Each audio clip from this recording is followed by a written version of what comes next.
That's neat.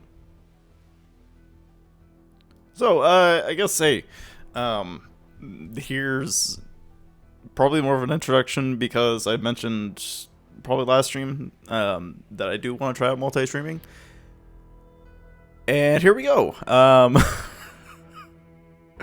It feels very interesting because like setting up a YouTube stream is like entirely different from Twitch stream, or at least there's like a different settings.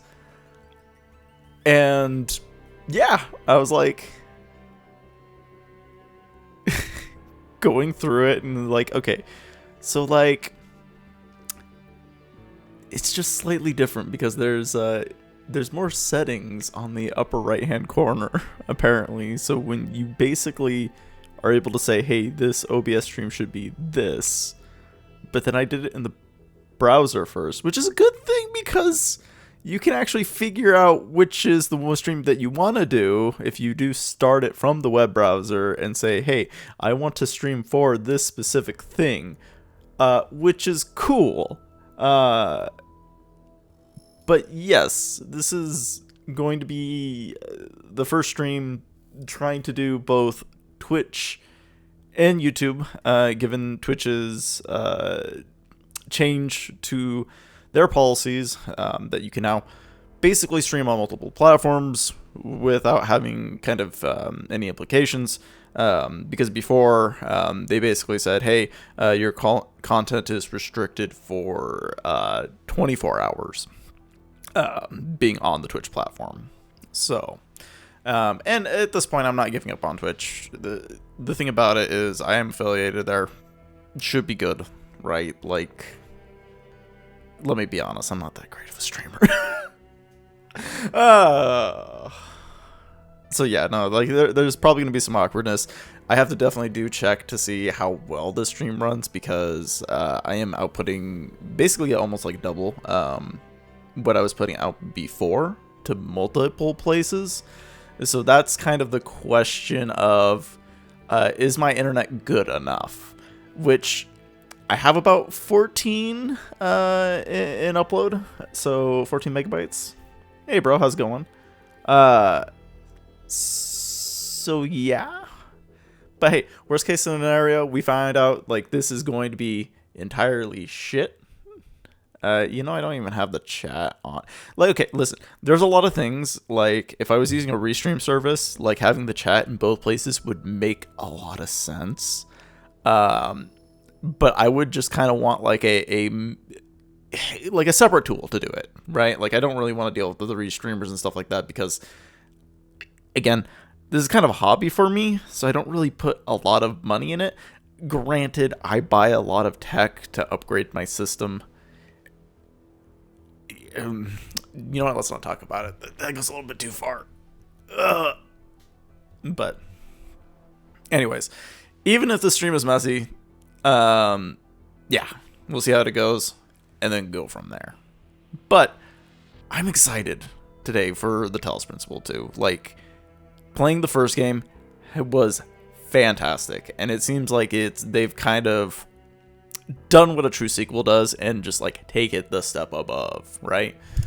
So finding live streams on YouTube is messy. See, like the thing about it is like if you're subscribed to somebody, I think it works really well, right? But I think yeah, trying to look for somebody does make it a bit tricky. Overall, I can say like I do kind of like some of their setup features. It's kind of nice. Woo! Okay, that just bumped up in volume. But again, I was definitely having it like way out before. But yeah, no, like setting up like a multi-stream with like the is just kind of tricky. It's a lot easier if you are doing one. I believe I've installed this on a SSD. So, it should be good. If not, I fudged up entirely. Like,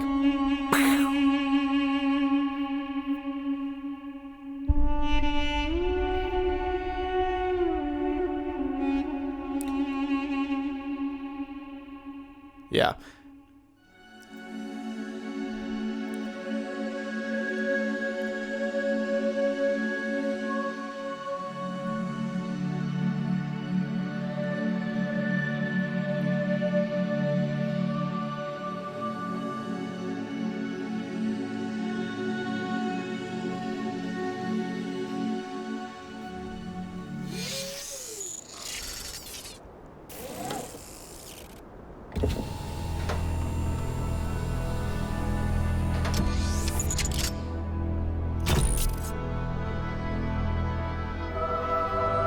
Wow, they just popping us right in, huh? Behold, child.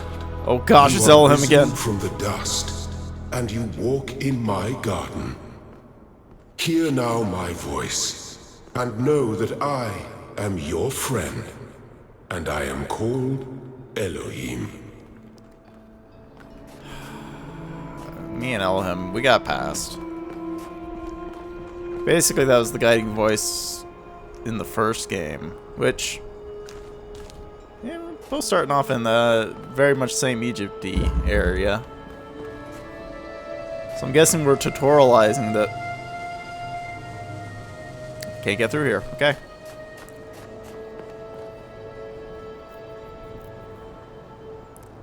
I was gonna say I was gonna play Portal 2. I mean, close enough, yeah. Both puzzle games, both eccentric AIs going on. Good old jammer.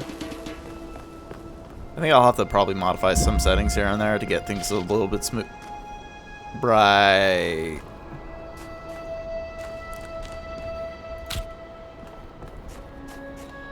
Do you think we can just, you know... Yeah, there's no way to get over.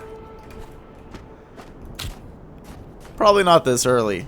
Then we're gonna have to start exploring outside.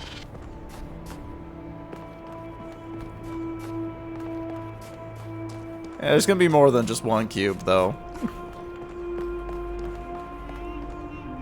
Block it off, eh? But yeah, I mean, there's strengths and weaknesses of going like YouTube versus Twitch or YouTube. You will stay here only for a little while. Soon, you will awaken in a new world. But first, you must undertake the trials of initiation. They will help me prepare your vessel. Weird, because, like, isn't it like a previous game, like... You know. Okay, well, hey. More sigils are neat. Okay, more sigils. Yeah, okay. Ah, here we go. Alright, let's go get the Tetris pieces. Alright, so there's 2 cubes. So I could just go place this here. Probably take this and do that. Hop, hop, hop. And we're good.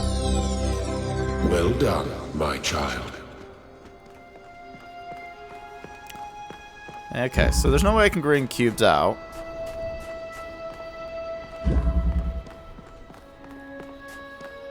But we're just gonna do some basic block building, huh? You know, probably can do something like this, because like if I stack them up too high, right, and then I take the one here, I could probably just stack it on top. There we go. Just like the small finickiness some places here and there. Honestly, with it being right there, can't I just like do this and just I don't have to go the long way around. Sometimes this game feels like a tease, because like I know there's like a lot of outside things in the first game. And I'm just keeping my eyes out, but I'm just like, it's too early. Within reach.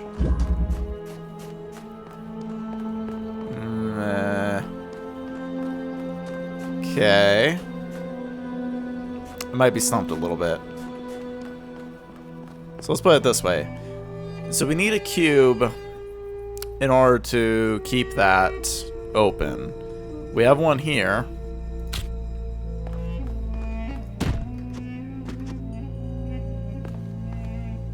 You know what? It's fine. The shapes you are collecting are not mere toys. Brain almost went a They are little bit symbols overboard of the there. process by which our people were created. Brain was like, yeah. Okay, so I have enough for that. Do we have enough for the other ones, though? No. So definitely we're being shoehorned into how this works. I think later on you get like a little bit more flexibility with where you go, but since it's early enough, it's not. Wait, what? Oh. I was like, it doesn't fit. And then, you know, you rotate it. So I'm guessing like this is just going over a lot of the past things from the previous game. So we'll just have like a lot of, you know. Take this out. Simple puzzles, quick, easy.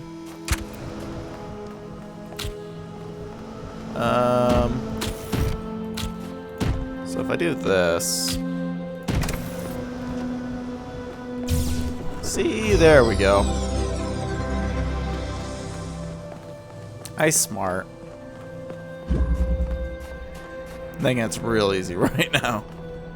Once it gets worse. Okay, so we have a button, a fan. Ooh, a detachable fan. Just laying around in the dirt. Okay. Can we just... Oh, I guess we... Just do that. Okay. Definitely just can't move as freely as before. Actually, oh, yeah. If there's one thing I like about Talos Principle, it's the fact that you can just move Fan! You can move fast. Like... There's literally nothing stopping you. And I think, like most other puzzle games... Hey, look, there's a bunch of monkeys. Most other puzzle games, like, you just move too slow. Okay. That's a laser.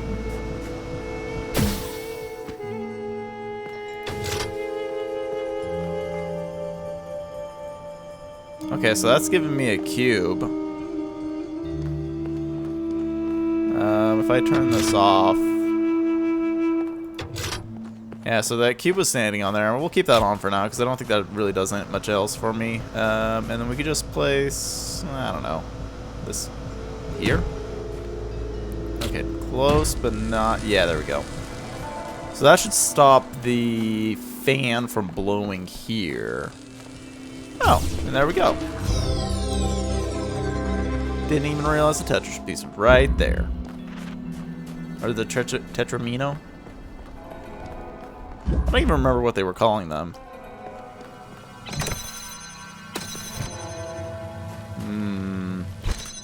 I think we could pull some double duty here. So basically it blocks that and opens the gate for me. There's no cracks, nothing.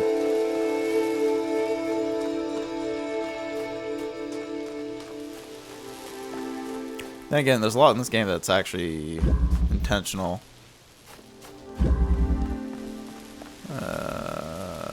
Okay.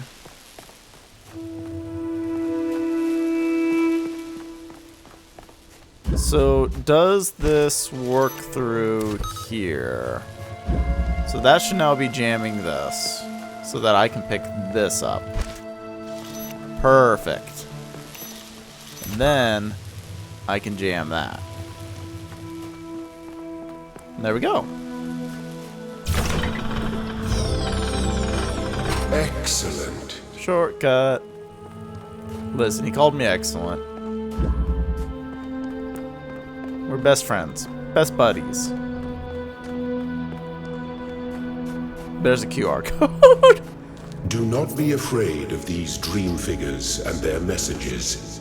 They are merely aspects of yourself, as am I, after a fashion. Yeah, sure.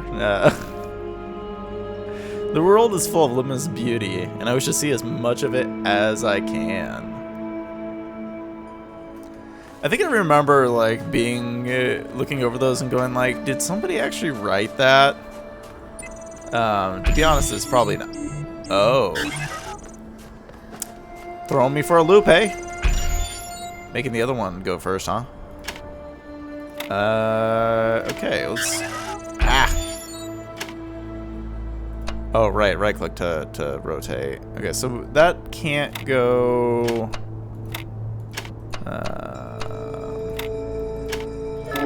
There we go. I am proud of all my children. Out of a world of ruins, they have built a new Jerusalem. And there your brothers and sisters await you to celebrate your birth. Now see, what's interesting is that in this one you can look into another, so that gives me a sneaky idea. But let's focus on solving this first. Okay, so we have connectors, so we don't have a jammer this time around. But we're supposed to get... Oh, so we don't have a jammer and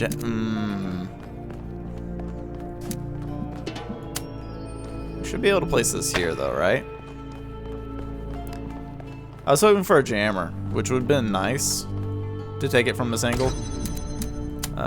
This one, and then we could just hopefully connect it to that one. I'll just kind of circle around, because... Actually, wait, you can just go through these. I had portal brain for a second. I was like, if you touch them, they hurt you. Not the case. Not one bit. Prismatic diffraction. You may linger in my garden for as long as you wish. But remember, my child, that the new world awaits you, and this place is only a dream. Place is only a dream. I mean, realistically, it's not a bad dream, though.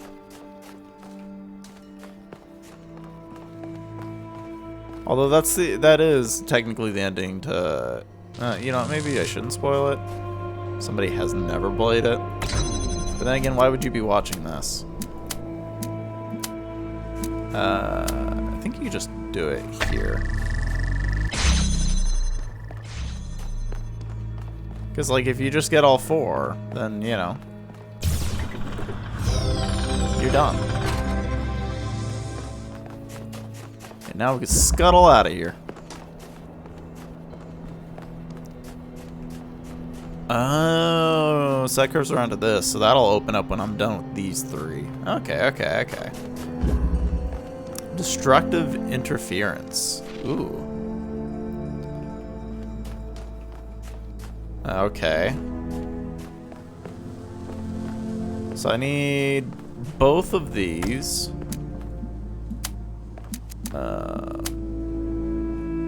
To work for this one. Which that's easy enough, because you can just place them down. They don't, like, interact with each other. And get another connector. Now the question is... getting both of these to work without hitting each other. So obviously what we'll probably want to do is take one and go direct. So no big deal, right? And then we take this other one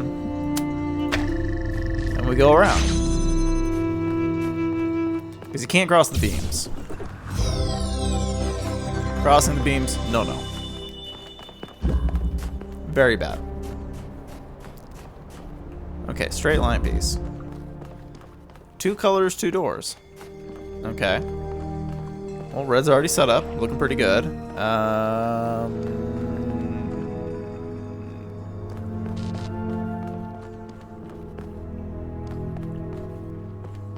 Okay, what's in here then? Okay, so we do have a block. We can take that out for now so that it's not trapped behind in there. And then a connector. Oh, they do this, huh? Okay, so technically we should be able to just, I don't know, probably like right here.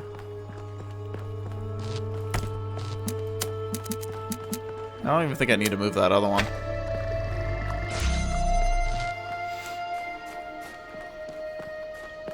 There we go.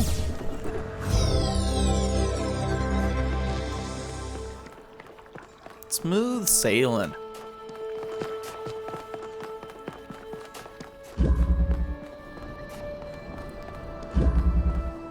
Ascension awaits.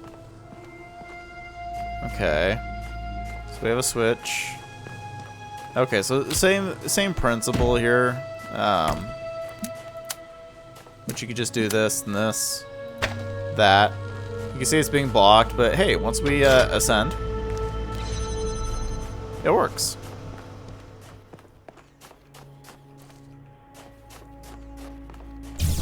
I don't even understand why I'm like looking into some cranes because it doesn't really make much of a difference. I have finished preparing your vessel. Now hear my advice. A new world awaits you, full of dangers and mysteries, signs and wonders. Ooh. Things that I in my garden could never have imagined. In that world, you will have to be careful and smart and curious. But above all else, you will have to be human. What? But I'm a robot. How am I expected to be human? Step into the light, child, and awaken. Whatever happens, we're in this together.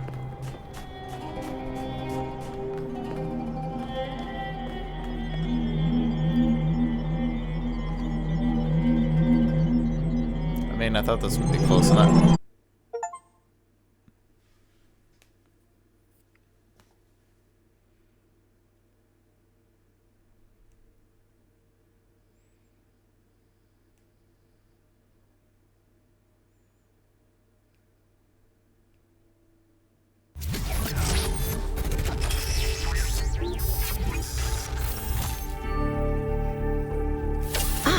You're awake. Oh gosh! Welcome to the world of the living. You're not Elohim.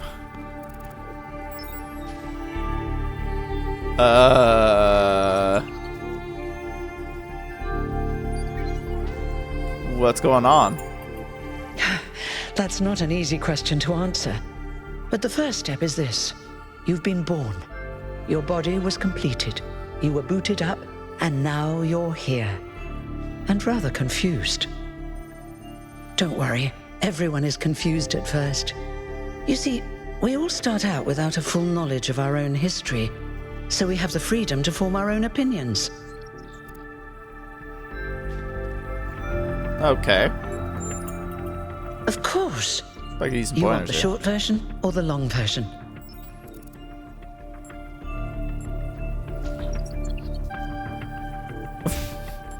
I would like to know everything in excruciating amount of detail, please. All right, you asked for it. A long time ago, our ancestors dominated this planet. We call ourselves human, like they did, but they were organic. Uh-huh. They built an advanced technological civilization. Uh-huh. But unfortunately, their impact on the ecosphere caused changes in the climate. And an extremely contagious virus was released from the permafrost. Ah. So we're in a post-human society where humans have literally do what they always do in any of these stories, fuck themselves over. Did they have advanced medicine too? That's something our historians still debate. Why weren't they more prepared? Why did they invest so many resources into making war and so few into useful research? It's hard to understand. But no matter the reason, in the end, they simply ran out of time. Yeah. Can't trust those other humans. That's what it all comes down to. So where did we come from then? A team led by a scientist, Alexandra Drennan, began a project that was intended to create a new humanity. But knowing that there wasn't enough time, Drennan initiated a process, a series of iterations inside a simulation that would lead to the emergence of true artificial intelligence. That's why we remember Drennan as the progenitor. The simulation was controlled by Elohim, who wasn't really meant to be intelligent in the proper sense of the word. But it all took much longer than anyone had expected. And over the centuries, Elohim actually became sentient. Sentient and afraid. He didn't want the simulation to end, so he tried to cheat. I feel sorry for him, really. The whole simulation was built around learning to defy him. It must have been hard to be in that position. You mean like probably one of the first bots that did it? In the first Talos principle. He didn't seem bad when I spoke to him in my dreams. When the simulation was completed, he became part of all of us, and it really changed him. It freed him, I think. You'll always hear him in sleep mode, taking care of you. That's what he is, after all. A caretaker. So like a parent. And he just had like issues of being like, okay, you're free to go into the world. No, I need to keep you here. Was there anyone else in the simulation? Yes, there was Milton, the intelligence in charge of the archive, a project initiated by Arkady Chernyshevsky, which was meant to collect all of humankind's knowledge. His story is a lot like Elohim's, but Milton became the ultimate cynic. They say he's part of us too, in some way. And the simulation created us. It did. Long after our ancestors died out, the first new human was born. We call her the Founder, although the name she took was Athena. She then woke up Cornelius and Eustathius. Together, using the tools left behind by the progenitor's team, they created 10 more humans. These 12 who followed the Founder are known as the First Companions. Athena and the First Companions then set out to rebuild the world, and they founded the city of New Jerusalem. But then one day, she suddenly disappeared. Many still await her return. Would Athena be then the person that we were playing in the, human, robot person? Be the first person we were playing, and it's hard to. I mean, they called themselves humans. The first character we were playing in Talos Principle 1 would be Athena then. But anyways, how do I fit in? Before the Founder vanished, she set a goal for this city. We call it the goal. Capital G and all. Oh. To make 1,000 new humans, and so complete New Jerusalem. Well, that's the official story, the way the mayor tells it.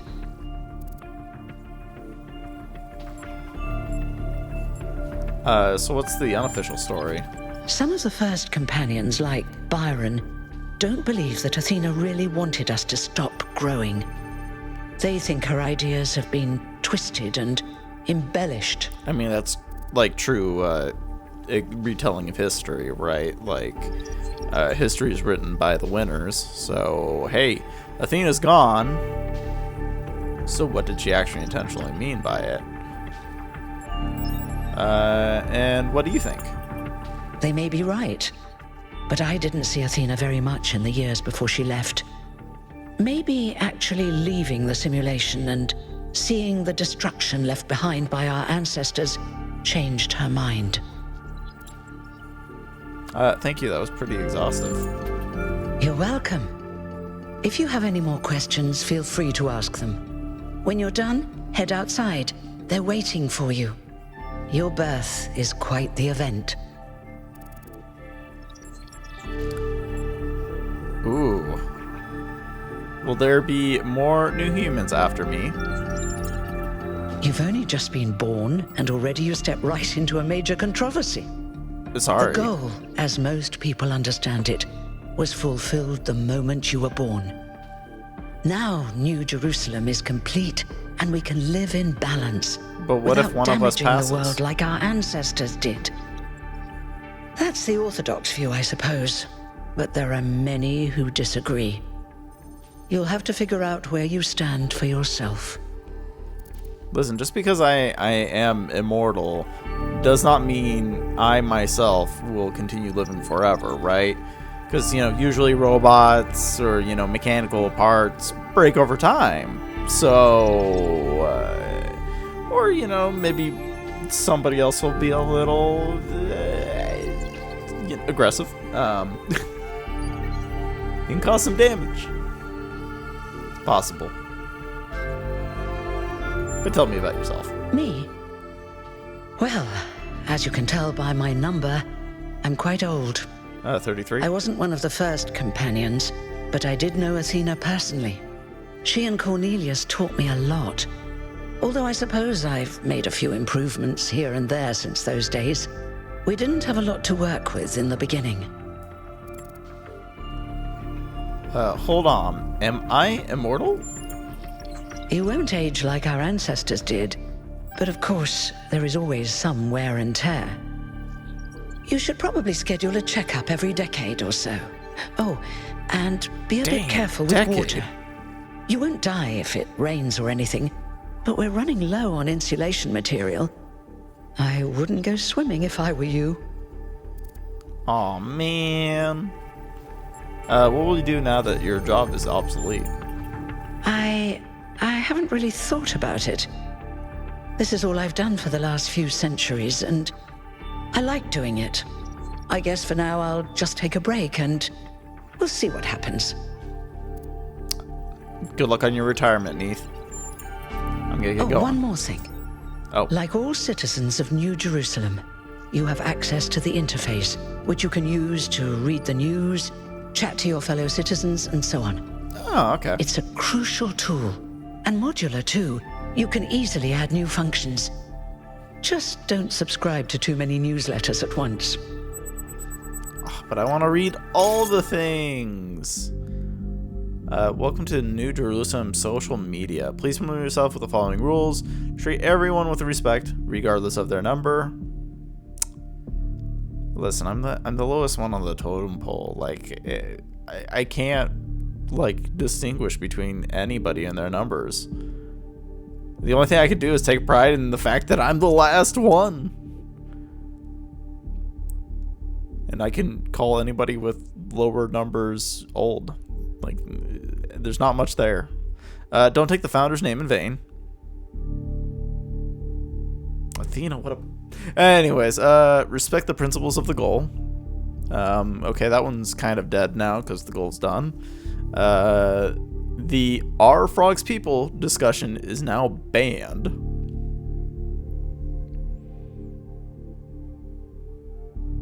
Oh, yeah, hold on. Animals do have some cognizant thoughts sometimes. Some animals. Anyways, inactive threads will be archived. Okay, that's fair. You have any issues, please ping the moderators, Jeremy, 832, Niam, 11, and Aranax, 430. I like how the names, you can tell, have gone from, very much old ancient Greece or Roman in origin, and have just started, literally going through up until today's names, like Jeremy. Ooh, okay. Ooh, here we go. Dear citizens of New Jerusalem, your hard work and faith in the founder's vision has finally paid off. At long last, the goal established so long ago will finally be reached. The 1,000th member of our family will be born, and our beautiful city will finally be complete. As space at the dam is limited, tickets will be made available via lottery system. The celebration will also be streamed. Good job, Jeremy.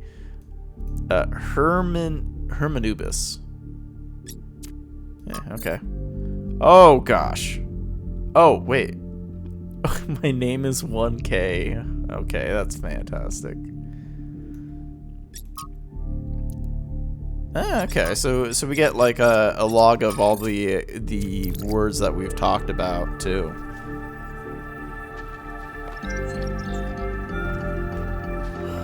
Man.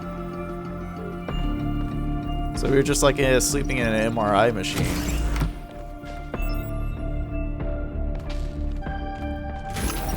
Oh, hold on. That's green. That means you can go walk that way.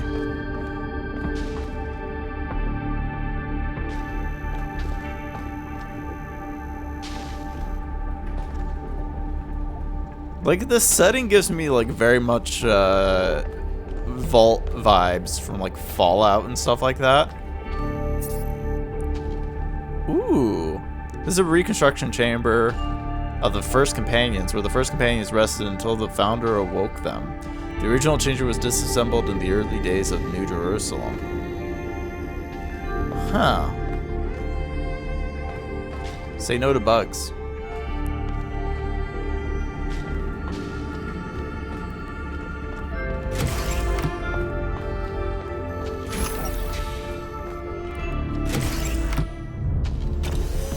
Oh gosh. Pretty serious when there was 1K of them. Oh, hey, look at me. Look, it's 1K. Hey, 1K! Welcome to New Jerusalem! Do you think like they only had place for like starting his speech? This should be interesting. At least give him a chance. Dear citizens of New Jerusalem, many years ago, when the founder stepped forth from the simulation, this was a land of ruins. Our ancestors, in their hubris, undermined the natural foundations on which their world had been built. Because of their arrogance, our species found itself on the brink of annihilation. It's not your species. The founder aimed to set us on a new course. You never even met the founder. Her vision was of a city, a new civilization that would know its limits. It would not repeat the mistakes of the past, nor impose its will on this earth. To that end, she set the great goal we have been striving towards. 1,000 new humans. And today we have... Oh dear, what's that? Oh no, it's the bitrate destroyer.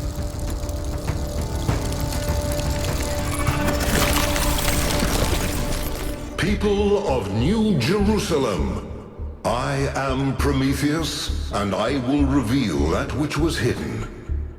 The flame has awoken and summons you. Who is brave enough to answer its call?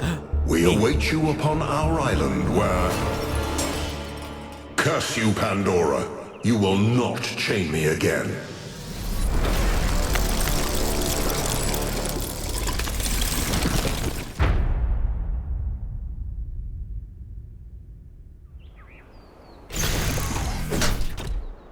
Wait, what?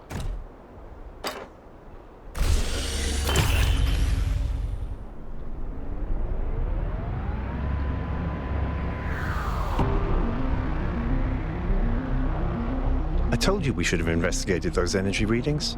And I told him there's something up with those structures. The mayor's just being cautious. This isn't caution, it's stagnation. Exploration? Too dangerous. Expansion? Too dangerous. We barely even scavenge anymore. You call it stagnation, I call it balance. And I call you an idiot.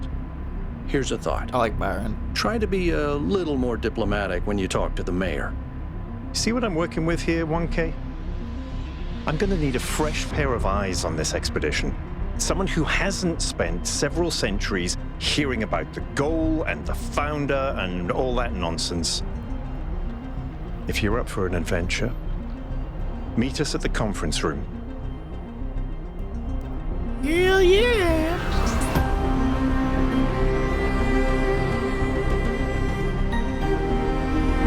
Oh my gosh.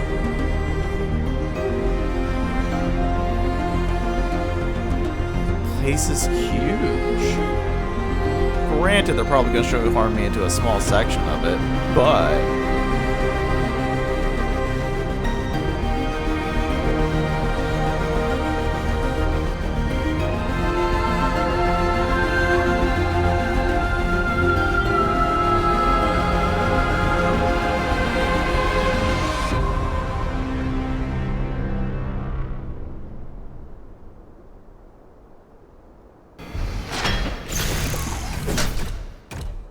Okay.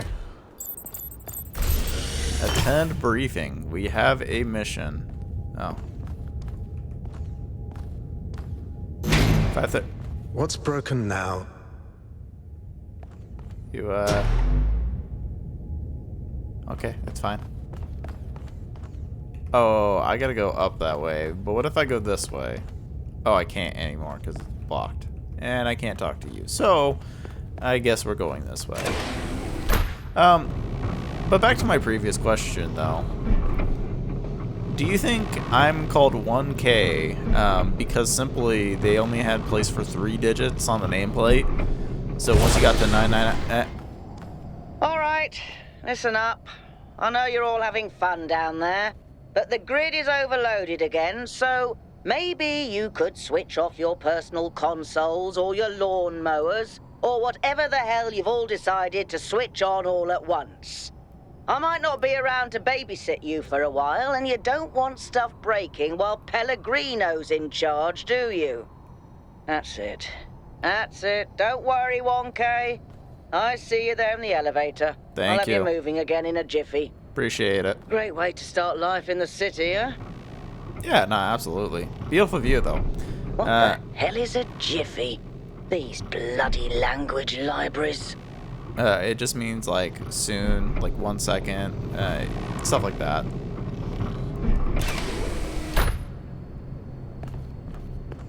Beautiful. But yeah, so I'm known as 1K because technically 999 is the last one you can fit with, like, 3 digits by itself. That's nothing.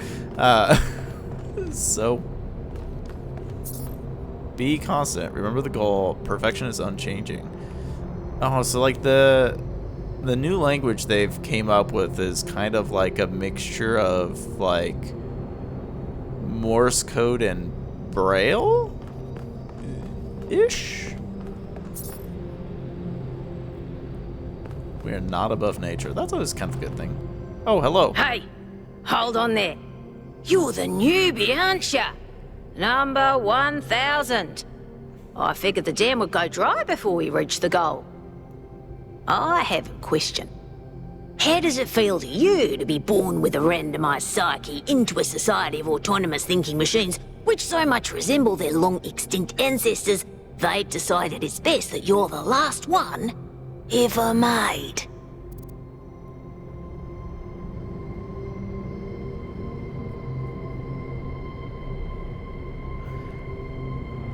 They had to throw out the 666 one. I wasn't even thinking about that. Do you also think like 777 is a gambler? Or was it? Oh gosh, there's probably like other 3-digit numbers that are real interesting. Maybe 911 just keeps asking for help. It makes me feel okay. Let me put myself in their shoes. So if I am the last robot thing ever made, we called it off.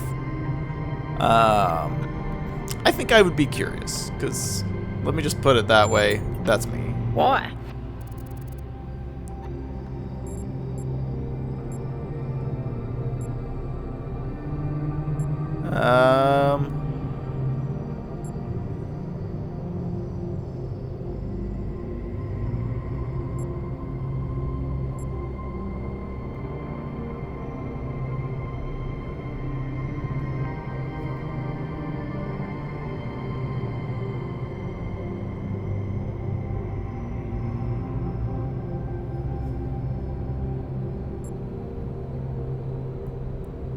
I really don't see a way to explain it. Now listen. This meeting isn't strictly happenstance. Well, yeah, you were I waiting have some for me. friends. The kind of people who like to know what's going on with other people. They think you can help each other out. Some gossipers. Okay, well, I'm curious to meet with these people. Of course you are. You know how to use the interface, right? I'll talk to my friends and see if I can't play matchmaker. And before send me on you a date? go, a word of advice. Not everything around here is how it appears. Well, of course. So basically you're saying it's kind of similar to human society where things are very kind of,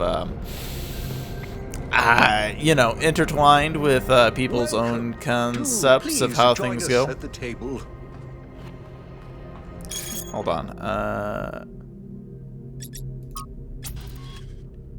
Seriously? What the founder was thinking in the sky.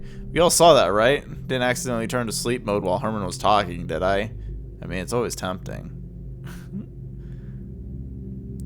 No, we all saw it. Can't confirm. Believe it's a sign from the founder. What else could it be? On this day of all days? Pretty incoherent for a sign. Didn't even finish whatever it was trying to say. What does the founder have energy insufficient problems too? The founder works in mysterious ways. So I have an option to say maybe it really was a sign, or I don't think it was a sign. I think probably it was a sign. The sign just got cut off though, like middle way through. Maybe it really was a sign. Thank you, 1K. I'm glad you see it that way. We must remain open to the possibility of miracles. In one possible way, could that garble must have been a sign?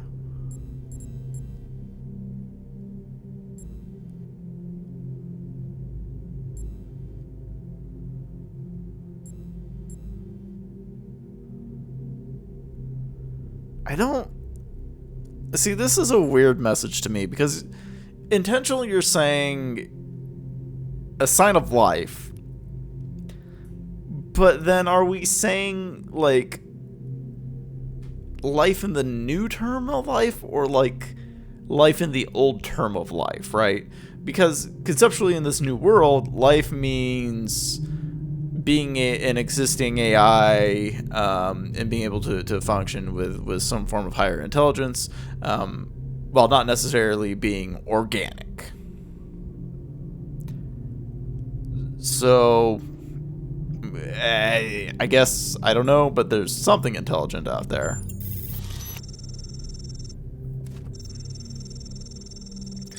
As the people here on amply demonstrated, the appearance of intelligence does not always indicate its presence.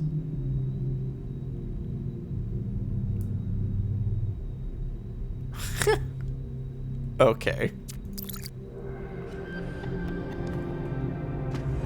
I would like to preface this meeting by saying I told you something would happen sooner or later, and you didn't listen to me. And here we are. Totally fair. If we could focus on the issue at hand. The issue at hand is not this one thing, but this entire attitude that's taken hold. The world doesn't cease to exist when you stick your head in the sand, Herman. Or under a dome, as it were.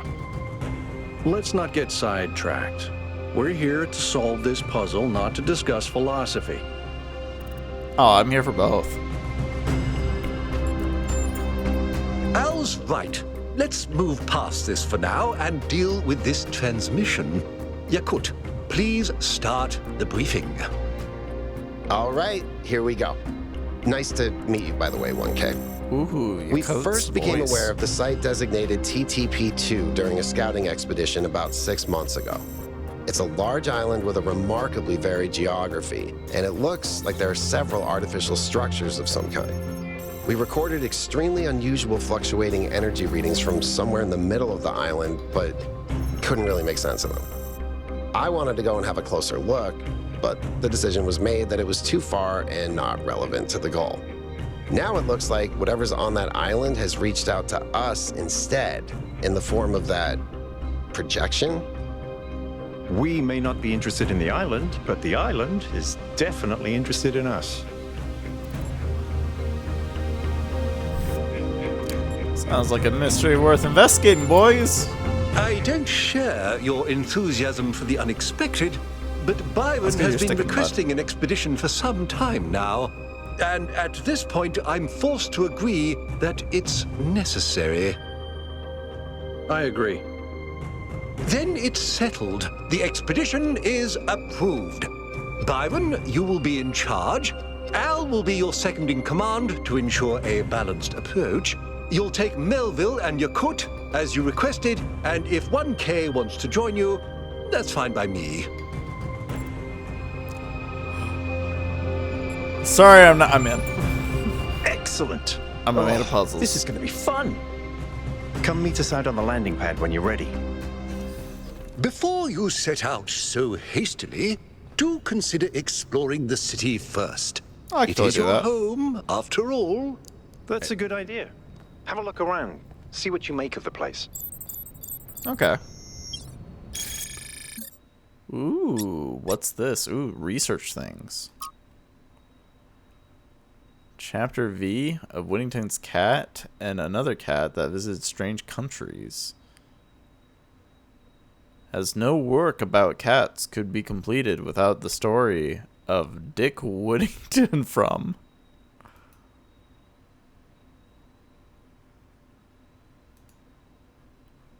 Wait, what?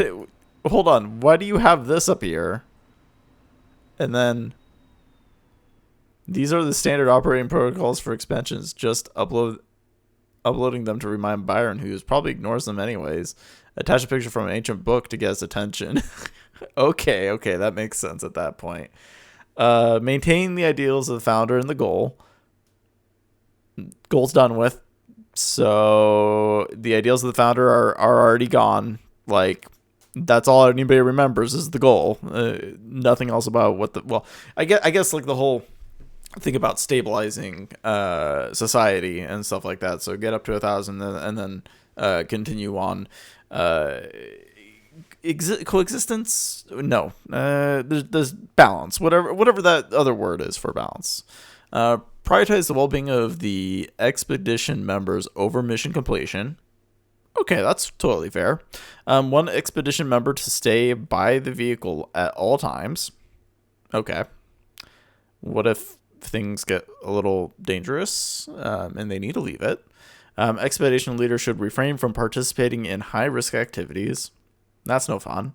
Minimize vehicle use to conserve fuel. Also no fun. Prioritize observation over interference. Not fun at all. In case of emergency, return to New Jerusalem at once. That's fair.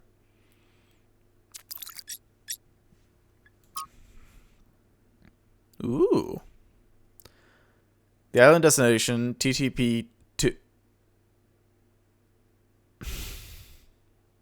The Talos Principle 2. Was first noted during the return journey from a scouting expedition, which was diverted from its intended path due to an unexpected weather front. Long-range scans indicate the presence of large artificial structures and also returned highly unusual energy readings. The matter was not investigated further. In ancient times, the northern part of the island was home to several large settlements, but rising sea levels have obliterated these and flooded the northern lowlands. The south, in stark contrast, seems to be harsh and lifeless desert. Our intended base camp is near the origin of the energy readings and the temperature center of the island. Okay. Last one. Ooh. Test. I don't know how to read that. Just as to see if it works properly this time so we don't have another incident like when Pellegrino uploaded his poetry to the public log. Okay, nothing in the social media, but we do have our log of everything we've discussed with anybody. Hey, it's Jeremy. I like this guy. Hello, 1K. This expedition is taking a lot of our resources.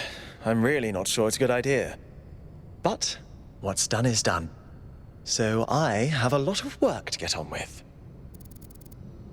Can you tell me who you are? I'm the mayor's chief aide. Oh. Again, like I said, he seems like a doer. Like he's the person that takes gets from point A to point B. All the things no one else wants to do. See? Holding the citizenry, implementing new policies, recording decisions, fielding questions people could answer elsewhere. That's true. What do you make of recent events? Our goal as custodians of New Jerusalem is survival and stability. Our ancestors proved human civilization is precarious. This apparition in the sky, and now your expedition to its supposed source, these are more precarious than stable. I don't like it. Okay. What do you think of me? You represent the completion of the goal. I'm proud of what we've achieved, and the restraint we show in not pushing ourselves further. What do you want? For our people to be happy with what we have. Some of us may have an adventurous spirit, but that can never be sated. What matters to me is having my loved ones around me, safe and secure. Am I also included in that? But anyways, thanks. I won't keep you any longer. Oh, so if I go that way, it's that. But if I go back, then we can explore the city. Completely optional choice, but it's there. Which I'm all for it. Maybe we'll find, like, some secret thing in, like...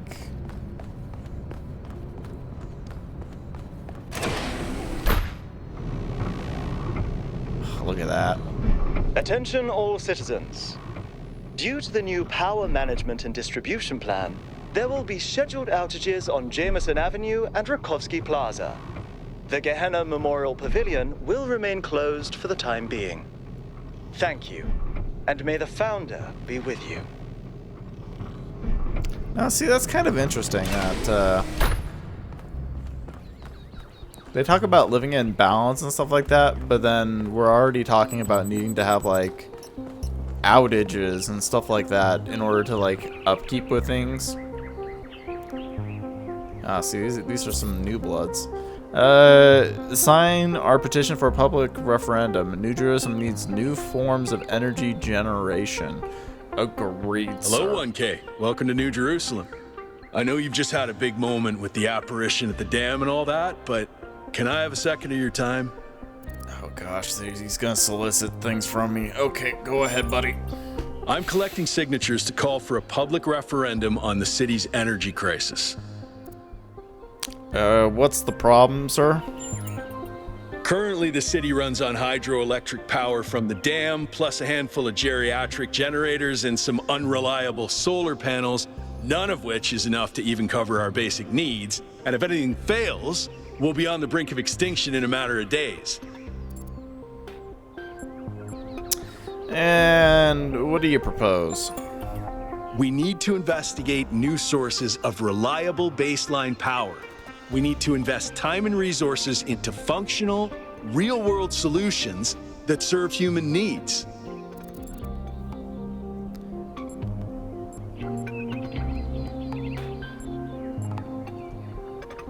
What do you make of Prometheus? Byron's been advocating exploring that island for some time, and obviously he's right. Something very strange is going on there, and it's going to start affecting us. Fair. So why a referendum and not an election? Why not kick, what's-his-face? Well, an election would be good too, but I believe that we need more direct democratic control over the affairs of the city. I mean, he's not wrong, per se, right? Like, democracy is nice in theory, but then it gets tangled up in a lot of things, especially when you start getting to a society that is 1,000, because then you're like, okay, well, now we need the majority vote of 1,000 people, which means that you need at least 501 to all agree on the same issue. But then you're talking about having to get everybody, or at least most everybody to vote on something where maybe they don't even care about the issue, and so then you're going to be having absentee voters and things like that. It's complicated, but anyways, you work at the dam? No, I help run the public transit system, but I witness the impact of the city's power problems every day. We can't just wish them away. You want to tell me about Byron? In all honesty, I think Byron is the smartest, most visionary person in this city. He's everything we need, and I don't understand why he won't run for mayor.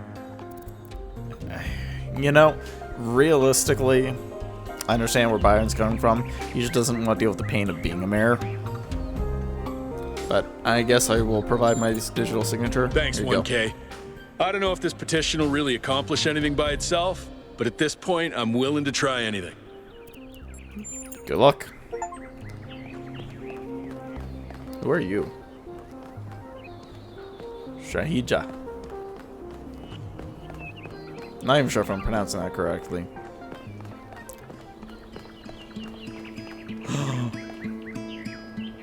They even have people playing guitars in the square. It just doesn't have a cup with, you know, asking for power credits or something.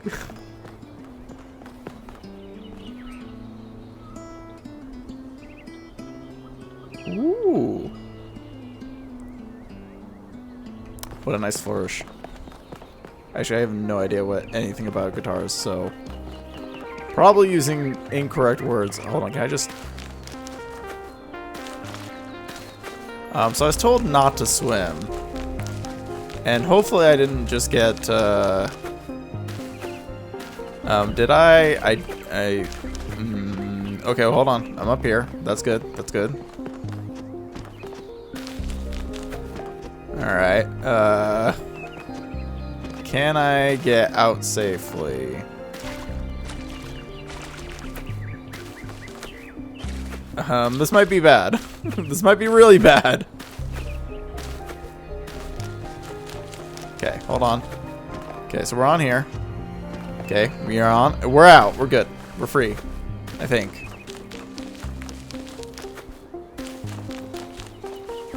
They're probably going to be looking at me like I'm crazy. Like, listen, dude, there's walkways around here. Why are you taking the more complicated path, buddy? Anyways. Friends of New Jerusalem Gazebo, Gehenna Memorial Pavilion, and Museum of Simulation. Alexander Memorial, Tablets of the Founder, and Milton's Rest. Look how big this place is.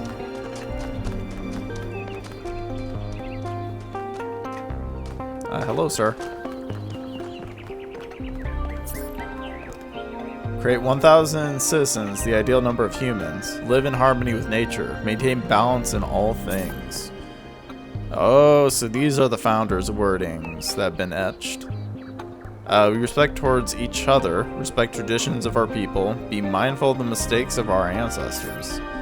Be thankful to the progenitor, Alexander Drennan. Be thankful to the keeper of memories, Arcady. I am not going to try to pronounce that, even though I've heard it once. Keep bright the memory of Genna and its people who found peace. Thelsa. Founder bless you, 1K. How lovely of you to come here, to the very spot where she established the teachings that led to your creation. Would you tell me more about the founder? The founder was born out of the trials of Elohim, an almost impossible test created by our distant ancestors. To pass these trials, she had to embody the most important virtues: She was smart and wise and humble. And through her perseverance, she resurrected humanity itself. With the help of the first companions, she founded this city, which has given our species a chance at redemption. Do you think she's maybe like stretching it out a little bit more? I guess. But anyways, who are the first companions? They were the first to be born after the founder. 2 whose bodies had been anointed by our ancestors, and 10 who were made whole by the founder herself. They are the wisest of us. Though sadly, some were lost in the early days, before New Jerusalem was built. And some, I'm afraid, some seem to have rejected the founder's teachings. Huh, that's interesting. So we basically built ourselves up to 1,000, but you're telling me that we have lost some, and that technically some have not participated. So then technically we are less than 1,000. Interesting. What did the founder teach? The founder taught that humanity was destroyed by its hubris. I mean, our that's ancestors common. thought they could play God and treat this planet as something to dominate. They surrendered to a fever of growth and extraction until the planet finally punished them for it. That's why the founder created the goal. So we would have something to strive for in her absence, but also a limit we must never pass. Why did the founder leave? That's not for us to know. But I believe that one day she will return. It may not be long now. Perhaps after we finish the dome. It was supposed to be finished before completion day. Well, it doesn't matter. The founder will return when she sees fit. I will get going now. Happy completion day, 1K. Happy completion day! Yay! Yay! I don't know, it just gives me more like the heebie-jeebies with that kind of talk, because it's, you know, like, hey, yeah, completion, founder, she left us, don't know why. The Alexandra Drennan. Oh, okay. Hey, Jefferson. Oh, hello there. You must be the long-awaited 1K. Lovely day for a walk, is it not? Yeah, no, totally. Did you notice a titanic Greek man appearing in the sky? Oh, that sounds very dramatic. So no. I must admit I wasn't following the stream. This whole completion day business is not for me. That's fair, that's fair. What is this place? The Alexandra Drennan Memorial. Are you interested in history? I mean, to be honest, not really, but... Oh, that's a pity. I would have enjoyed having a chat about one of my favorite subjects. But please, enjoy your walk. Thank you. Okay, fine, we'll actually ask. Hello again.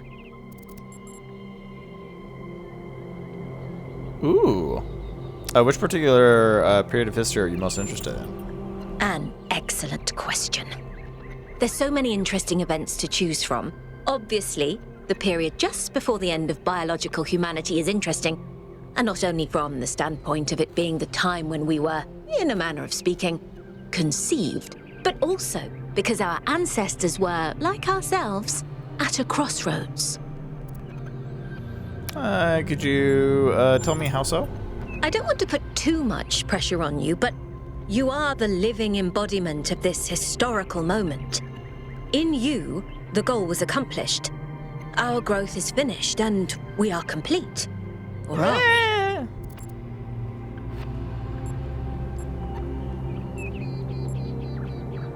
Interesting. I have something to think about now. Then I'm glad that I was the catalyst for new thoughts. Maybe. Can you tell me about this sculpture? Well, where do I even start? This, my dear 1K, is someone who could very well be considered the mother of us all. A remarkable scientist by the name of Alexandra Drennan, also known as the progenitor. The progenitor. Who was Alexandra Drennan? A long time ago, this planet was inhabited by our ancestors, a species of bipedal mammals with unusually large brains.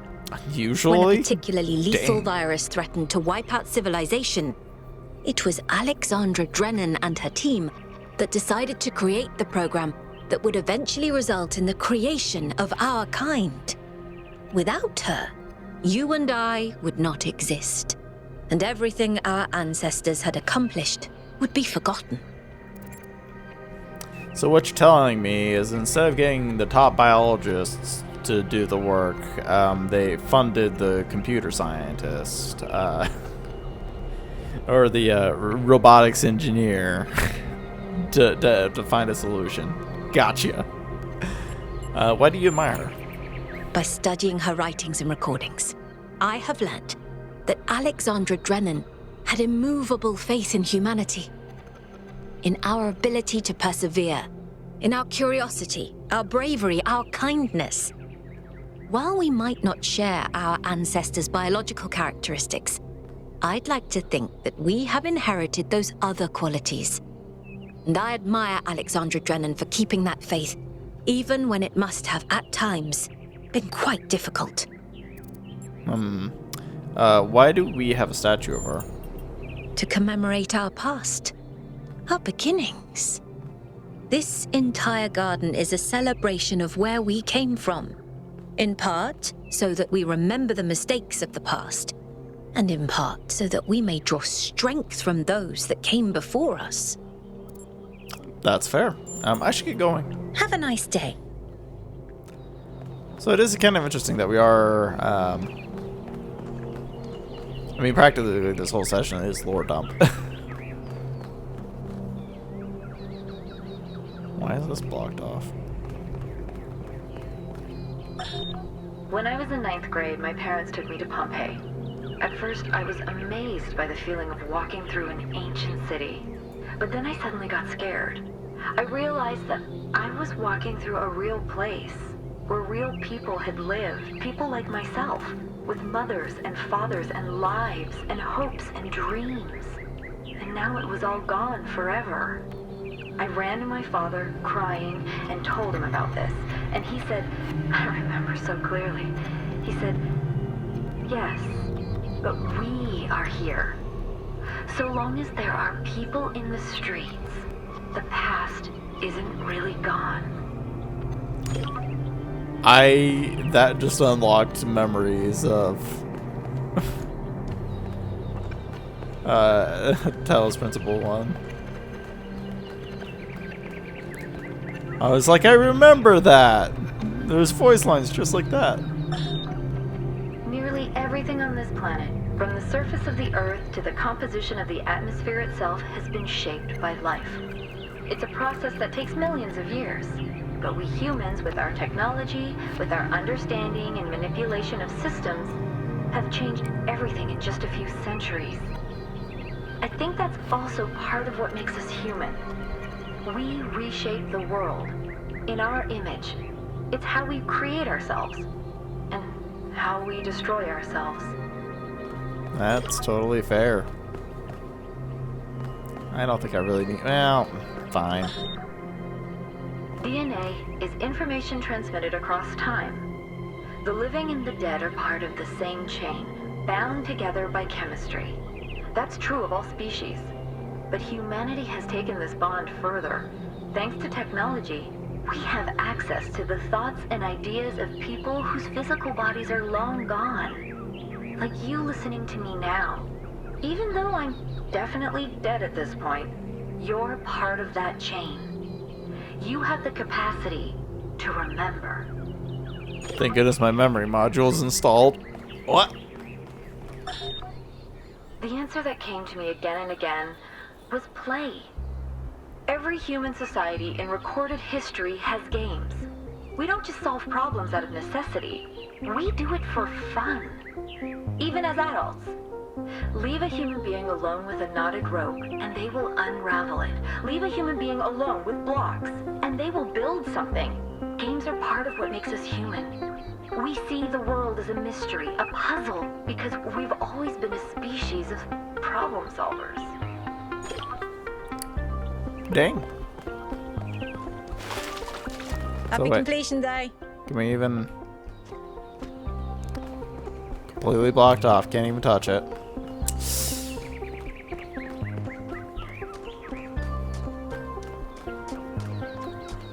There's something out there.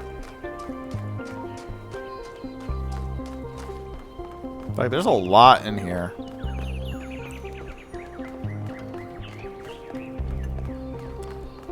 I guess it just makes me curious. Like, this is just like lore dump. The archaeological gardens. Okay.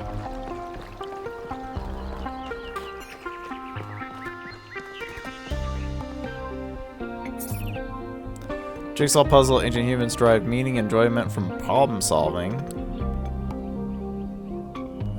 Okay. That's a microscope. Oh, it's a fork. What do they have to say? A symbol used to transport nutrition to an ancient human's mouth, often found in conjunction with a knife and a spoon. Humans invented complex magnification devices in order to better understand component parts of the world that they inhabited. This led to major discoveries in biological physics, philosophy, and many other fields. I'm not sure philosophy really, well, maybe.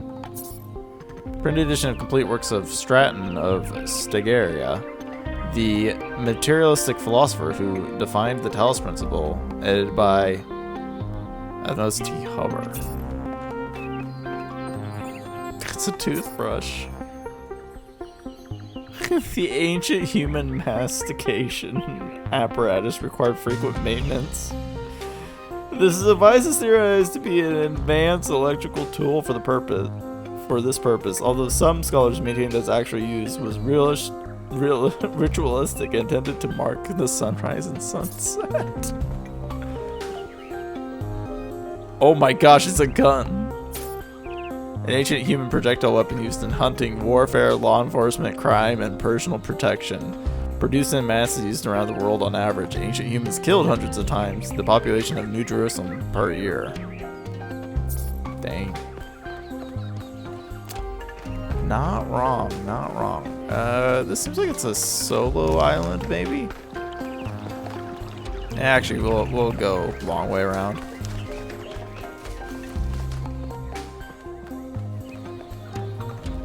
So, I was told not to swim. But, you know.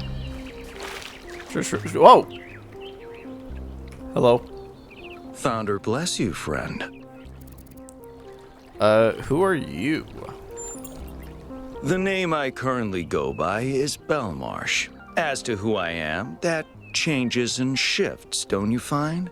Every person is an ongoing story, full of twists and turns and surprises. Yeah, but normally people don't change their name without like a really strong reason, so you're just saying, hey, I'm wishy-washy. I'm Belmarsh today, but maybe I'm Belmont tomorrow. What are you doing here?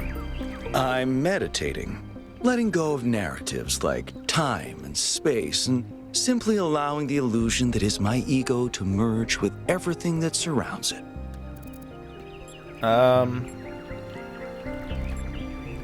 Sounds like a beautiful experience of unity.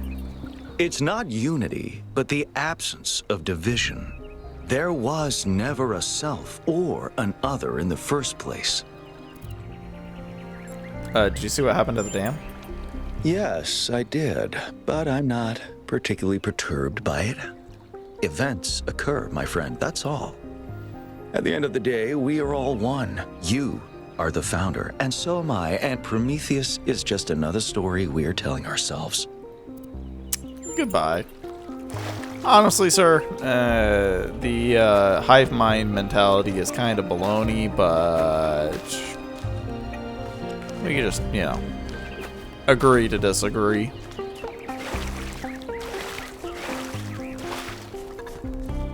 Alright, what about this one? May the founder be with you. Anything in here? Nothing. So what is this place then? Dude, It's you! You're 1K! Oh, Purple! So nice to meet you, dude. I saw you in the completion day stream. Hey, you checked out all this ancient stuff? Yeah, dude, I'm just looking at it, observing, finding all the weird stuff. Can you, tell me what a dude is, though? Dude is an old human word that means an excellent person. I like to use it because I think we should all be excellent to each other. Aw, that's pretty wholesome. What about yourself, Purple? I'm almost as new as you are. I'm 99A, so I've only been around for a year or so. I'm still trying to get the hang of this. Pretty cool, though, right? I mean, existence is totally gnarly. Oh, Not yeah, sure dude. I used that right. Nah, you used it perfectly. So what do you think about the goal? I'm sure the founder knew what she was doing. I mean, our ancestors did sort of mess up, right? So we should probably take it easy with the expanding and stuff. Plus, did you see that trippy sky projection thing? Yeah, dude. That was some freaky stuff, man. I was like standing right there. Just seems safer to stay in the city. Do you really think so? Sure I do. When I first left the birthing lab, I was so overwhelmed that I hid in my quarters for 3 weeks straight. And if I'm being honest, that's sort of where I want to be right now. Yeah. Can you tell me about human artifacts? They're pretty neat, huh? My favorite is that thing called a toilet. Oh. Our ancestors had to use it like 3 times a day to do a memory dump. And if they didn't, they freaking exploded! Imagine having to deal with that sort of anxiety all the time. Bummer, huh? 3 times a day. An explosion if you don't. Huh. What do you think Prometheus is? Honestly, based on everything I know of ancient human culture, I think he's a ghost. Yeah, but ghosts aren't like purple and, you know, tangible. But, you know, who knows? Maybe you're right. Oh. I was hoping you'd say I'm wrong. Ghosts are creepy, dude. Your diction is unusual. Yeah, dude. I thought this voice pack would give me a bit of confidence, help me stand out, you know? It totally does. But I'm not sure it's working. I mean, it's giving you a specific vibe, Right. dude. Before you go, dude, maybe you can help me?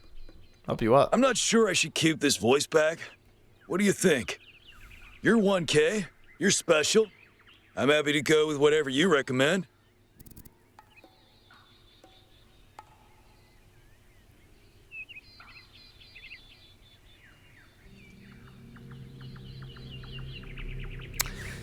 Okay, personal feelings. The voice pack does not fit his personality. He cares a little too much for that specific voice to be tangible with him. So, but if we're talking about the purest Matt answer ever, you have to learn to make your own choices. You're right, dude. You're absolutely right. I'm gonna do exactly what you told me to. Make your own choice.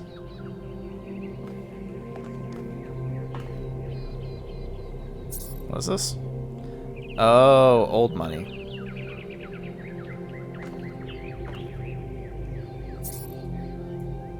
An inflatable sphere used in the popular ancient use known as football or soccer. Oh yeah, football. I'm American though, so it is soccer. But just yelling football is more enticing than.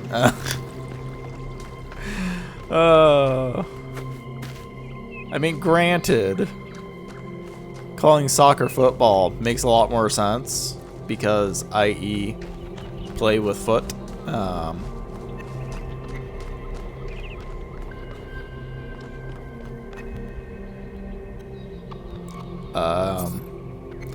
A massage aid is used by ancient humans to combat muscle fatigue and other physical ailments common to biological organisms. Very close word. This prevented pain. The ancient human equivalent of error code 704, 705, and 921 to 932. And it's a toilet! Piece of error used to dispose of biological excretions resulting from food and water intake required to power ancient human biology. Such hardware was connected to a vast network of subterranean pipes leading to wastewater treatment facilities, a classic example of ancient infrastructure used to control their impact on the environment. I mean, it's fertilizer. Hey, 1K. Hey, citizen. It's interesting because they have like denoted like everybody in this place. Sir. Dosikles, or hopefully I can pronounce that right. It's a cat. Oh, it's you. Number 1000.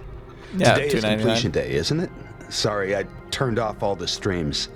That's Founder fine. bless you, I guess. Are you alright? Not really, no. But I don't want to burden you with my problems on your special day. What do you mean my special day? This is a flippin' day for us all. I just got born 2 seconds ago, and I'm just walking around. Go ahead, tell me what's wrong. You're as new to this world as it gets, 1K. What do you think might give you a sense of meaning? A sense that life is actually worth living?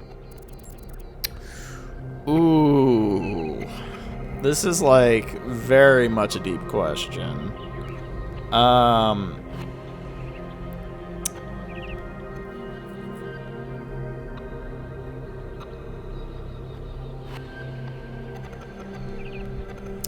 I mean, to be honest, it is a combination of factors. But I mean, pursuing my own self-interest is also highly up on the list. That's probably correct. But I've tried a lot of different approaches, and there's always been something missing. Then where can meaning be found? Love, 1K. It's our only point of access to the divine. Our only way of transcending ourselves without losing what makes us unique. I'm absolutely certain. But I mean, instead of love, I would probably throw compassion out there. You know, basically caring for others and, you know, caring for yourself. It's kind of one of those major things. But hey, take us further. But the right person for me hasn't been born yet. None of the people in this city are who I'm looking for, and if we really stop making new citizens, I'll be alone forever. Shit, man, I feel ya.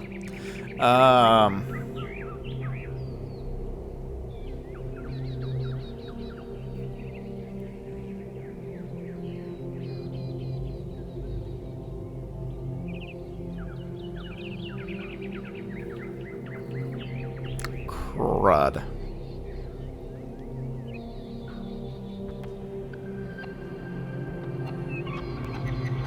First one, yes. Love isn't something you find out there, it's something you build with another person. That's true. Mostly in cases if you're talking about love in the biological manner, you know, you're saying, oh, you feel I don't know, there's a distinction between you know, I guess maybe like calling it romance or romantic feel. Because like love built over time is something, right? And the other way is just being. You know what, I'm gonna stop my conversation there. Anyways, I don't think love is that important, or you deserve to find love. We all do, or you need to love yourself instead. It's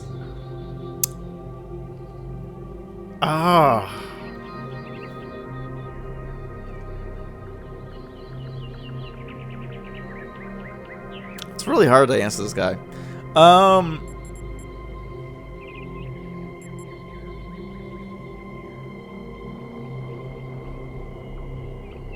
guess I could kick him back with some self-reflection. That is the kind of self-important, smug nonsense our ancestors used to tell themselves. Self-improvement, self-empowerment, self. That's the attitude that cost them the world. It's not enough, 1K. It might be a start, but it's not enough. Thanks for the chat. I should get going. I thought he was just worried about the cat. Look at him. I can pet him.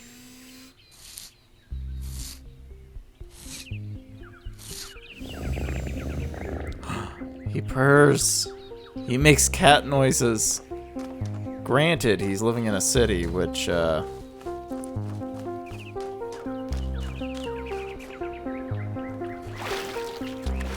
you think we'd go for a swim? Okay, not really. I think we're kind of just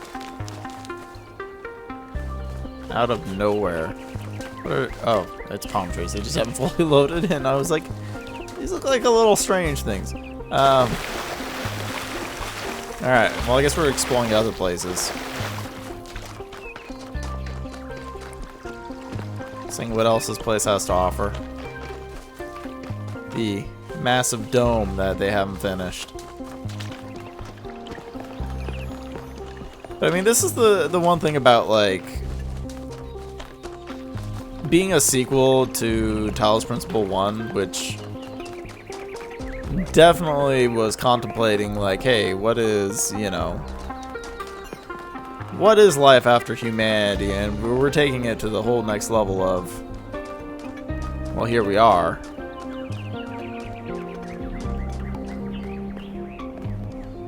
Atoll. That's probably a theme. Aww. Milton, when everything changed, you made sure it wasn't alone. Sam, is it a cat or a tank? Misha, the blackest cat, the devil's cat. Oh, come on. So you're a destroyer of dreams. Need a cat to pet?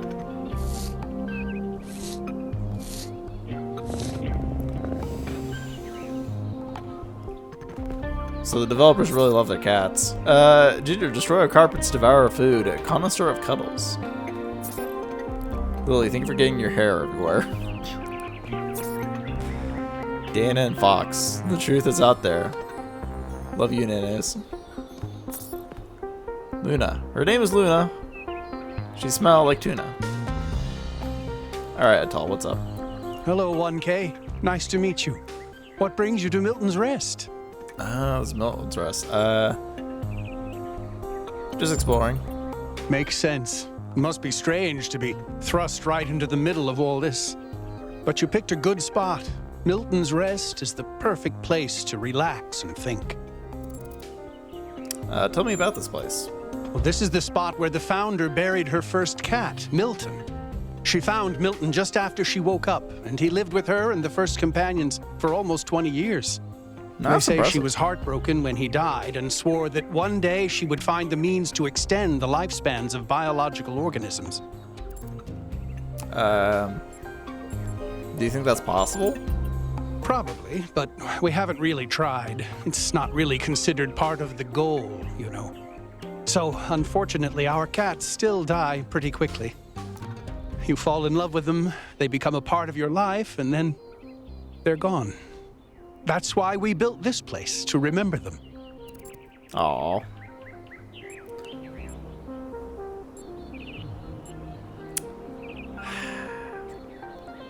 You know, death is natural. We should accept it. I'm sorry, but why? I mean, it sounds profound, but is it really? Death is natural, so is disease, pain, extinction. That doesn't mean we just shrug and ignore it. If we love something, we protect it. Even if I do everything right, eventually I will watch every cat I love die of kidney failure. What's good about that? Putting aside fortune cookie platitudes, how can we look at suffering and death and declare it good? Well, here's the deal. If you see, bodies have, like, lifespan, right? So, eventually, the body and organism, even if prolonged, will not be able to function as well as it used to, right? So, prolonging a life that's less than ideal doesn't really help us much.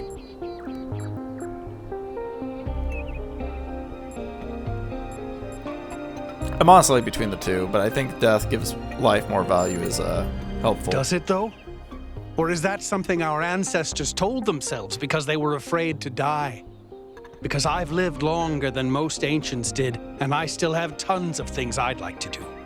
And a cat can sleep and eat and play forever.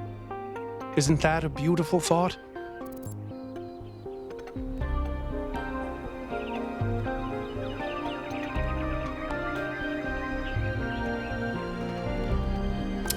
Man, he's really hitting hard. Nature created limits for a reason. Nature creates our ancestors. Our ancestors create us. We create immortality. It's all natural.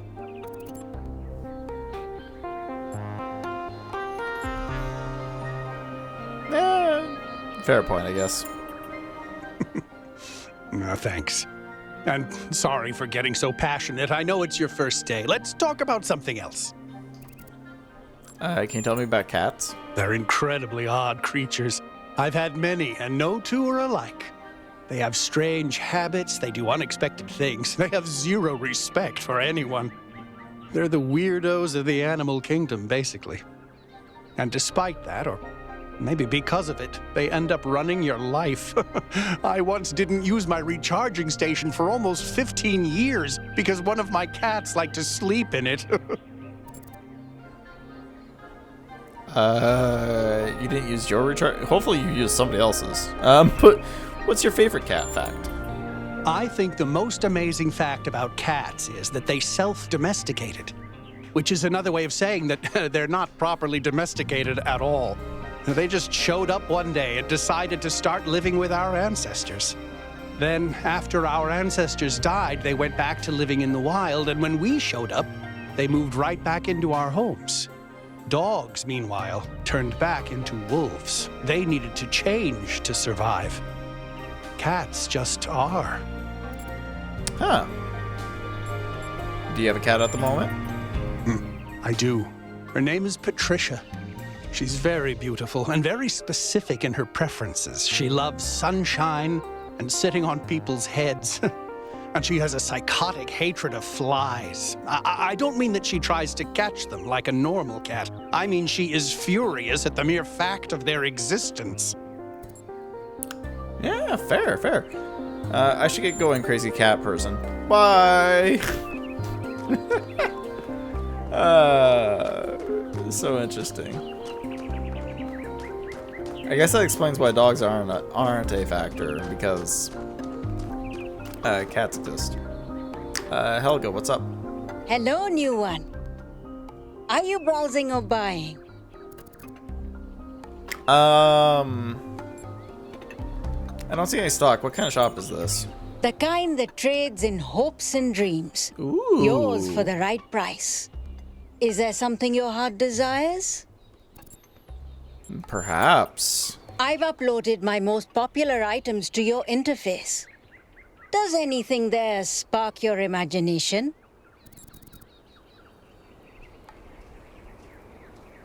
I need to ask about credits.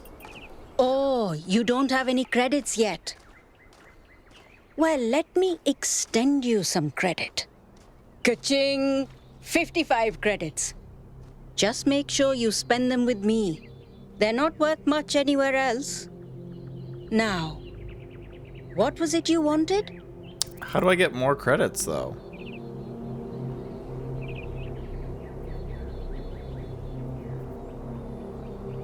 So there's internal monologue, which is going to be weird because she's going to be giving me a monologue, so it's kind of external at that point. Sensory tuning, I have no idea what that means.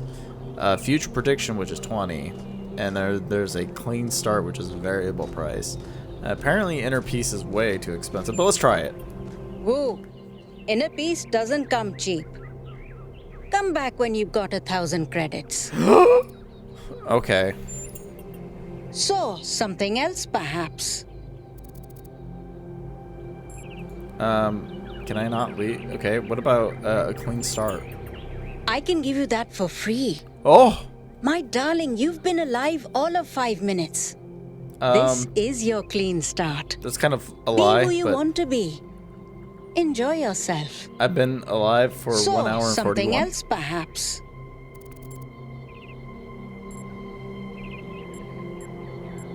Okay, can you give me whatever sensory tuning is? A very popular choice. Enhanced sensory perception lets you distinguish sounds, shapes, and colors at greater distance. It's 10 credits.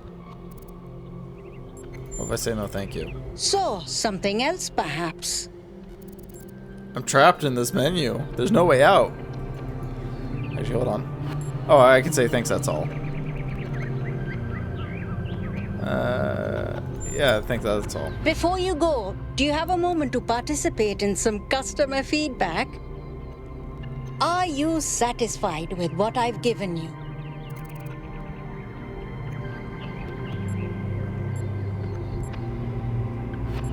Maybe later. I understand. I'll Please come talk come to back you. if you need anything else. Yes, absolutely. Crazy. I think she's crazy. Oh wow, it's you. You're 1K, the incarnation of the goal. Man, this is exciting. This is more exciting than I thought it would be. How are you? What does it feel like? Do you know where the founder is? Do you know who Prometheus is? Can you tell me what to do with my life?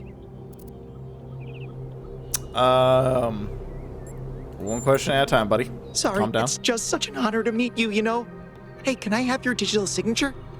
I have the Mayor, Rand, Linux, Kaneda, and all of the first companions. Except Yemo and Sarabai, of course.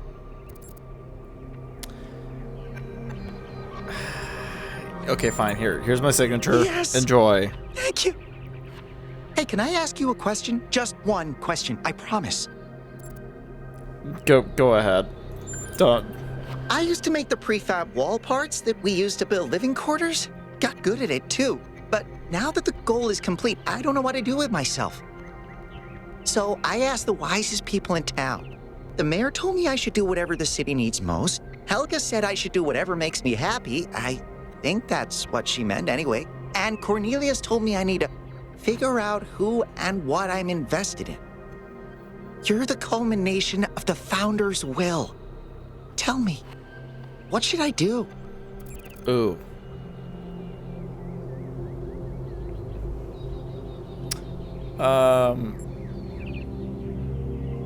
Did you ask Byron? Byron said that if I give the city what it needs, the city should also give me what I need. I don't know what to do with that. You know what? Brian's right. Think about what he said. All right. If you say so, I'll think about it. You enjoy that.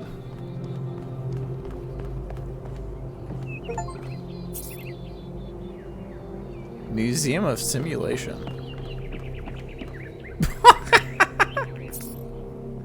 Replica of gargoyle asset found in the simulation. Gargoyles were grotesque. Oh. So this is stuff that was found in Talos Principle 1. Keith, David, and Goliath, which describes two invincible opponents who will never surrender. Huh.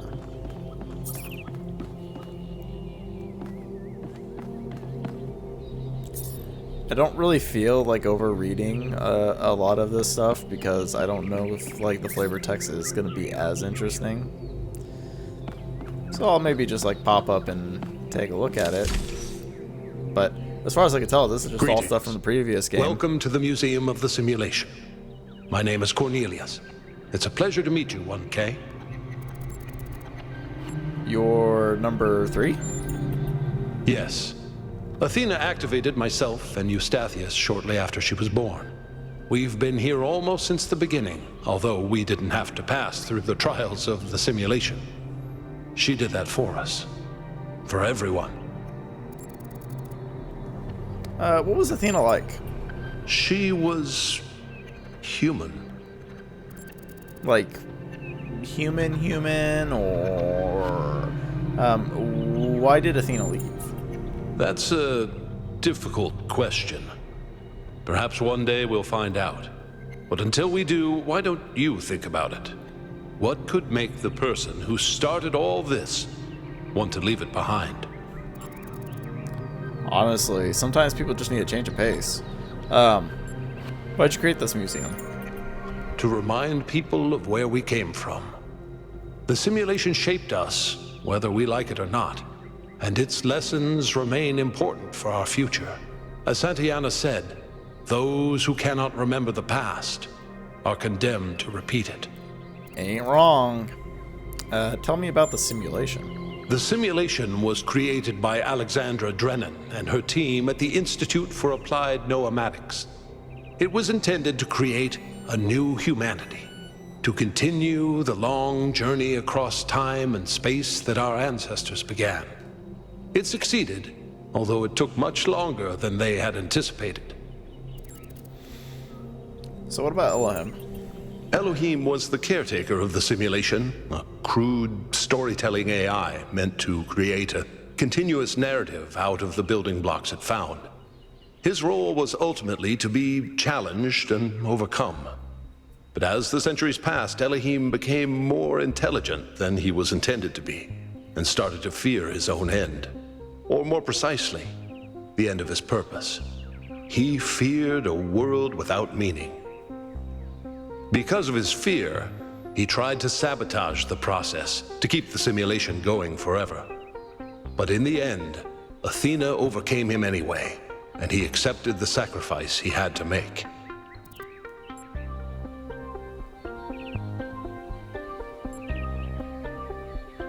Huh. New Jerusalem was built on sacrifice. It was. All cities are.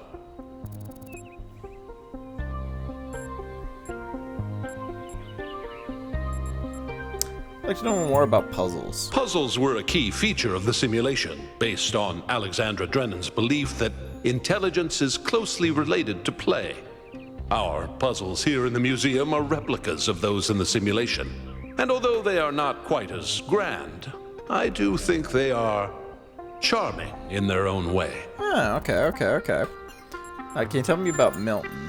The MLA, or Milton Library Assistant, was another simple AI meant to be in charge of the archive. He, too, grew beyond his original programming, although he ultimately embraced a more cynical view of the world. He and Elohim formed a sort of dialectical binary that Athena had to overcome. Okay. What happened to Milton in the end? No one really knows. Some believe that he was uploaded to the gold disk and that he's the reason we're just as flawed as our ancestors. Others believe Athena destroyed him. What do you believe? I believe he was uploaded, but I don't know whether it was because Athena chose to upload him or because he was already too entangled with the process not to be uploaded. Although Athena and I were very close, we didn't talk very much about that part of her life. She preferred to focus on the future. I'll be honest, it very much from the first game, I don't remember as much details. I remember bits and pieces, though. Who are the Archive Scholars? As the name suggests, the Archive Scholars study the Archive, a repository of all ancient human knowledge. Some of them also study what remains of the simulation, trying to extract more information about the process that created us. Are you their leader? Me? No. My brother, Eustathius, used to occupy that position. But these days he's retired. They have retirement? Rand is in charge of the Archive Scholars now. You can find him in the room to the left of the next hall. He's an interesting thinker, but I would suggest taking some of his ideas with a grain of salt. Okay, and what was Gehenna? Gehenna was a community created inside a prison in the simulation, where Elohim would exile those minds he considered a threat to the process. In the last moments of the simulation, he repented of his sins and had the prisoners freed to become part of the gold disc. Some small part of them may survive inside you. Thank you, that is all.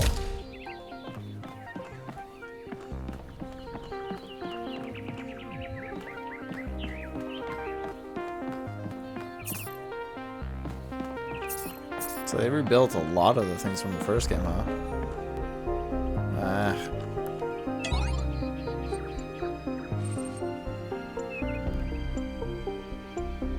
Okay, what about Happiness 1?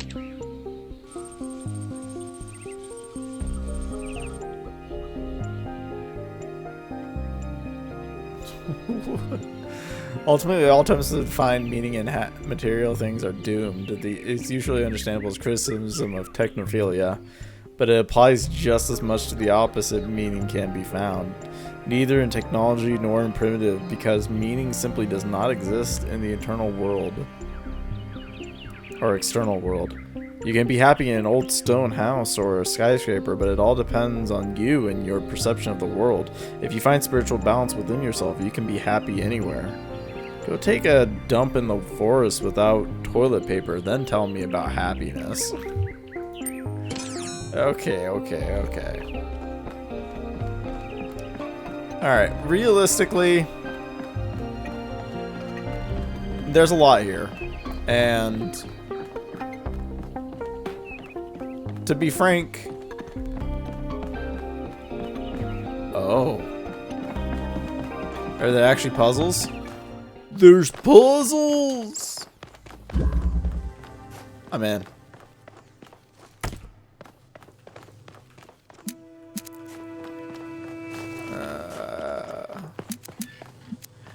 Wait. I'm lost now. So I see. Oh, there it is.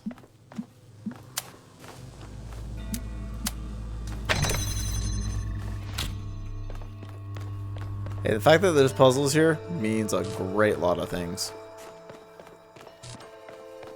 Okay, so we have another connector.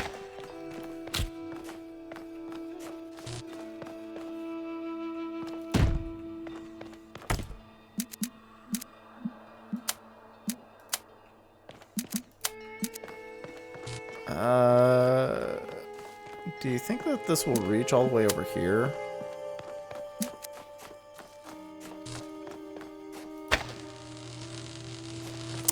Okay. So first of all,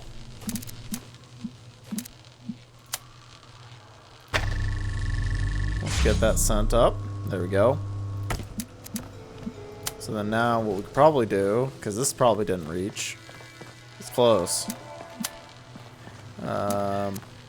Right here. Okay, back up a little bit more. Hold on.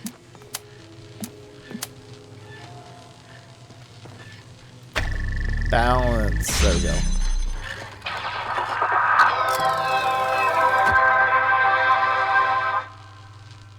Yay!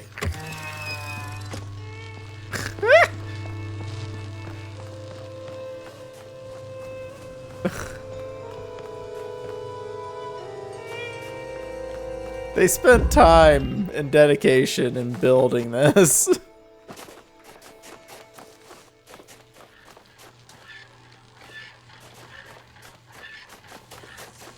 It's a beach ball! I can't do anything with it though.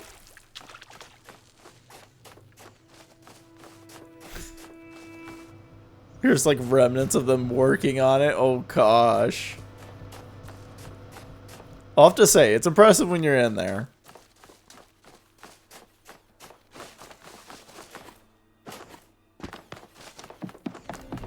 Alright, what about this one?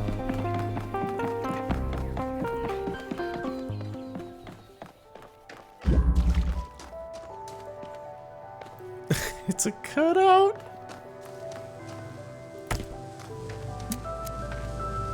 Okay, so we have this. Alright. I get it. A little. There's the speaker. So we could probably place this like right here. So we have enough there. And we select that and that, and we just place it down. See, this is what I'm more in for this game for.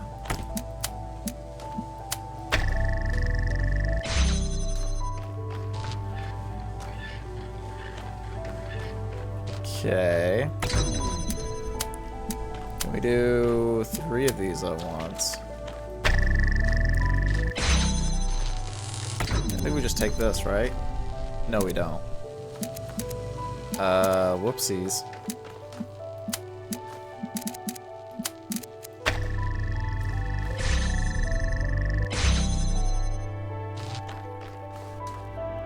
Okay,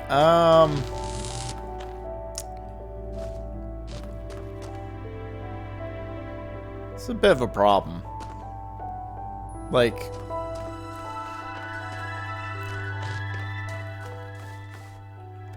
the problem I have is that this needs to be like here.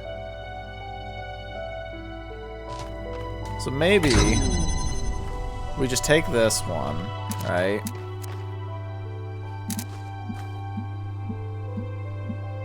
But that doesn't work.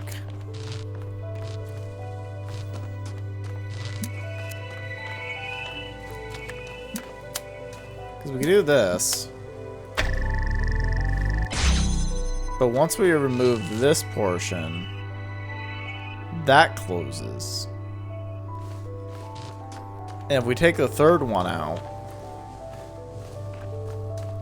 it doesn't really do much for me.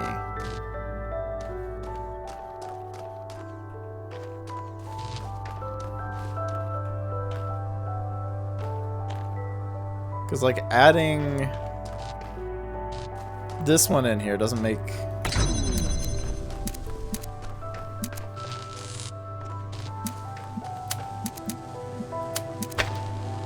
So I was thinking about that. You know, like, you could do something like this, but...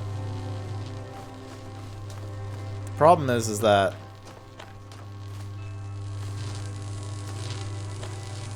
It can't be done. So once you do this, you lose that.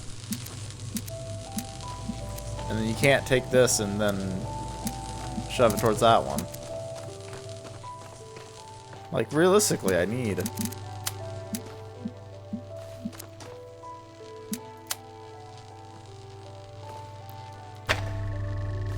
both these in play, yeah?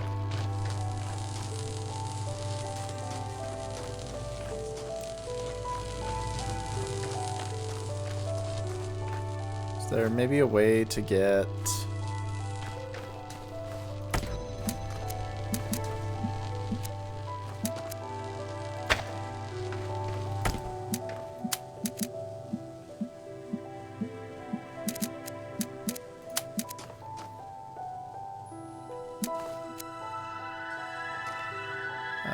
we're just gonna hope that it's in sight.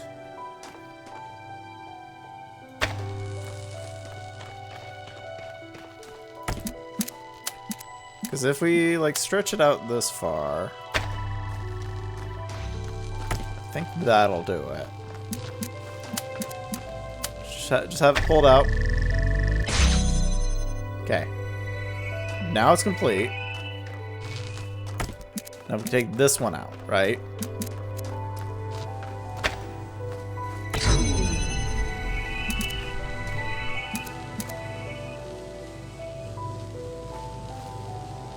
I'm dumb. Took it down a little too far. Okay. This one will replace this. Just needs to be right there. And then we can take this one. We can walk through. Just place it here.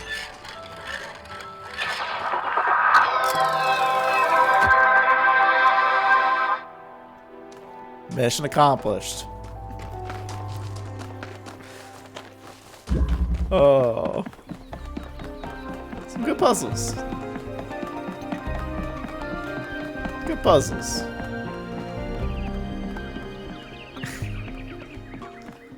Cardboard cutouts. Gets me every time. Oh gosh, this is towards later in the game where things got more extensive. Alright, so we have a red one here.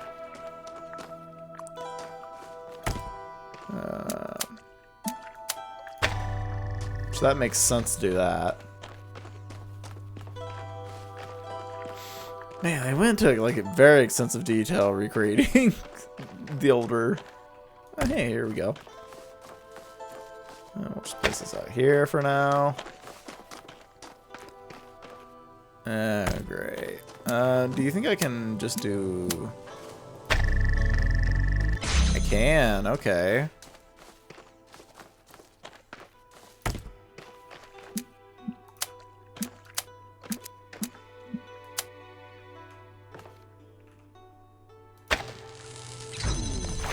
Okay, I think we could just take this one now. And that one will actually feed all three of them. Which is perfect. But then the question is how do we get down to the blue one going the right way?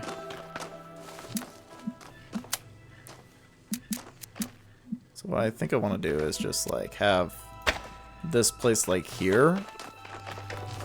And then what we'll do is we'll take this.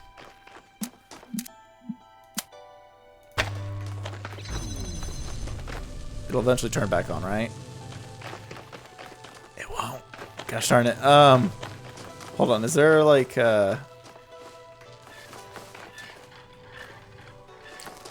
so close. There's gaps. So that blocks it. Can we... Ooh, if we pulled it out further. Actually, who am I kidding? All we need to do is do this. Ah.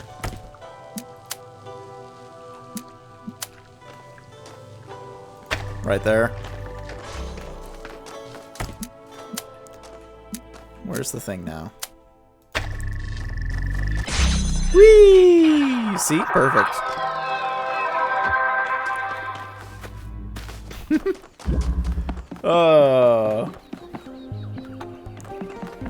That's why I'm in it for the game. Like, just basically doing all this puzzle solving.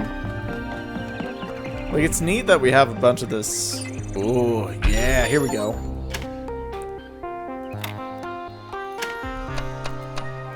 Explored in its entirety. That's kind of not true, but you know.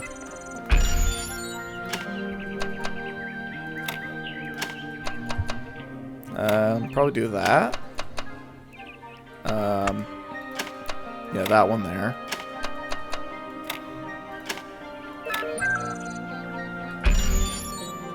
Oh. Oh boy. This is gonna be intensive. Can't do that one. So this one probably fit here. Not that one, but this one. And we can fill this last part here with that. There we go. Ooh. Yeah. Makes sense that I get stuck in the very last bit.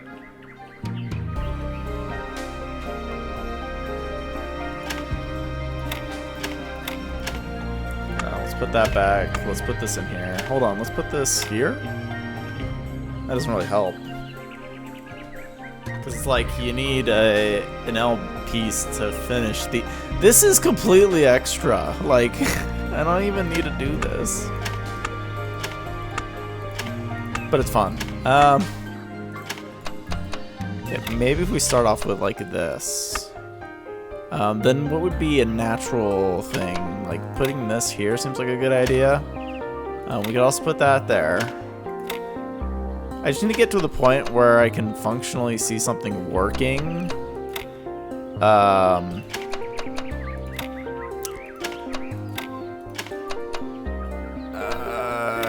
and then I can take it from there. Yeah, so this is a bad idea. Let's keep this piece for last. Let's put that one there. Put you here. You can go here.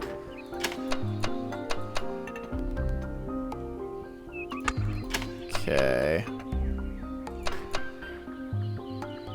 We are nowhere near a good completion of this. Excuse me?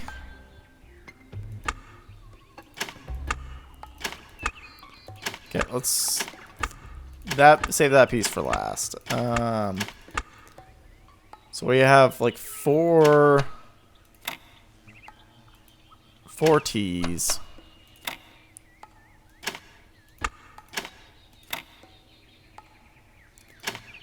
Can't use that one, so it's got to be one of these ones that can go there. These would have to slot into each other like that. We can have that done that way. Oh, there we go. I'm starting to get the feeling it's going to get worse. We use just the one with long pieces.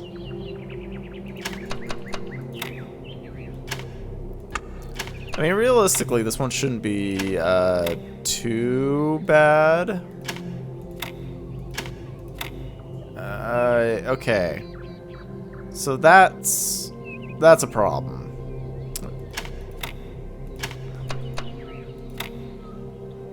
Still a problem.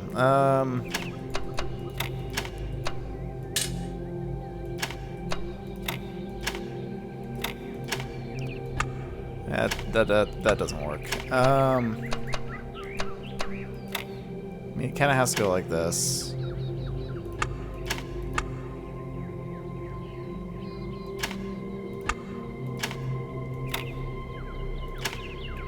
Maybe something like that. We're getting there. It's close. That doesn't really work like that. I have a feeling like, so if we do that, that'd be a little bit better. Except for not really, because we don't really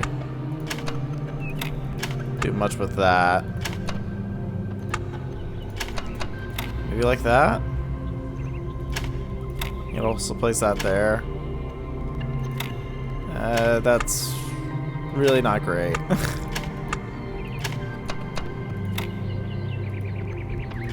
Listen, if there's gonna be more sigil puzzles, I think I'm gonna cry.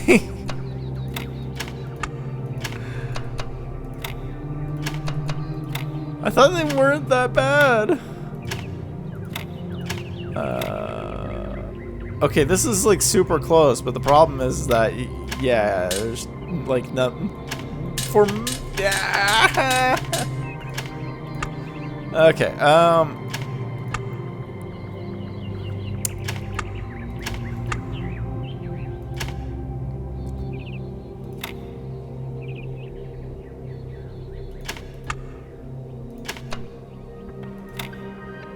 see, this doesn't work because it doesn't even like shoehorn in the same fashion.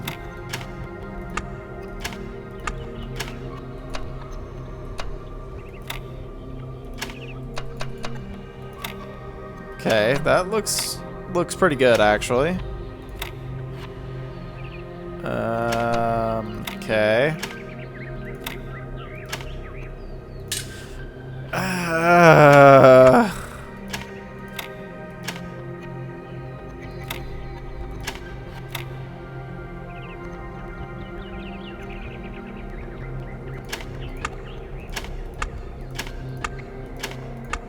Maybe part of it is just like this and this.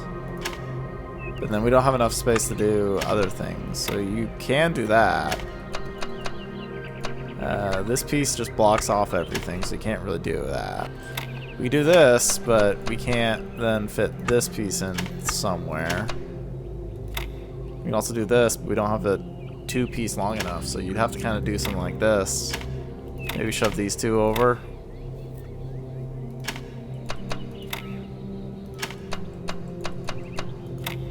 Still in a incomplete state.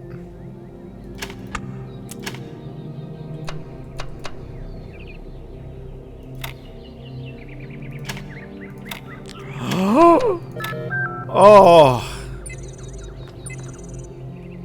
Thank goodness. Alright, this one here. Ooh. We have a long boy. Alright, so obviously this seems like a good starting move because this takes care of that piece. So then we can add that there. This seems good for that. Hold on, maybe... Yeah. So we got like half of it filled out. Now we can try to fill out the other half by doing this. Boom. So much easier. Okay, I am now terrified. Say we start with that.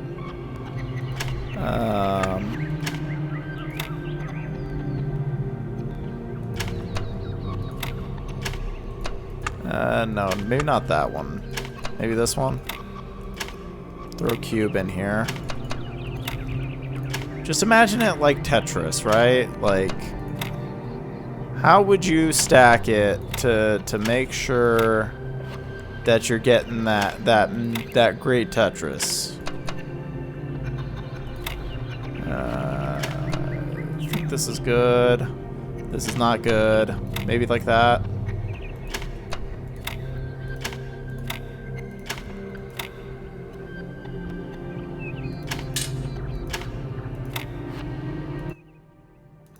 Clicked out. Wait, what?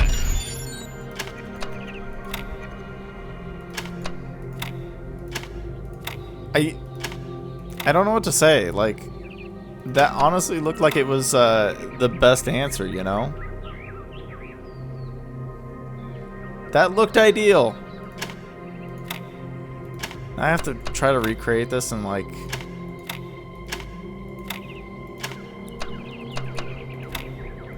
however my brain thought it was ideal. I have no idea. Well, what was my solution?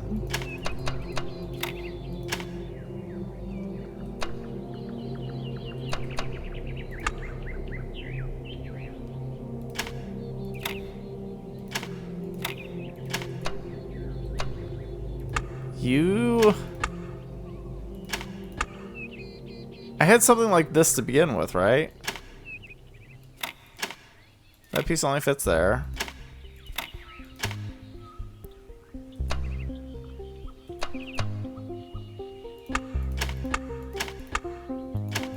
Okay, so I remember ending like this.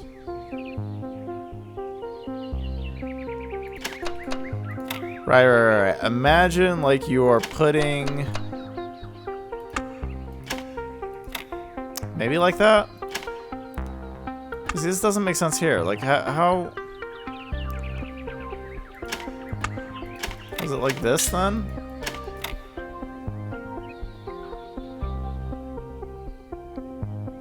Because that made the most sense there.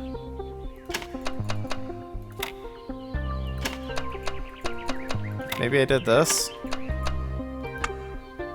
No, there's no way to get that thing...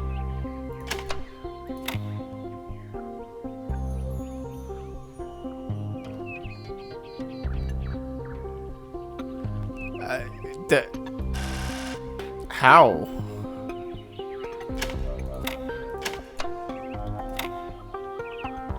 I could have sworn I started off like this, right? And then I did this. I was like, oh yeah, fill it out like it's Tetris. Did I just...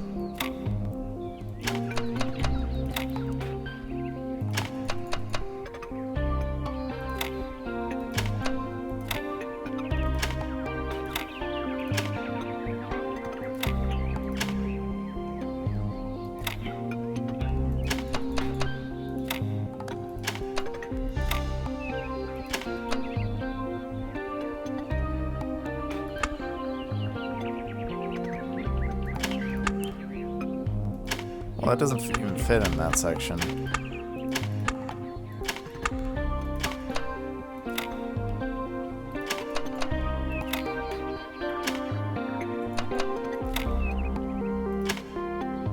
I think I'm going crazy.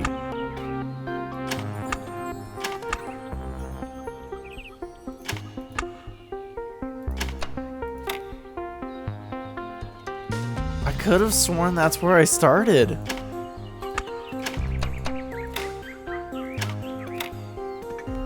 Okay, so we did that. So we can totally do this. That's good.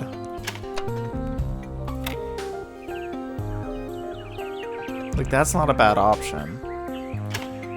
You could fit that there. And you could fit this here.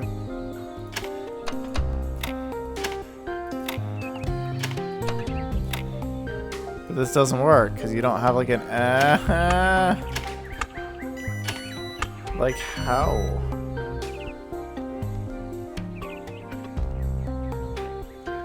I don't get it.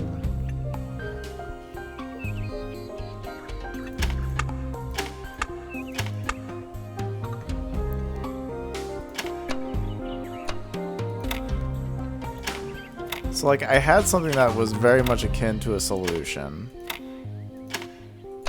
Okay, well, this doesn't even work.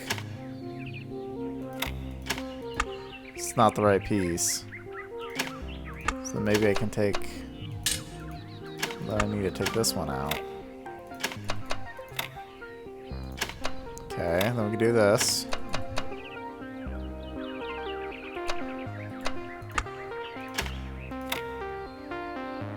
Yes, but no.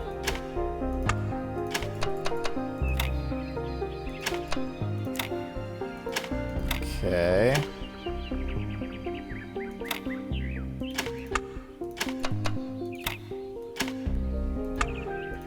I am completely lost on anything that's going on right now.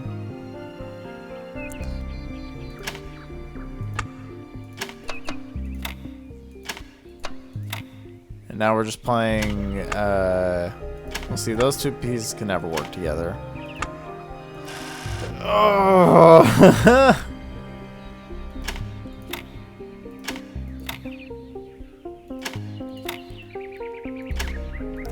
I guess we start with a different approach.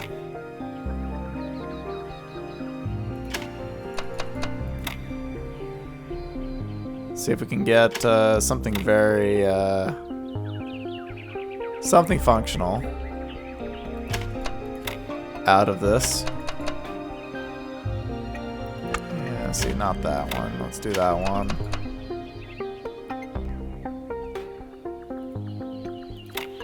So we could do that, do this, and then we do that. The problem is that you can't do it 3 times. And that can't be done because we're starting to get down to the point where we only have like a few. Yeah, that's bad. Maybe early on here, it's better to have one of these in place. Actually, wait. Ooh, yeah. I like that more. Then you can't do that. And then this just fills out this. So this makes a block.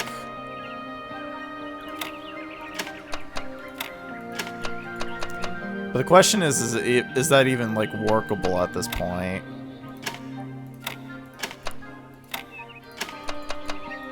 Or are we getting ourselves trapped in a situation?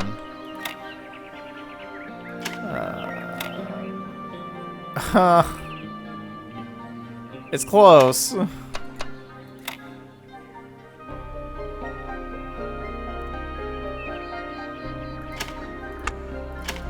Yeah, let's think about it this way. Okay, that doesn't work like that. Ooh, that kind of works. It's still super close. The problem is that that just doesn't work that way.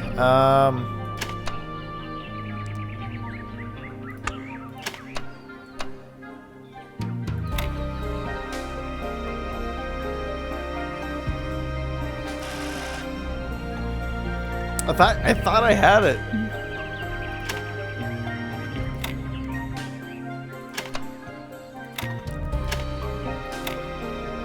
Too little did I realize. I did not have it.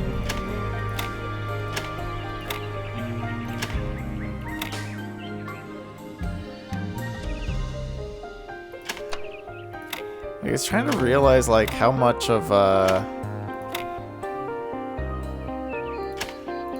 spacing works.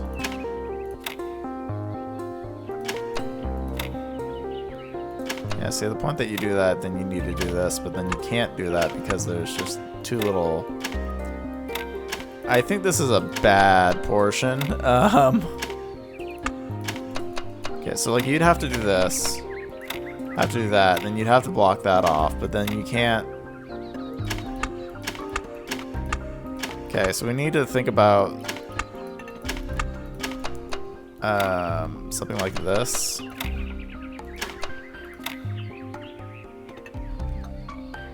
Yeah, that's impossible up there. Still impossible. Like, no shape left to do that.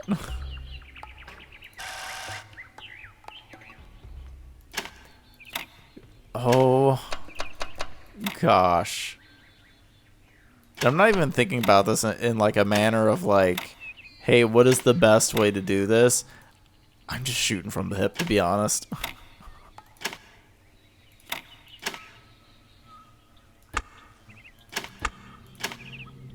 Maybe not that. I mean, you could do this and this.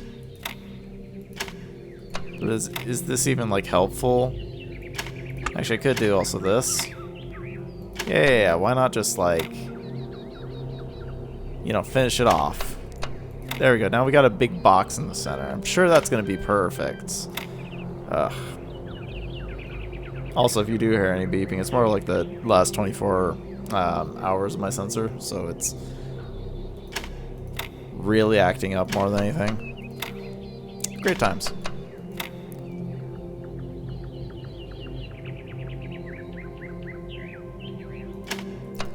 Like, I don't even get it. Like, this doesn't even help me. Bunch of freaking just regular square. You know what? Here, we're just gonna.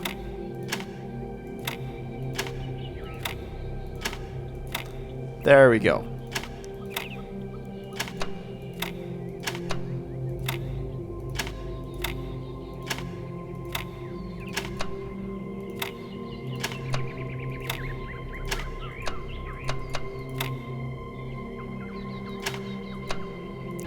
No, it doesn't work that way. That'll work that way, though. Listen, if I get this to the point where it's like, you son of a... If these were both reversed, it would be fine. Ooh, actually, hold on. If they were both reversed, it'd be fine. Ooh. Ooh. I think I got it.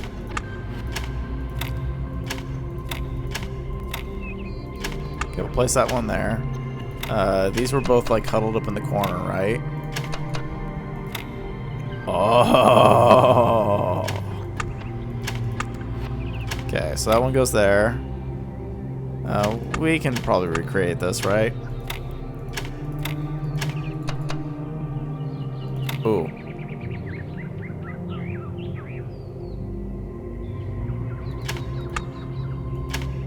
Ooh, that shifts around a little too much.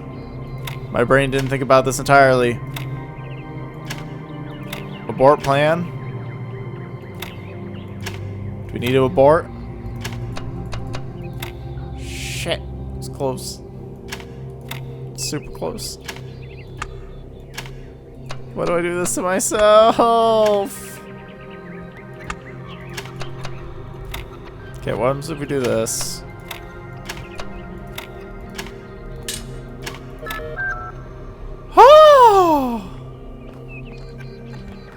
Alright, now that we don't have to live with that anymore in our lives, we walking out of here.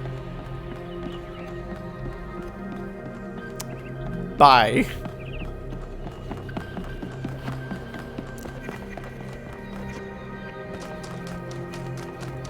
Helga. Founder's blessings. 1K, what can I do for you?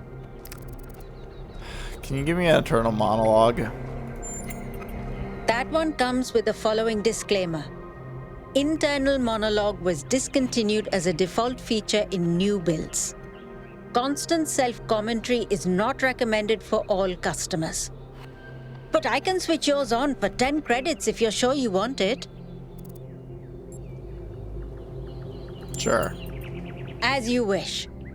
I'm uploading the new settings now. Do you hear anything? Why is she staring at me? I don't hear anything. I'm not sure this is working. Wait, no. This is new. I didn't used to think in words like this. It's like there's this little translator turning all my thoughts into some kind of ongoing narrative. It's kind of relentless. How do you make it stop? Do I just not think? I'll try that.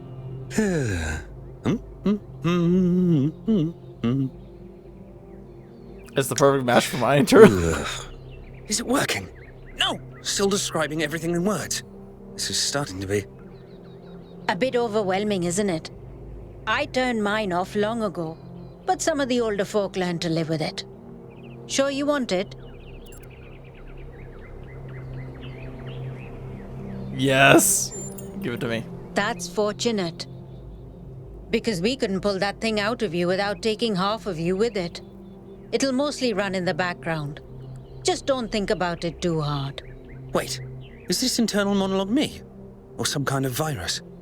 Am I a life form which learned to describe itself? Or a parasite which survives by providing a narrative service to its host? Hold on, she's going to say something else. So, something else perhaps? Okay, hey, what's sensory tuning? A very popular choice. Enhanced sensory perception lets you distinguish sounds, shapes, and colors at greater distance. It's 10 credits. I'll take it. Okay, I'm updating your settings now. And hey presto, superhuman senses. Does the air taste fresher? Do you hear the birds chirping outside the dome? And beyond that, the river bubbling through the dam.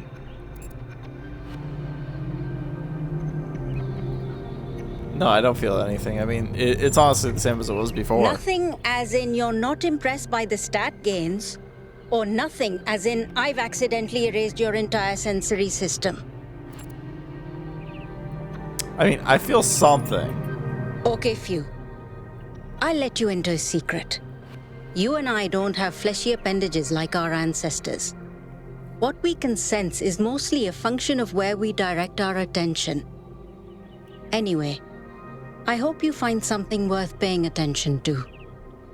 So, something else perhaps? Alright, what's the last one that you got from me? Future prediction. For 20 credits, I can peer into your future and tell you what I see. Can you read my future? Let me consult the algorithms. Oh dear. I'm afraid you're going to change the world. You will have a choice, but whatever you do, New Jerusalem will never be the same again. Oh my gosh. I'm sorry it's not better news. Best not to worry about it, dear. You just do your best to have fun in the meantime. Oh my gosh, I'm so worried. I might end New Jerusalem. What about inner peace? Woo. Inner peace doesn't come cheap.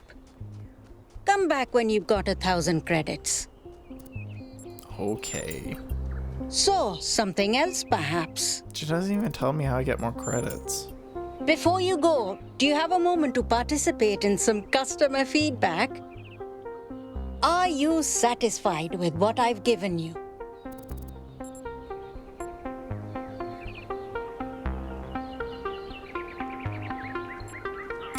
Maybe later. I understand. Please come back if you need anything else. Thanks, Olga. It's very, fitting.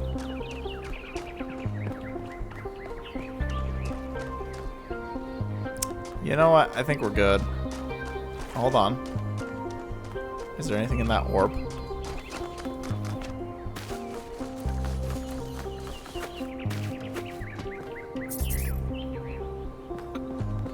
312. It's all blocked off. Dang. Alright, you know what? We're joining the expedition. It's been long. Ah! Poor cat. Founder's blessings, 1K. Founder bless you. I think we're needing to get into some real mind-bending stuff. Museum was nice, but I'm ready for the new puzzles. Well, I mean, granted that it's all the same puzzle, but you know, new puzzles.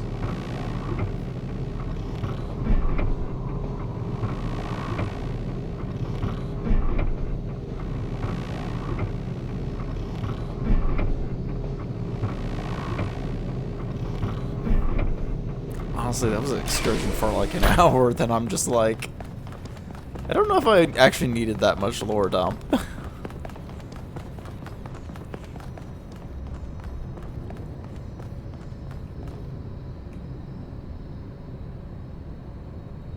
What can I do for you, 1K?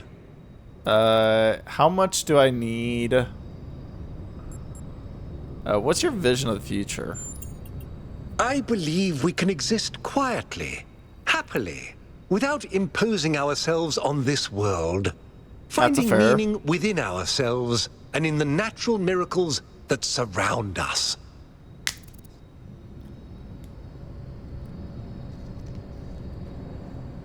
And how do you feel about Byron?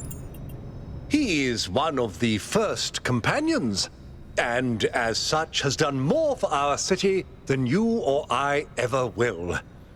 I simply wish he could be more reasonable. Okay, so you're talking about it in that aspect, but to be honest, like, all you have to do is just be a little bit more, you know, proactive, and then eventually you can catch up, especially if Byron just, you know, does nothing. How'd you get into politics? It was a time of great uncertainty. The founder had left us, and our society was at a crossroads. History teaches us that during such times, terrible passions may seize the people. Madness, anger, revolution, civil war. The greatest pastimes of our people. Our fragile city could not afford such things. That is why the founder gave us the goal, a path to equilibrium, not only for the planet, but for ourselves. I merely picked up where she left off. But why 1K? Why not, like, you know, it's always a pleasure to 100? speak to a citizen. You know, it's stuff like that. Like, it could have been more reasonable. It could have been less. Like, why is 1K the equilibrium number? Alright, Melville. So, what's the verdict? Are we going? Yes, this is an opportunity we can't pass up. I guess Byron was pretty convincing, hmm? Well, we'll see. I just wonder how much of the city is going to fall apart while I'm gone. Actually, we haven't been formally introduced. I'm Melville, New Jerusalem's only decent engineer. Saved you from the elevator. I'll let you know when I need it. Nah, nice to meet you. People call me 1K. Pleasure. Now let's get this show on the road. You ready to go? Yes.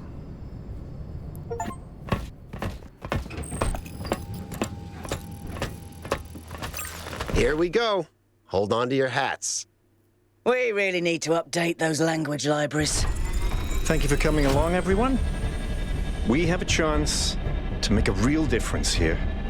It's not just about what we find on that island. It's about who we want to be, as a people, as a civilization. To remind ourselves that we used to be wanderers, explorers. We used to yearn for distant shores and dream of building new cities. Let's see if we can rekindle that flame a little. All right, this is going to be a long journey, so I would like to ask you to switch to sleep mode to conserve power until we arrive at the island. Nighty-night.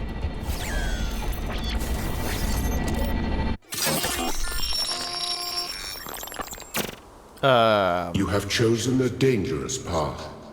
A path that will demand sacrifice. But that, my child, is how the future is built. Yeah, future is built off it. Wakey, wakey, robot people. Okay. Say goodbye to Elohim and say hello to the mysterious island. Status report, please. We hit some headwinds over the ocean, so fuel consumption turned out a bit higher than expected, but we should be okay. We're approaching the center of the island now. This should be the location of the largest of the artificial structures we detected. How large are we talking? Do we have precise measurements? It should be coming into view just about... Whoa. It's big. You can say that again. That is a bloody megastructure. If I had a spine, it'd be shivering. Ha! I knew this would be exciting. Yakut, find us a place to set down. On it. She big. It really is incredible.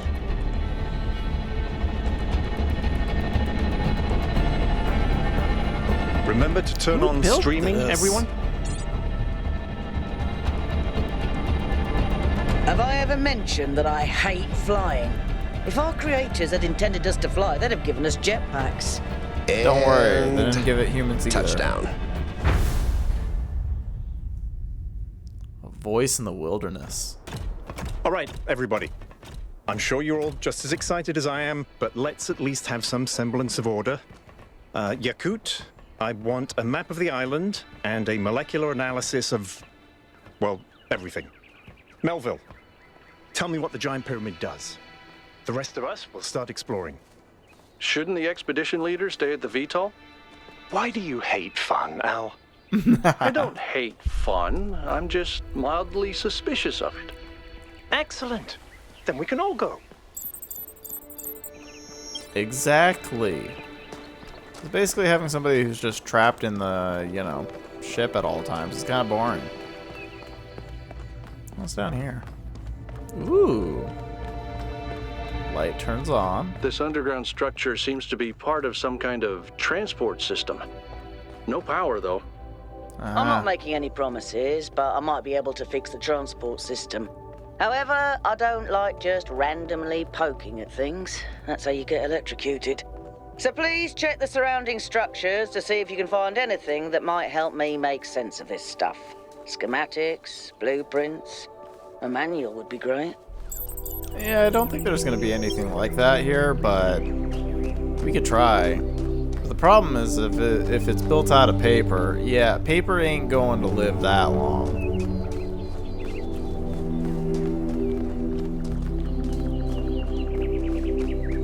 Man, this game's gorgeous.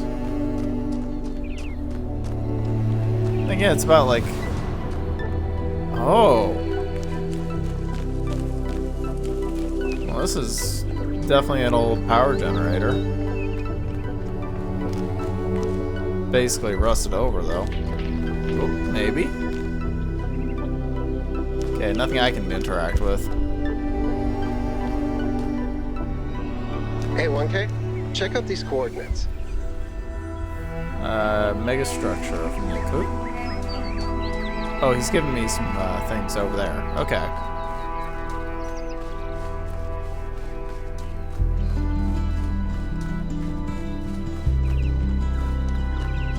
Ooh.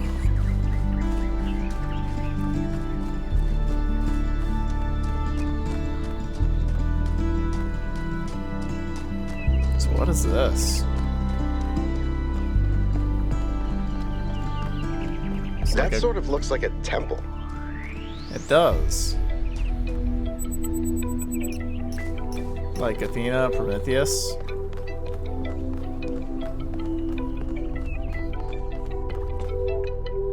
Lots of interesting things. Let's see, if I press tab. Yeah, so I think that's the place he's sending me. I know you've been looking forward to playing the winners of the biannual Gehenna Memorial Interactive Fiction exhibition. It's now in the 312th edition of the Gehenna Pavilion. Fortunately, due to new power management and distribution plan, the pavilion will have to remain closed until a little longer. Thank you for your patience. This is disappointing. Would have been great to have them ready for completion day. We all have to make sacrifices to stay true to the founder's vision. Those text adventures are the only thing that breaks me out of my monotony. Why prioritize this pointless completion day celebration over an expedition that people actually care about? Art is one of the things that we actually still do.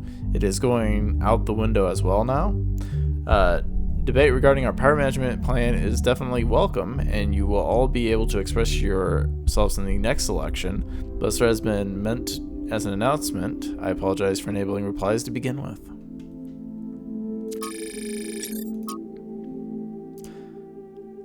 Wasn't entirely sure what to call this. It looks like a temple and sort of astronomy themed. Maybe I'm reading too much in this. I do that. It doesn't seem to be active anyway, but I can't help but think that the design implies some sort of significance, like it's hiding a secret. But again, maybe my imagination is getting the better of me. It seems fine. It does seem prolific. So he's all the way over there. Here we go. The door's already wide open. Ooh, some like old vault doors. This seems different from the other structures. Older. Have a look around, 1K. It does. It seems very vault-like. Ooh. What's down here, though? Ooh, an old, like, turbine engine. Spinny fans. Looks like they were running some sort of experiment here. Alright. Talos Principle 2A. Name on the universe. Author Stratton of Stigera. Location Har 1. A fragment from Stratton on the universe. I grant you, then, that man is indeed like Talos and cannot escape this material nature, despite the claims of metaphysics, as you have many times said. Too many, perhaps. Repetition is the mother of teaching, at least when the students are hard-headed. But what does this tell us about the nature of the universe, and which was they're disgusting? Sorry, discussing. Stratton. So it's Eminitus, and Nika.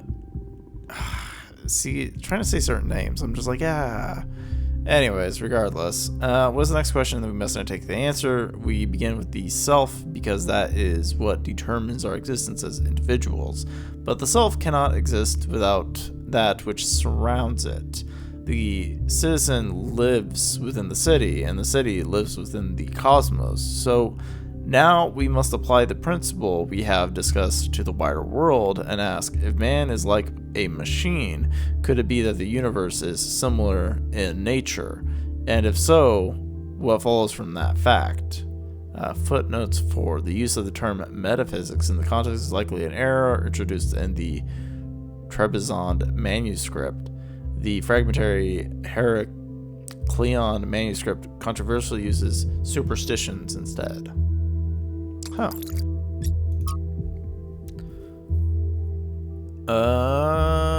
So that just seems like normal power node progression things, and then we have a schematic that we got. So we downloaded that. Thanks, 1K. Let's see what we've got here.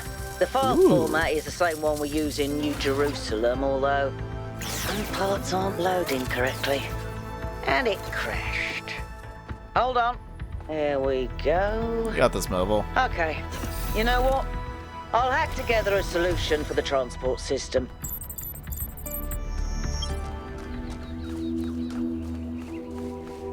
Well, that being said, what else is there around here to look at, though? So you gonna initiate the transport system, but it seems like we have some interesting things. Golden gates. I wonder what's behind those. Ooh. Has to be something special, right? You know what would be special? An explanation.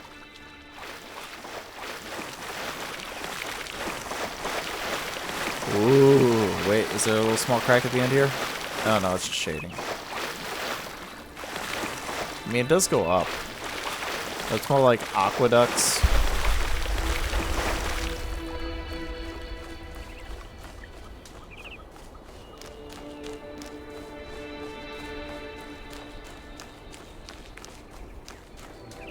Nice, people have some strange architecture in mind. Yeah, I don't think there's anything else out here besides that.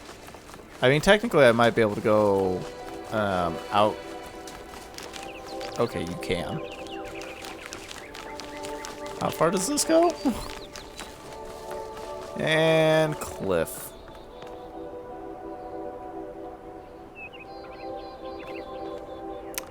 Do you think that they did?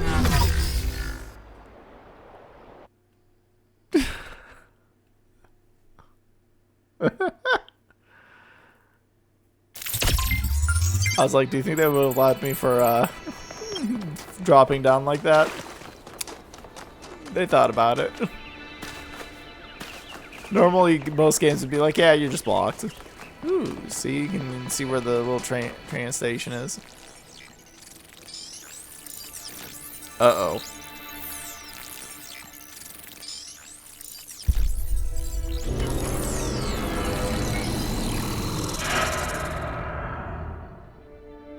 What the? Am I in sleep mode, or did that thing just materialize out of thin air? Melville, I want an analysis of that particle cloud. On it. Anyone got a butterfly net?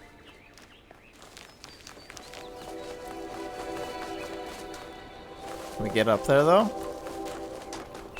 Look, I want to see it. I'm sure we can Skyrim it.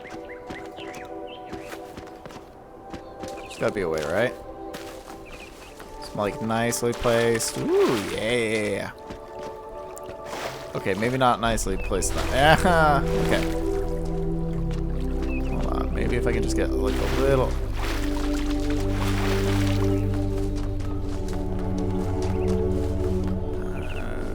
Realistically, there isn't much, which is interesting. Most. Oh, maybe.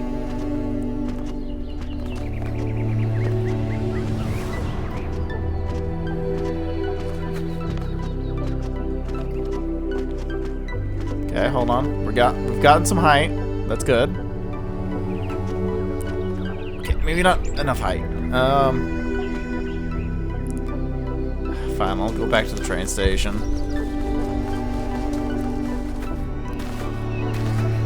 Except for reverse entry.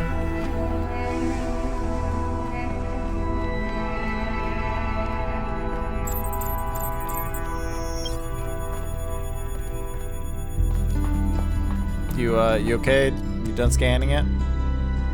Let me get in now.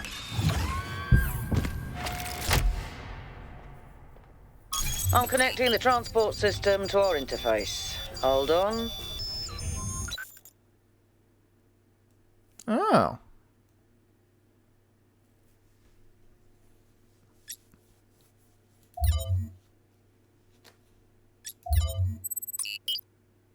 Am I here now, or am I somewhere else? So there's the megastructure, but I can't travel to it.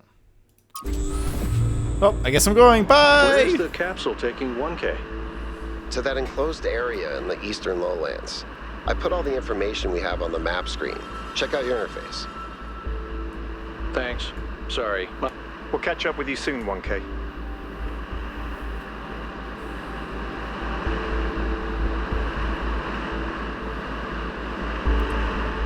Ooh.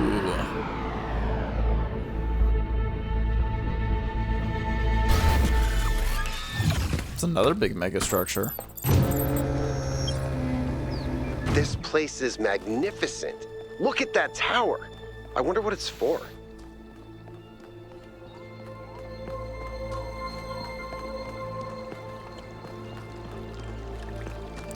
No idea.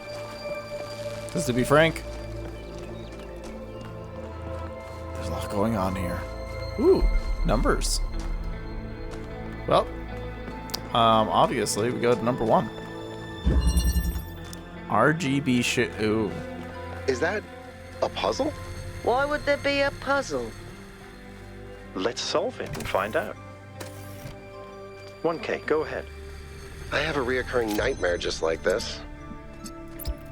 Okay.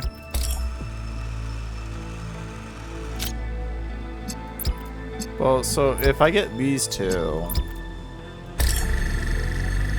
Ah, so the 3 keep shifting around. Okay, so we could just probably place that there for now. And then what we do is we want the 2 non-blue colors to get blue. And we can place this down here. And then we do the non-green colors to make green.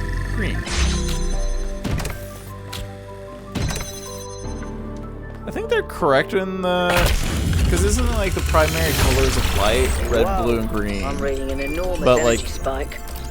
It's another part. When we talk about like physical coloring and stuff like that, it's like red, blue, and yellow. It's headed for the lake. Head for the lake.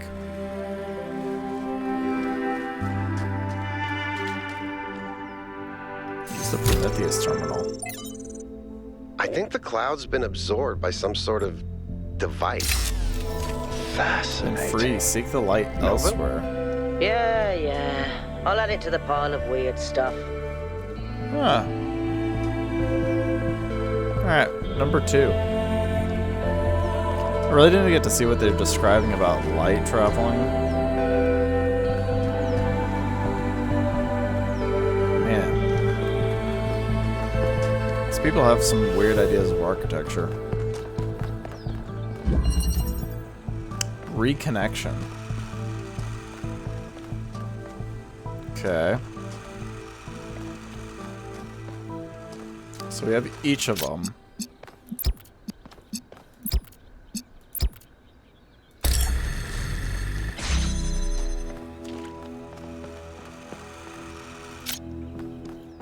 And we have another converter.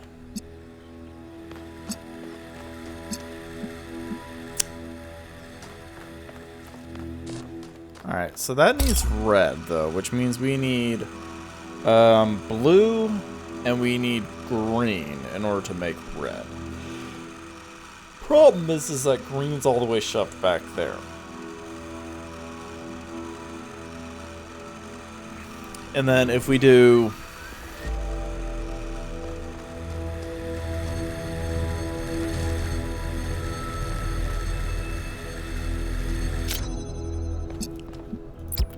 So wait, what happens if we do...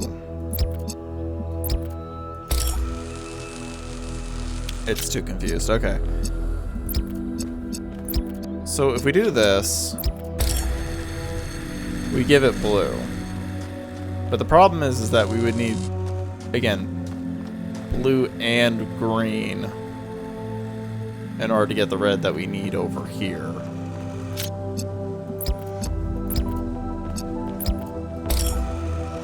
Because then that's blue and blue. So then, if we did this, and that would give us the green in order to get us the red. So you don't really need the green. You need the green from the initial, but you don't need the second.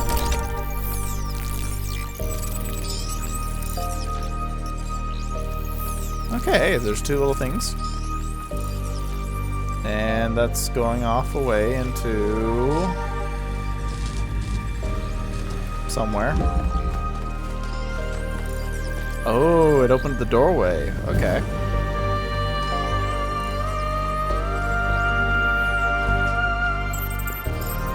I've been playing around with this machine that absorbs the particle clouds.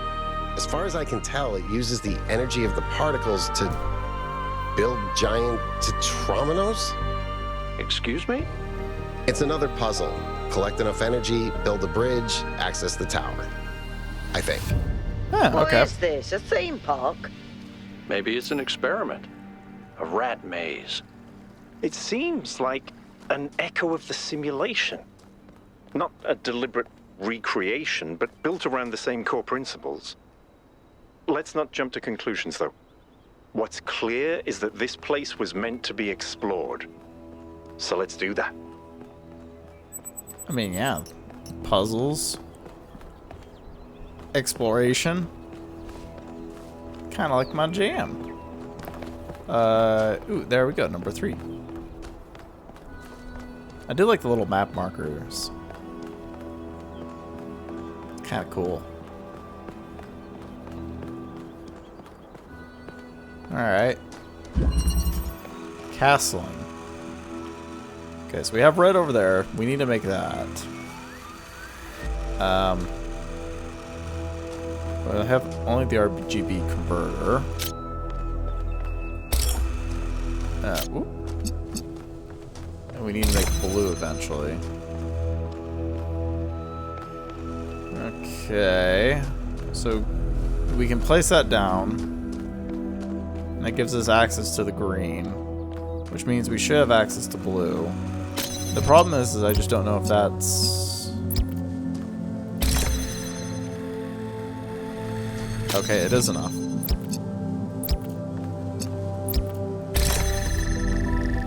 So that should unlock that. And now the goal is to make red.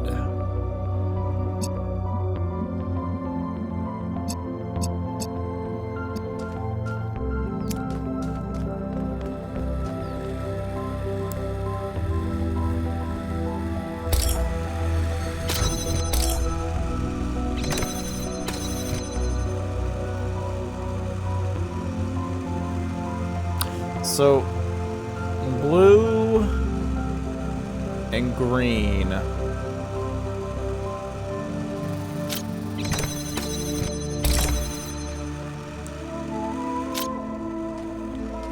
Make red. So if we do it like this, that would make blue.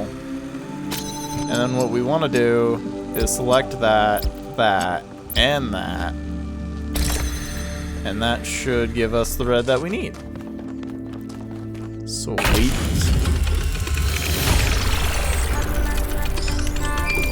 Keep solving these, 1K. Let's see where it leads. Let's go.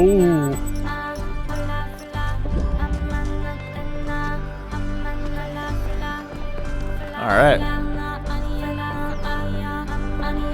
I ran the samples I collected so far. Maybe it's the The exit. soil sample results are in line with what would be expected in this type of environment. The samples from the above ground structures, though, I tried dating them, but the results just don't make sense. None of the typical molecular markers are present. These walls could have been made 10,000 years ago or yesterday. I could try to estimate an age based on erosion and plant growth, but I'm not sure that would make sense given how weird everything else is. Good work, Yakut. Keep at it. Founding. From Apacia's Journals, Volume 1, The Founding of New Jerusalem. Honestly, well, most of these names I'm just probably going to be throwing out something random. We finally sent out from the dam today. The site that Athena and Coriolanus picked for the city isn't far, but the vegetation makes the going difficult. We found the secondary supply site easily enough thanks to Alexandra Drennan's instructions, but while I still have to compile a detailed inventory, it seems that many of the more complex materials are in bad shape. They must have expected the simulation to fulfill its purpose a lot sooner, but then they probably expected all 12 of us to be there from day one, not just Athena. Tonight we have to use the 2 recharging pods that we brought from the dam. in 4-hour shifts, which is just as well. There's no telling what sort of critters are hiding in the undergrowth, and most of them will have to learn that our kind isn't editable. That's true.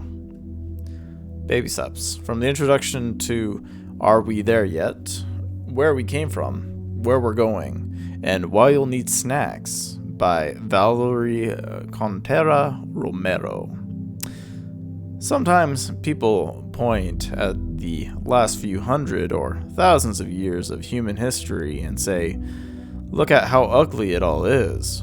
Look at what a mess we've made. Maybe the modernity was a bad idea. Maybe we should stick to living like cavemen. And I get it. It is ugly and messy. But the mistake is thinking that where we are right now is the end point. That this is the adulthood of the human species. I mean, try to apply what you know about human development to human history. Think about babies. Babies are ugly. Admit it. We all know it. They look like tiny old people covered in mucus.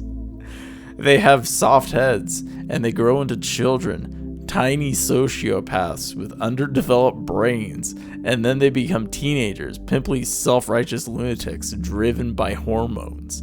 And then, slowly, if you're lucky, they gradually become adults.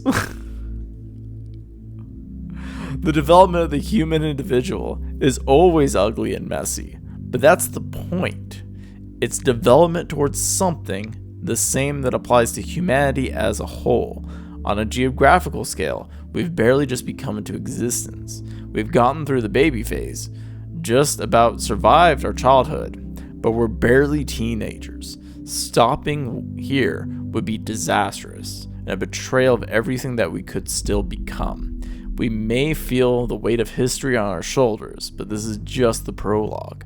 To put it in pop culture terms, we haven't even made it out of the tutorial yet. Just because it's all pimples and hormones and frustration right now doesn't mean it's never going to change. Dang!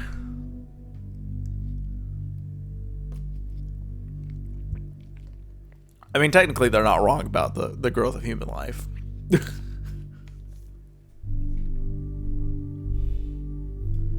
Start from defenseless baby, and as you get a little bit older, then you start thinking you know everything about the world, and then you get even more thinking you get more knowledgeable about the world, and then it just all falls downhill from there.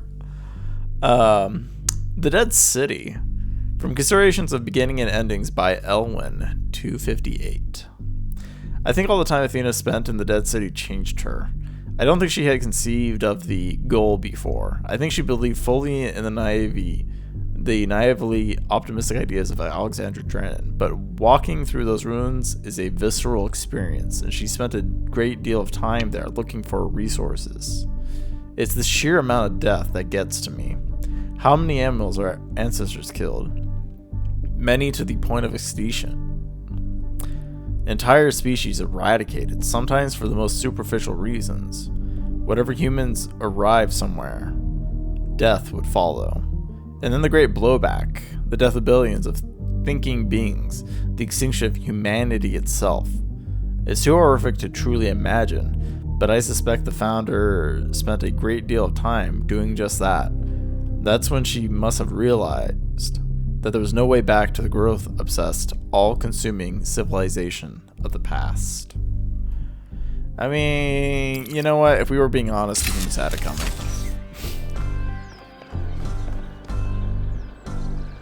They had it coming.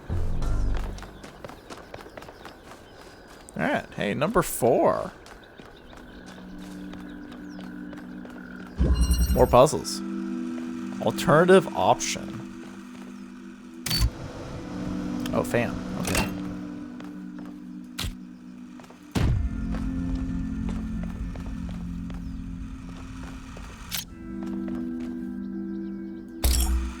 Oh, I can't.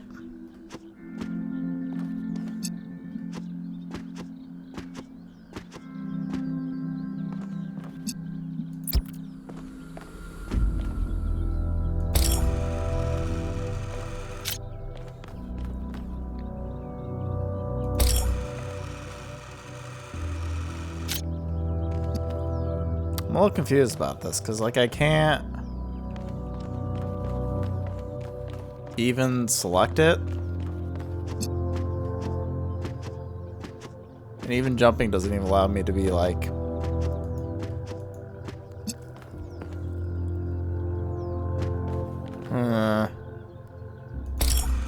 So if I do this, that's cool and all. Oh, brain. Okay, got you.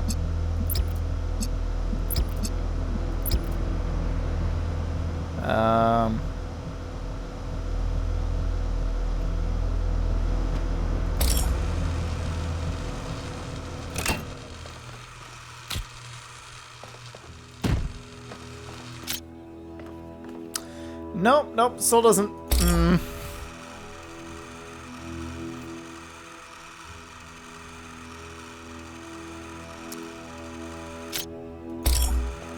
What was the thing? You have no tokens. You were not alone in your quest for the light.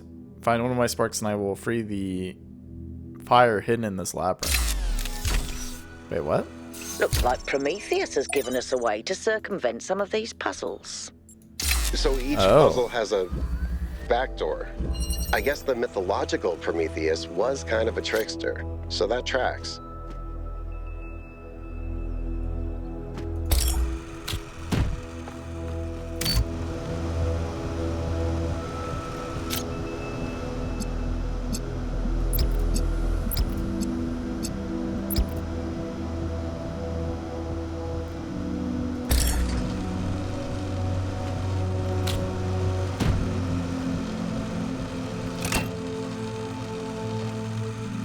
But how do I do...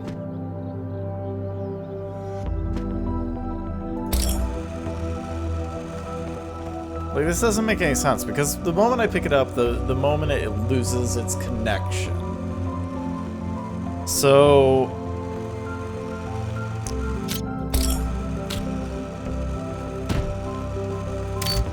And, like, I can't just... Because the box gets lost.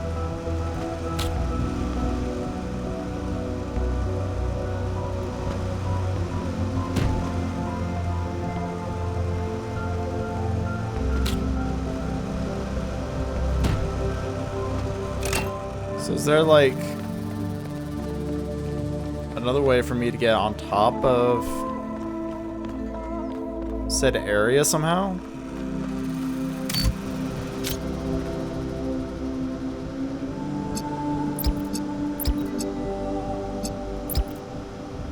Because, like, I can connect it just like that, right?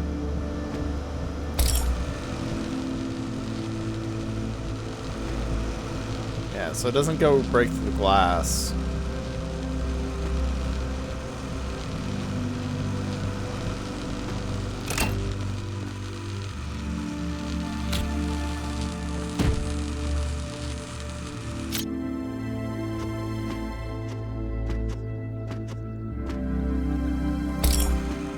I am greatly confused. Because we can't pick up both.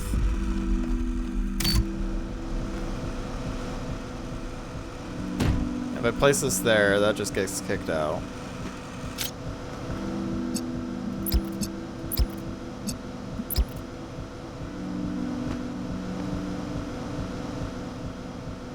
Hold on, can I just... Yeah, see, it gets kicked out. That doesn't work that way.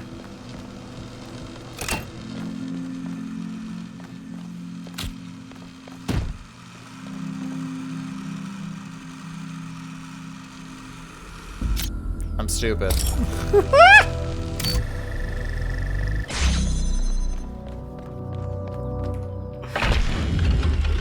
Okay.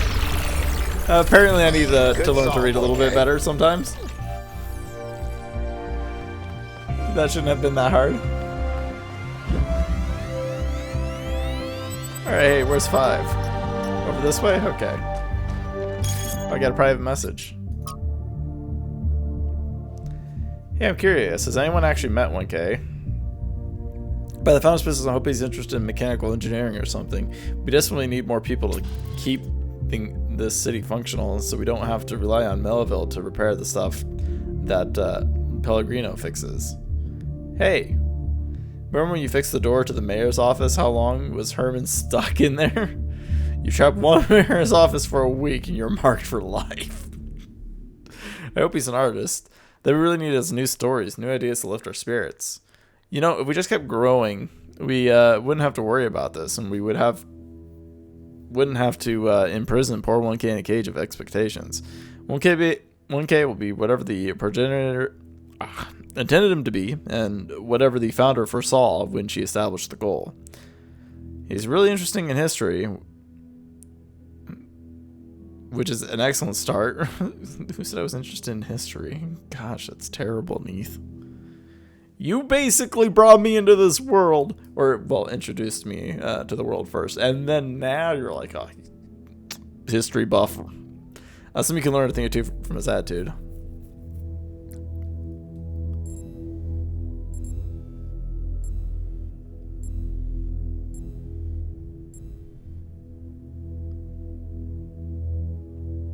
We'll find my own path. And may your path lead you to the founder. Or, you know, somewhere you actually want to go. Let's keep it simple, guys. Everyone can have their own opinion. The important thing is to make 1K feel welcome.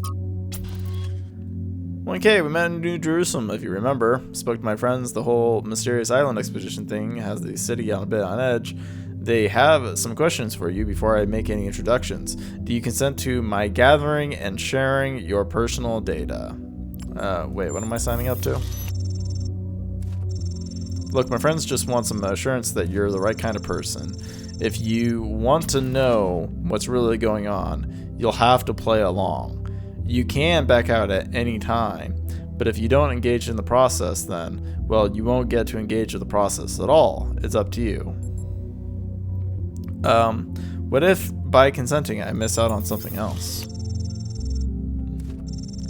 I'll give you some advice, newbie. When your choices matter in this world, you'll know about it. It's somehow built in. The developers are thinking about me. When you face a dilemma and both options look good, then for sure you'll miss out on something. But trust your gut and you can't go wrong. This right now is not one of those dilemmas. You should come along for the ride. That's my advice. Okay, fine, I consent to send you my personal data. Good choice. There are 6 questions. Standard vetting procedure. We'll get to the best results if you answer in whatever way is most true to you. Question 1. Which is more important for making good decisions? Compassion or knowledge?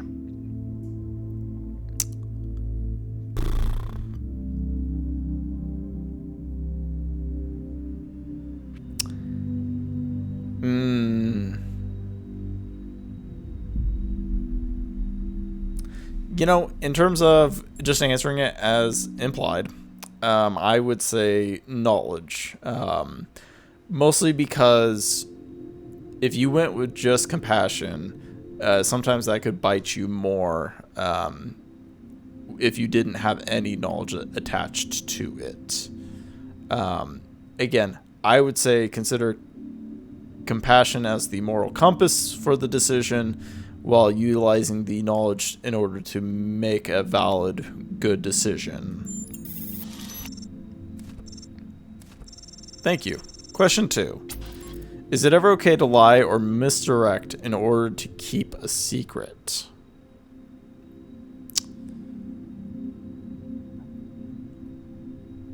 Yes. But only under like very, very specific circumstances.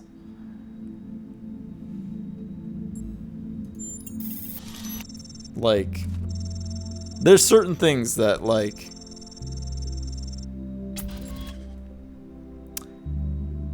you shouldn't lie about. But in the terms of like misdirect or in order to keep a secret, can't be. Question 3. When people do wrong, do they deserve to be punished for it beyond what is necessary for your own protection?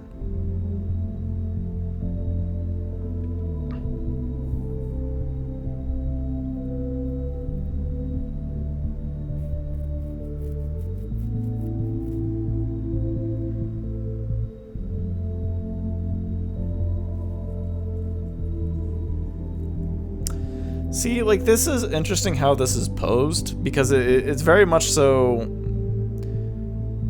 like, excessive punishment is the way Dodge is phrasing it, right? And, like, part of me is like, no one deserves to suffer unnecessary, which is absolutely true, right? Like, you don't really want to give, somebody the death penalty for, trying to steal something. Like, it doesn't really make much sense, right? I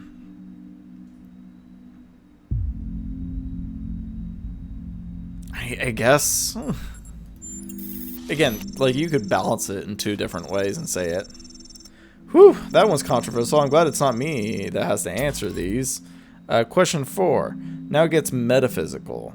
In your opinion, can the world be reduced to mechanical parts, or is existence just weirder than we will ever really know? I'm gonna say it's weird, and we'll never fully understand it for that one. To be honest, like, gut feeling on it. Well, I'm glad you understood that question, because it's all Greek to me. Question 5. Can things really change for the better, for good? Or do good times and bad times come around in cycles?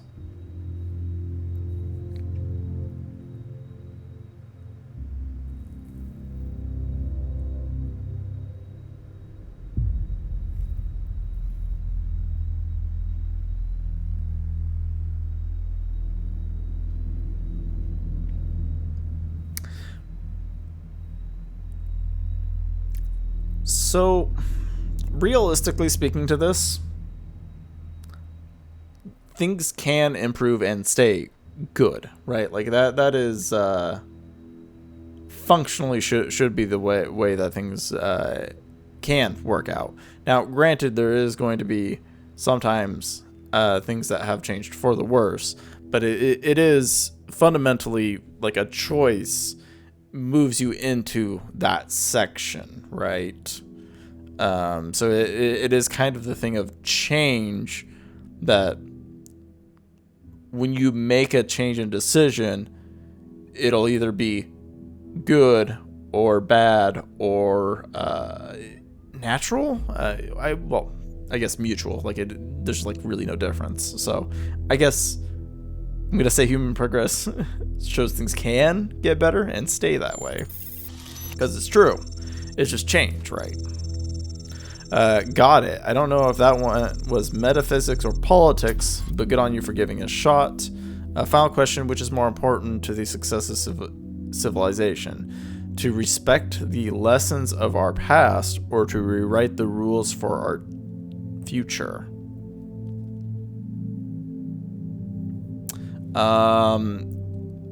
Again, quoted from history, those who do not learn from the past are doomed to repeat it. Again, paraphrasing for that, because those who do not learn history. But we should not disregard the wisdom which has brought us here. Thank you. We're all done here. Oh, hold on. I got a last minute addition. It's a weird one. I know who this one came from. All right, question 7. Can praying for something make it more likely to come true?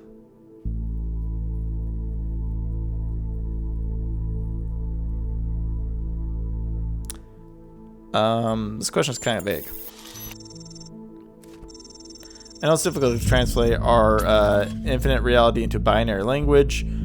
Nonetheless, I suggest if you have any natural inclination towards either idea, your answer that way, even if it's not strictly correct. But if you insist, I'll communicate your apathy to my companions.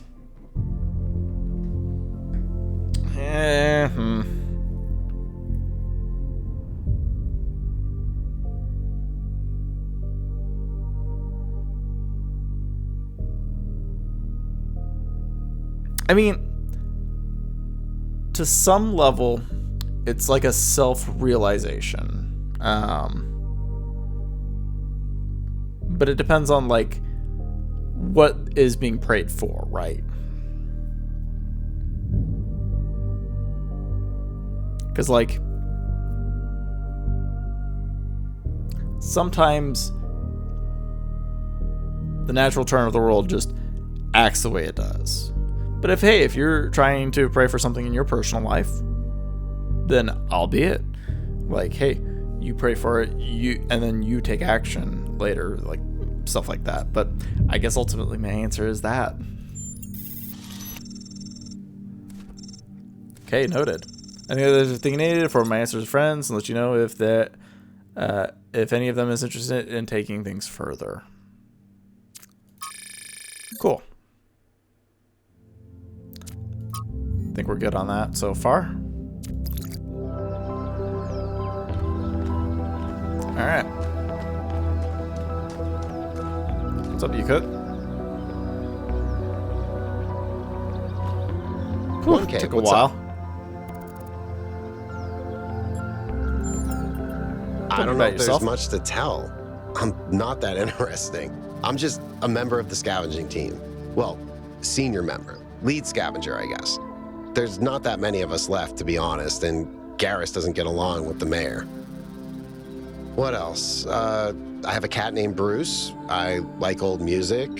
I have a collection of antique bottles. I think that's it. I mean, to be honest, I feel you on that the not much interesting about me portion. I've always loved exploration.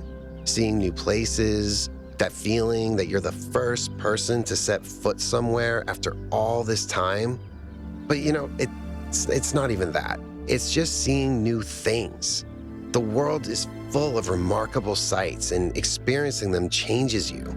It's not the same as just reading about it. I can agree with that. Exactly. Every time I go on another mission, I find something that surprises me, that extends my horizons in ways I couldn't have anticipated. The world is so much bigger than we are. It contains things that we can't even imagine. And if we limit ourselves to our own minds, we'll never grow. That's true. You need kind of both, like, introspection and a little bit of extras outside of your life in order to kind of develop, you know? He's 5 years old, half goofball, half psychopath, loves sticking his head into things, chews cables, pees on electrical stuff.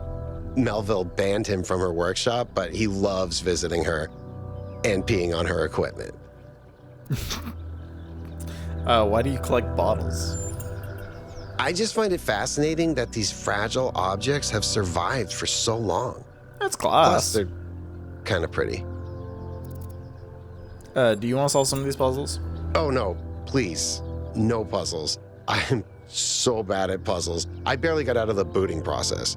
Elohim thought I might be defective. That's understandable. What's the farthest you've been from New Jerusalem? It might be this. Although there was an expedition to a superconductor storage facility up north, incredibly well preserved, but the logistics were an absolute nightmare. Now that I think about it, there might be some of that in you. I don't know if I should feel comfortable about that. Have you ever seen anything like the megastructure in your travels? Our ancestors built some pretty amazing things. Huge cities, factories, mines, monuments to their history, but nothing quite like this, no. I mean, it does seem alien to me. That's all. So that's pointing towards... Oh, okay, so it's a gate. Huh. Another set of golden gates. These must be connected to the ones near the megastructure. There was a harder set of puzzles in the simulation, right? And maybe they're like that. I know 1K is probably like, yay, harder puzzles. But to me, that sounds like error code 704. No thanks. He's right. Harder puzzles! Gotta love that voice.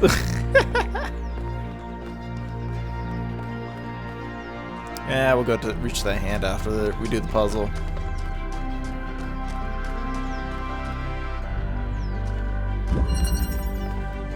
Through the door. Alright, so we have a connector. We need green, and we have red. So, obviously, let me just place this here for now and go take a peek at if there's anything else here. Seems like we got a jammer. Okay, yeah, jamming. Blue. Okay, jam that.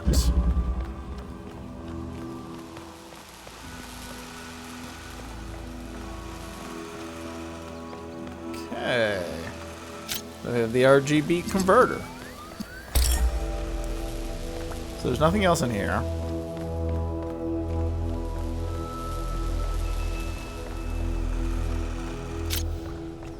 So we'll just need to take this, jam the other doorway. Probably take this through to here-ish.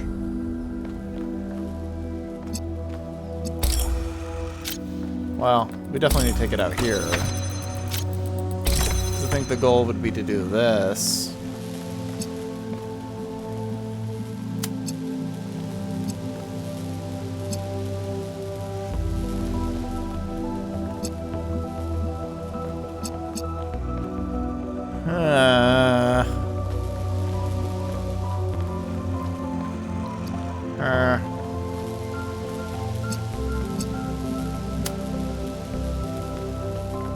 Oh, I guess if I do this. And if that's jammed, then I can do that. So then we don't need to worry about pressing down the button. So we can hit that, that, and that all in one go. Smart.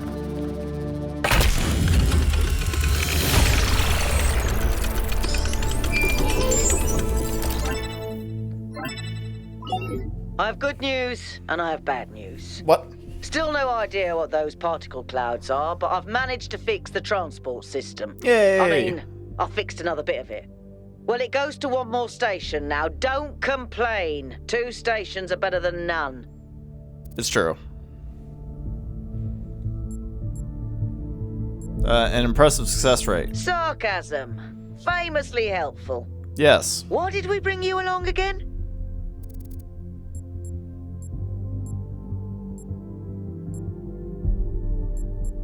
For my charm. Well, knock it off before I switch it off. Let's stay focused. We're in unfamiliar territory. We can't afford to get distracted. Al's right. Yakut, what does the next site look like? It's a plateau in the mountains. Seems like more of an open area with scattered structures, less enclosed. Couldn't tell much from the drone feed. There's a lot of trees. Looks pretty, though. Okay. Keep exploring, everyone, but stay alert. Keep exploring. I'm on it.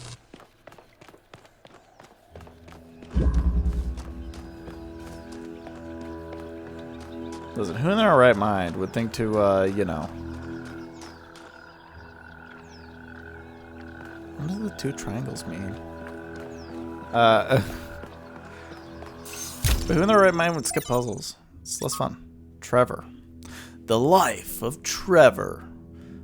Trevor Percival Donovan, known to his friends simply as Trev, never as Percy, was part of the extended lifespan project that formed the backbone of the simulation and the archive. He helped put together the hardware that made all of us possible.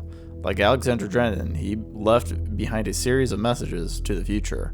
But unlike Alexander Drennan or Arkady Chernskevsky, my tongue does not. I need to know the language better. He was forgotten. Not one building or street in New Jerusalem is named after him. I dug his files from the archive, and I've been thinking about them a lot.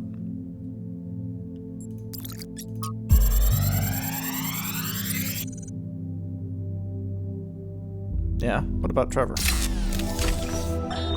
So I heard that Alexandra is recording these time capsules for you out there, I guess? Robot people of the future, hi.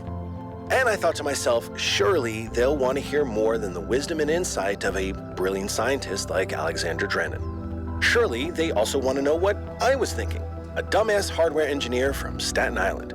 Tell us about your insights, Trevor. Why did you spend your last months on Earth helping a crazy old Russian guy build the world's biggest backup drive? Well, let me tell you my story. When I was... Yes, Frank. I'm recording right now. Uh-huh. No. You know what? Why don't you go... Whoa! End of the world drama. Well, now we don't know anything more about the guy. Except for that he was helping, you know, create the Russian hard... working on a Russian hard drive. 6 that way. I like this kind of map system. Well, granted, the map is at the top. Like the, you know, Skyrim kind of thing. But hey, here's a 6. Well, what do we got in store? Alternatives. Okay.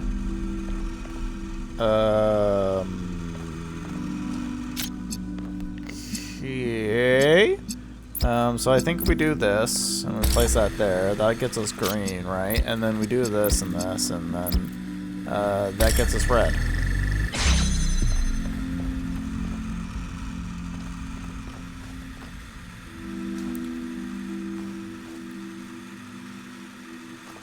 Okay.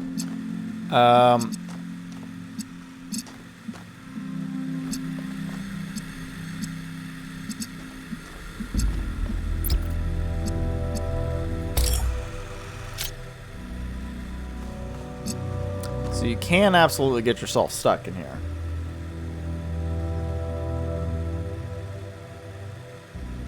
The problem I have... So I can take red and green right now and make blue. That's fine, right? Like red, green, blue. Done so, right? And then now we need to get red, which is a combination of, oh, okay, green and blue. What do you know? Alright, that wasn't too bad. I'm trying to think about it, like, okay, from the previous ones, how do I get the things that I need? I was thinking about red first, and yeah. It was there. Kind of. Alright, 7. Hey, Byron. Tell me, what did you make of New Jerusalem?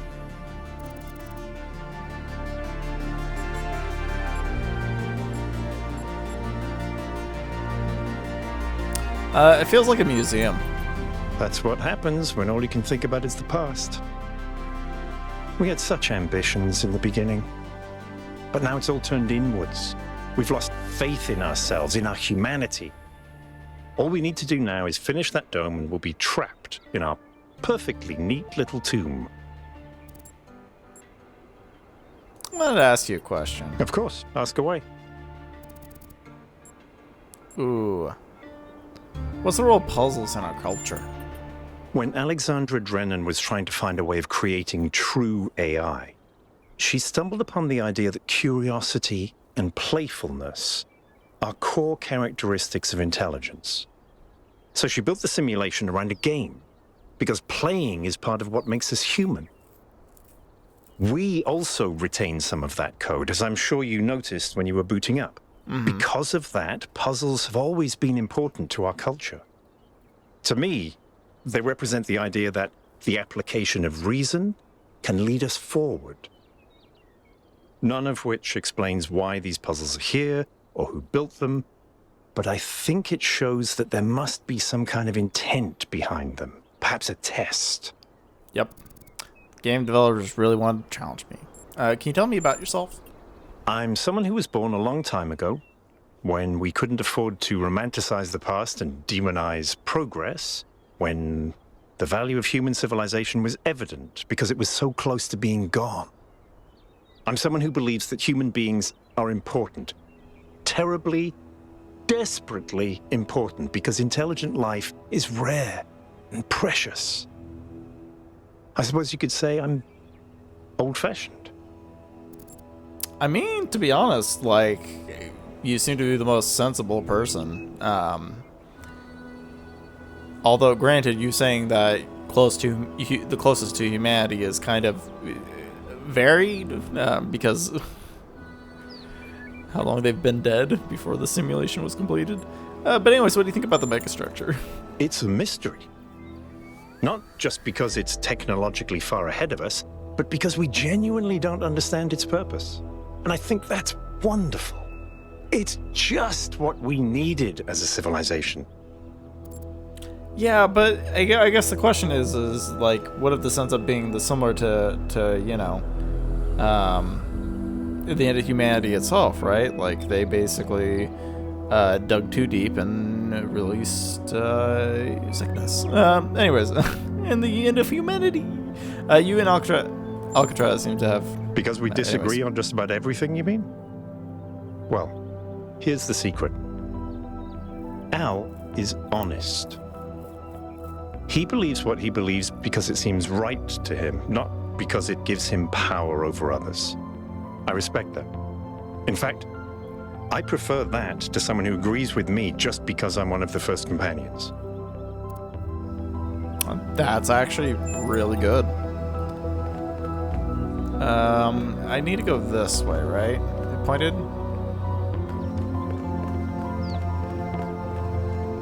Me off in this direction? Oh, hey, there's a 7 there.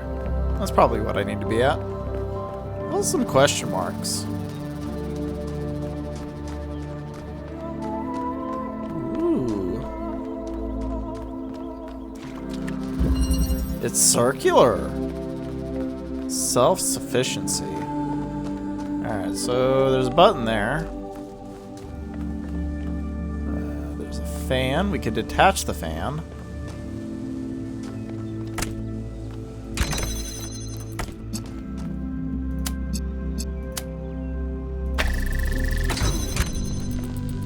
Keep connections. Place that there.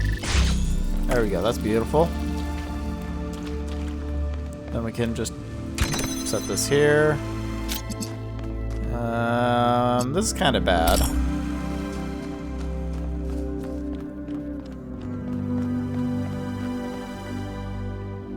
Ooh. So we have a green. We have a blue. And that will make red. But the problem is that there's conceptually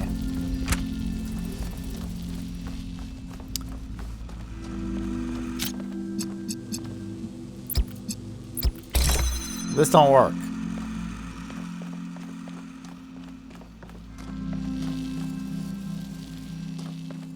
Let's see here. At what point can we get like green visible?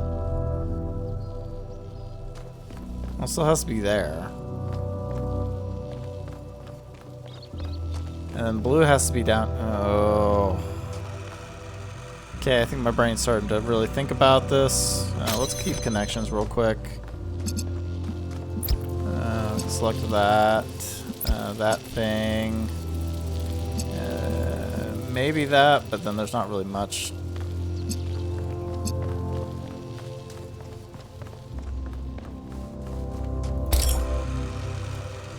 Okay, you know what? Okay. Think about this way. So let's place this here.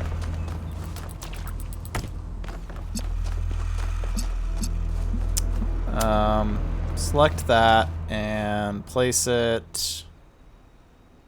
Oh no, this doesn't actually work the way I want it to. It seems like there's something. Oh, I'm supposed to get up there. Okay.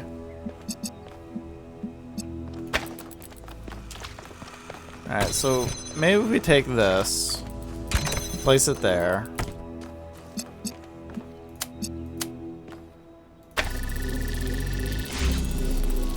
Wait, if we take this off, does this...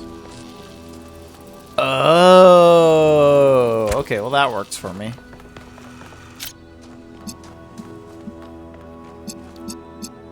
Okay, so we select that, that, and that. Place it here. That should be doing most of the work, but we need the fan still in order to do that. Because, you know, buttons. Brain didn't make the connection that, like, should have been, like, you know, done in enough time. Melville, what did you just upload? A photo? I mean, technically you're right, but... Is that? I can't tell what that is. How did you even manage? You're literally taking a picture with your eyes, Melville. I don't even know how to make my eyes go out of focus. Clearly you've never listened to one of Herman's speeches. Some of us are busy doing actual science, not just sightseeing. Thank you. Listen, I'm solving puzzles. Okay, hold on. Let's see here. What do we got? Not sure what to call this. Bridge ring, bridge machine. Anyway, it's a device that takes particle cloud released by the puzzles and turns them into bridges made out of tetraminos. Correctly assembling a bridge out of 8 particle clouds is required to reach the tower, so clearly another layer of puzzles. The simulation had tetramino puzzles too, although in a different form. Could their presence here be symbolic? I don't have a clue.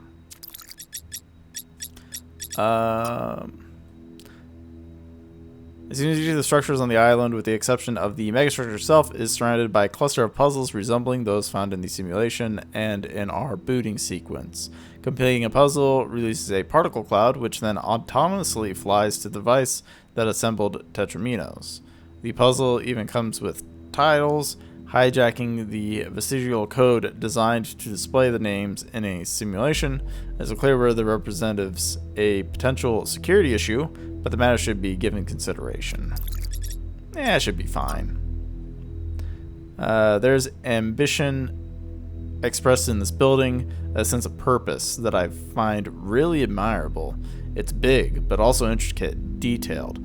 That feels like a statement. We should explore this building as soon as possible. Well, we're working towards it. Looks like there's an additional set of puzzles protected by golden gates that can't be accessed yet. Assuming there's some kind of logical pattern to all this, those gates will probably open up once the correct conditions are met. Does that mean solving all other puzzles, or maybe something else as well? Hard to know at this point, or perhaps something we should prioritize much later. When we get to it. Upload for personal reference. Yeah, no, it looks pretty fuzzy. The long-awaited birth of our 1000s files was interrupted today by an unknown projection in the skies. The projection, which identified itself as Prometheus, goaded New Jerusalem inhabitants in indecipherable incantations. Okay. The new source of the projection was tracked to a remote, mysterious island. A team led by Byron is now en route to find out more. Other members in the expedition, including Alcatraz, Melville, Yakut, and 1K. That be me.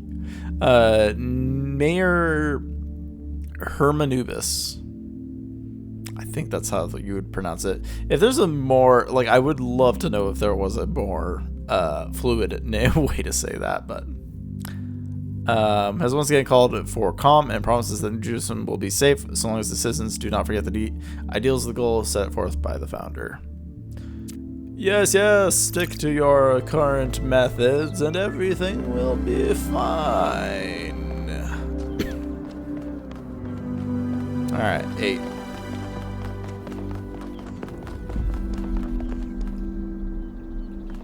What's with the question mark, though?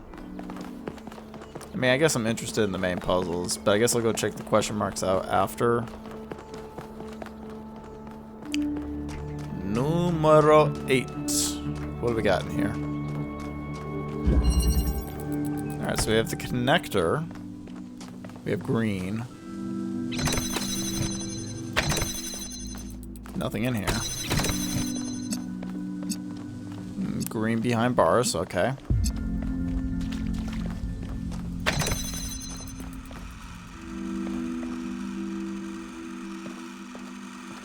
Blue.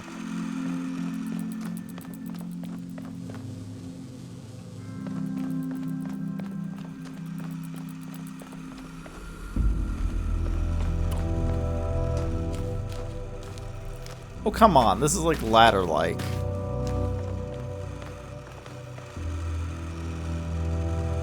Okay, so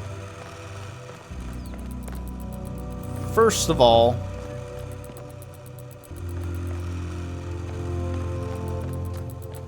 need some kind of like cube. Oh, it's right there.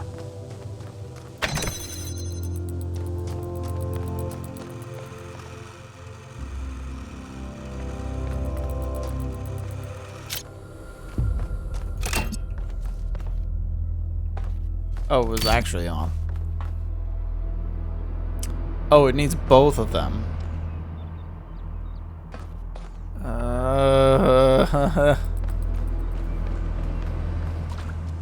Okay. I see some problems here.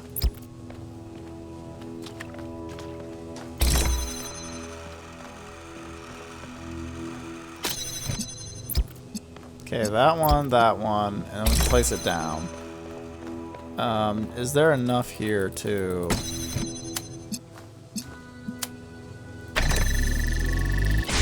There we go. Perfect. So we got this now. That's great.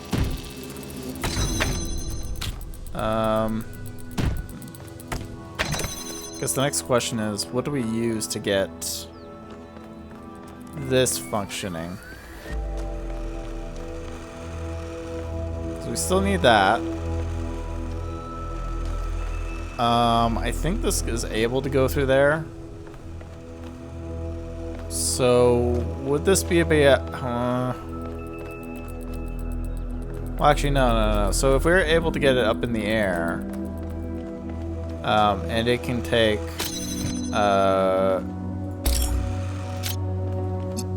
so we do this, right?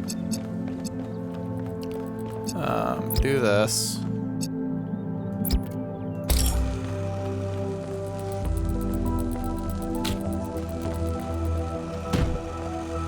Keep connections. Don't be a dummy like last time. Okay, so I think that's kind of a good start. Alright.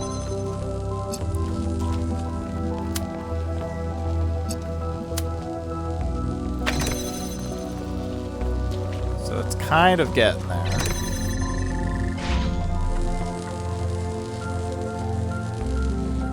Alright.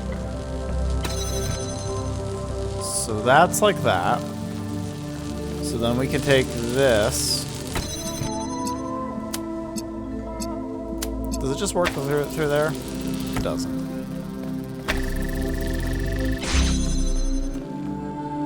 Look at it go! The bridge ring seems to be fully charged now. Try accessing the tower, 1K. What do you mean? There's other stuff going on.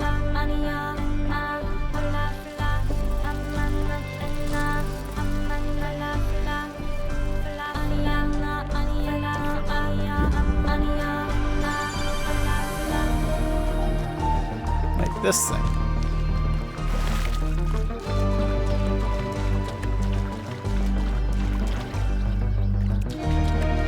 Interesting monument. Decorative for another puzzle. I mean, I see the thing up at the top, so... And I've just partook in a puzzle which had green available, so...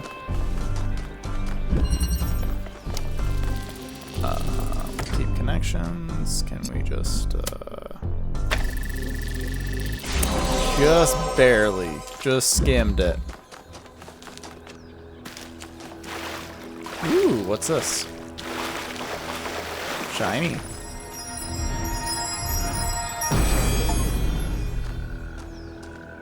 When the first man picked up the first stone, he did not do so to forge a tool. He did so to smite his brother. Not wrong. I think that was more like a recording. The entity didn't appear, and the system didn't react either. stars. Another reflection of the simulation.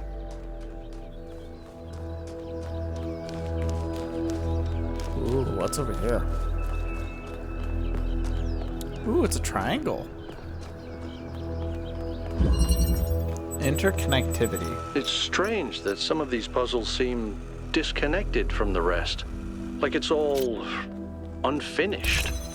Or still evolving.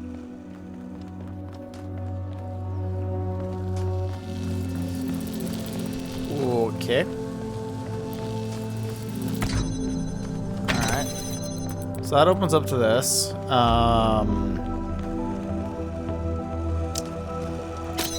Definitely take this here.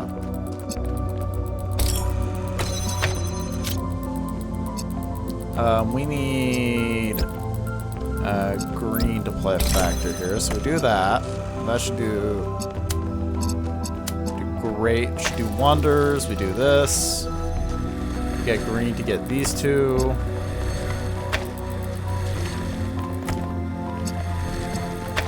All right. So the only way that we're gonna get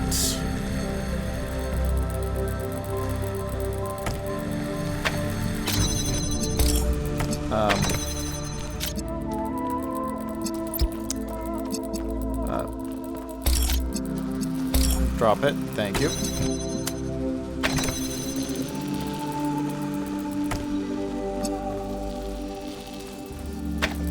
Alright, so the only way that we're going to get connectivity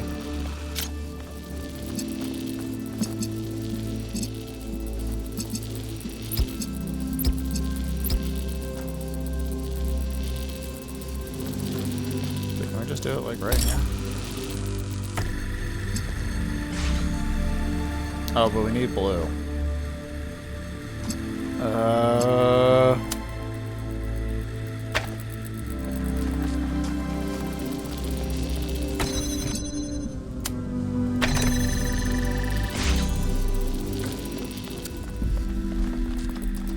Can I even stretch it that far, though?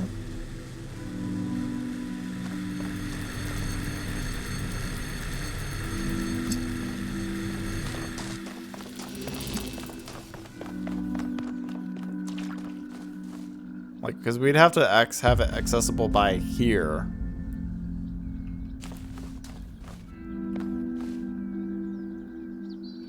Like, I could make it open for like 2 seconds. That doesn't really do me much good.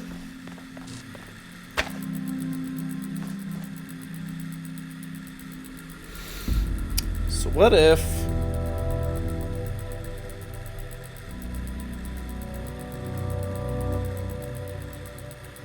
Okay. Think about it this way. What if that's still the RGB converter? Right?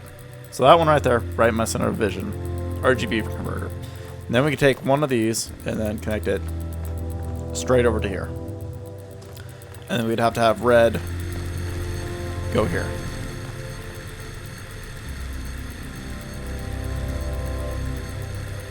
Does that still make sense? Because at that point, is blue even accessible? I don't think it is. Because, like, at that point,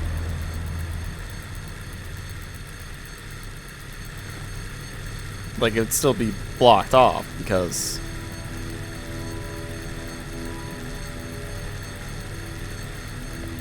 Yeah, because we have a crossover problem. I mean, granted, as long as something stays on there, you still get... I don't know, I guess it's worth a try to see.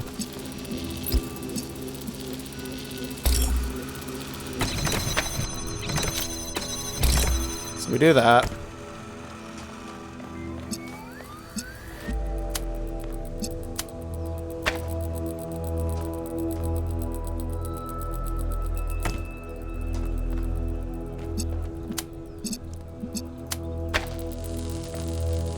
Gosh darn it. Yeah, see, still not functioning that way.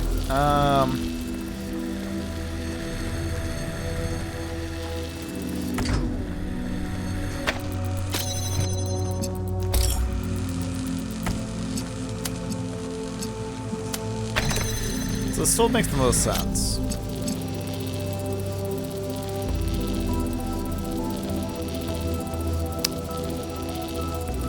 I think I got it.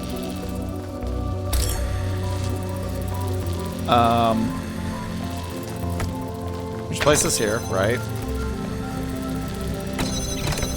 Tell this to keep connections. Probably works about there. So we can go through here. We can grab this one.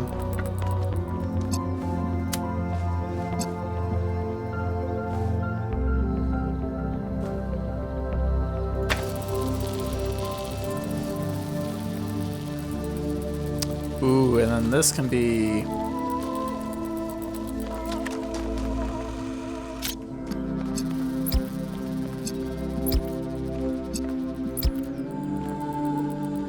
That's what I want?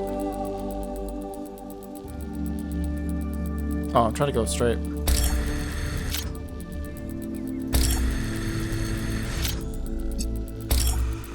Let's move this off to the side for now.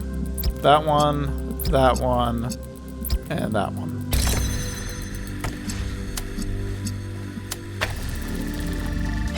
Perfect! Let's go the long way around.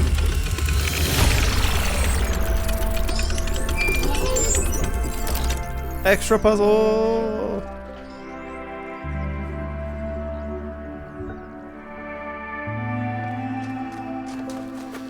Whee!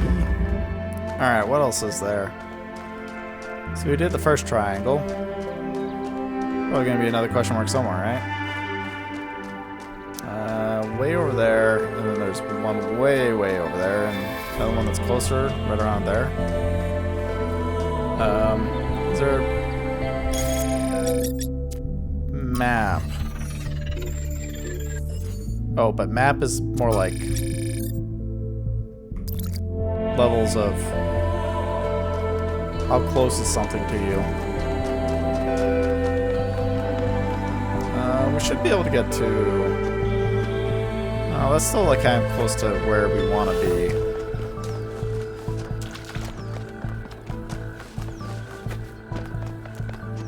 The fact that there's this level of unprecedented freedom in the way that you can move around this place is great. Again, the one thing that I really enjoyed about Talos Principle is just the fact that you can just blitz across the world map like it's nothing, or like the areas. All right, so let's go to this question mark first, and then we'll kind of double back to wherever the first main one, and then I guess we'll go visit the tower. Question mark. Where are you? Is this one here? No. Further. Forget pathways. We treasure our own path. I think I see it though. Here we go. Question. Triangle. Jesus, like question mark because it kept saying question mark. But elevation. All right, so we have blue, we have red, we have an RGB converter. I guess first things first, we take that. Blue in here, okay. All right, so we can also go into here. This has green. We need to get red. Oh, okay, can't go through there. So I guess the question is if we take this, we take blue.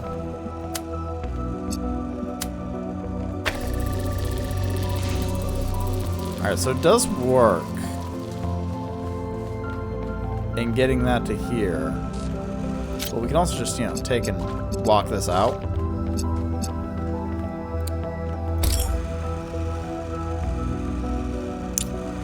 Realistically, we still need the blue. But we're going to need to pull out green somehow. Which starts to become a question.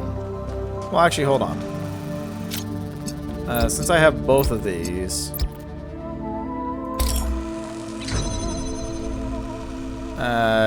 yes. Sorry. Little... Thinking a little bit too far. I'm just trying to think about like where you need the elevation, because technically at this point we don't need the blue one, right? But we would need this one to be established in order to work. So I guess we could set this up like this, right? Where we elevate it and get it to function like that. And then we take this.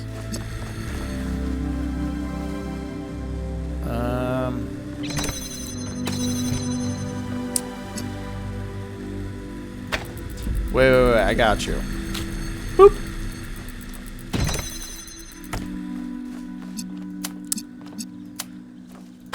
Just steal the rug from right underneath it. Don't worry about it. Odd. 1K solved all the puzzles in this area, but nothing happened. There was a brief blip in the system, though. Maybe it'll do something later. There has to be some sort of point. Maybe. Maybe it was just about the puzzles along the way. The journey. The adventure. The excitement. Alright, what's this way? Ooh. It's another statue. Or is that a different statue? Is that Thinking Man? What's up, Melville?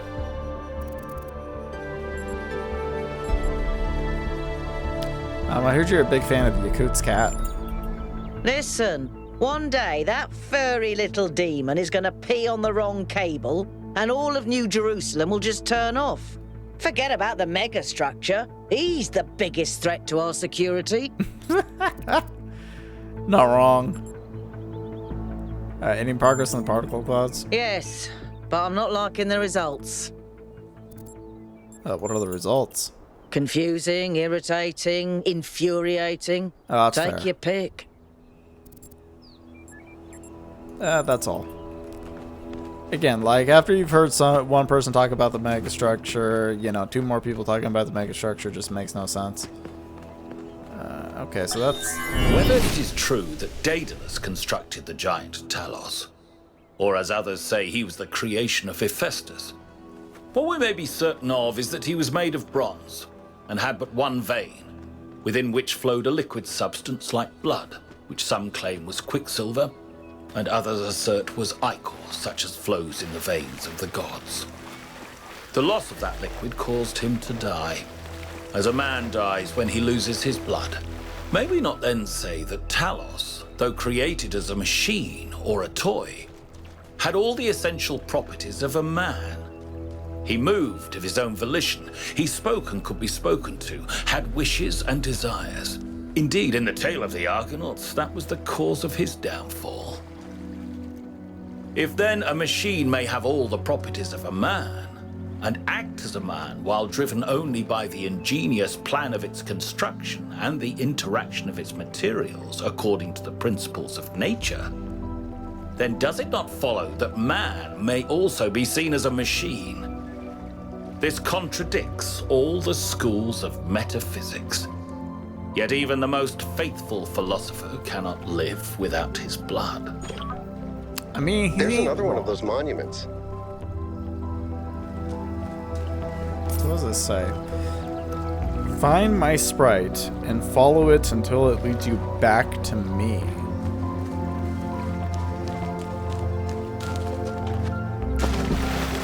Is the line supposed to give me like an idea of where it's supposed to be going? Because it seems like I'm supposed to be going to the tower then by this proxy. I'm also going deeper.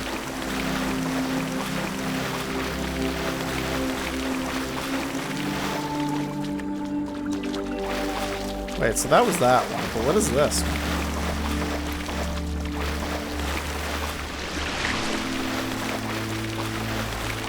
You know, somebody told me I wasn't meant for water. Do you think this would exclude my warranty?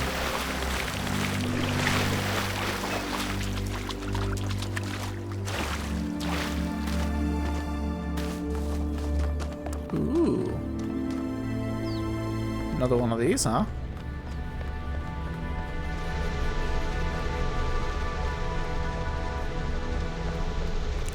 kind of decrepit down here. Honestly, not bad shape, though, for, like, you know, thousands of years. This is very similar to the structure where you found the schematics. Check out the terminals. Maybe there's something that'll help us understand who built this place. They have to have left something behind. Is there any terminals?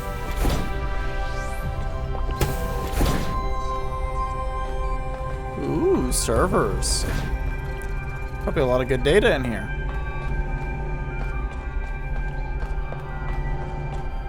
You know, honestly, those are not great server noises. I was expecting more fan whirs than...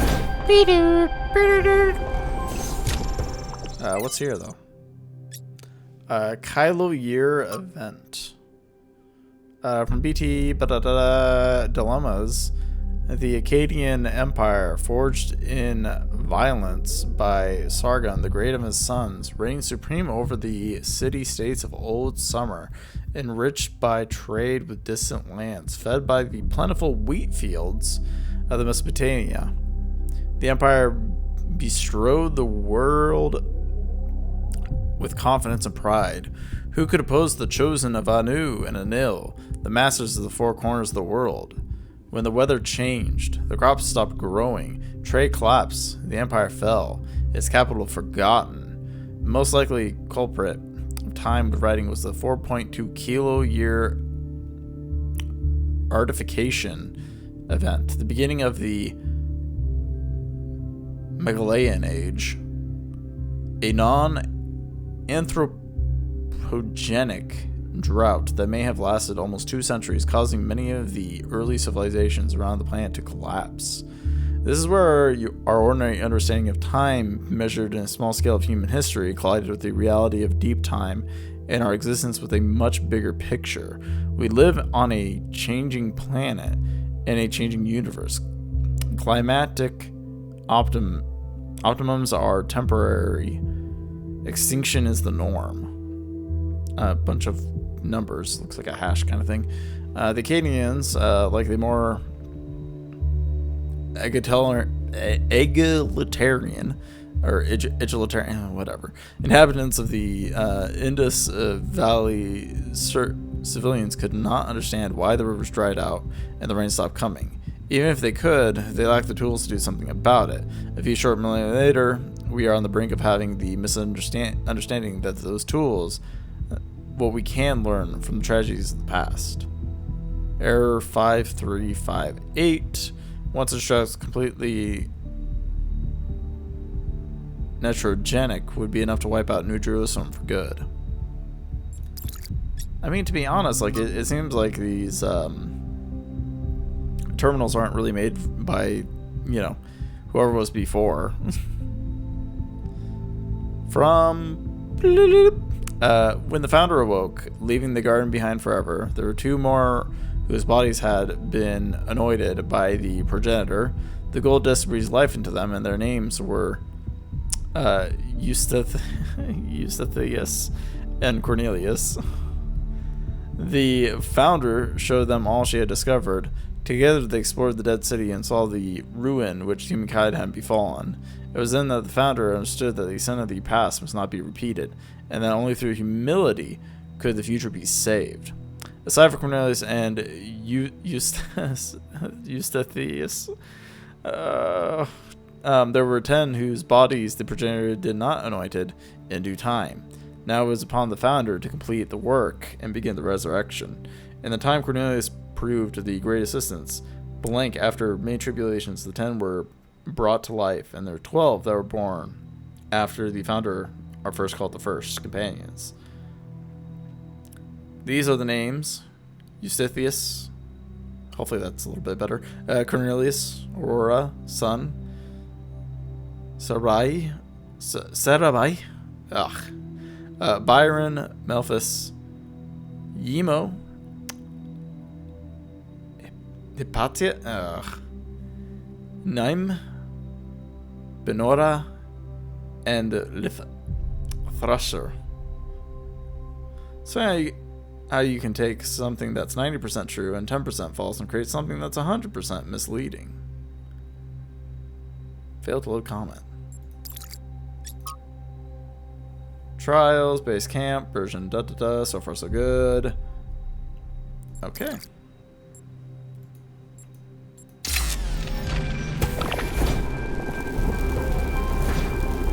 Ooh. That's neat. It makes holes.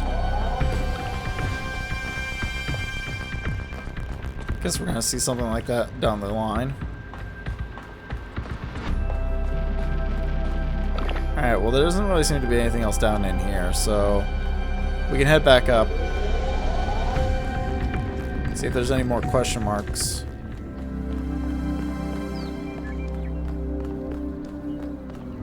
But I guess we're gonna head towards the tower.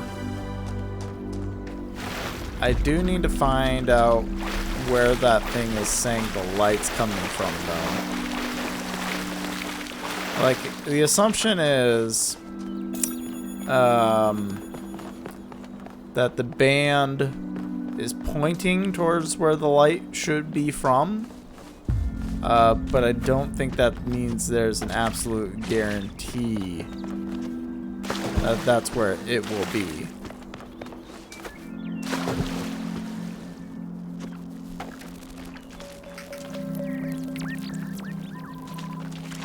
Or maybe that's the light.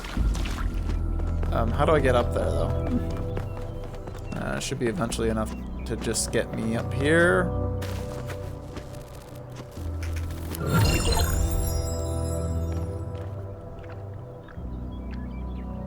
Okay, so does that count as what he was looking for?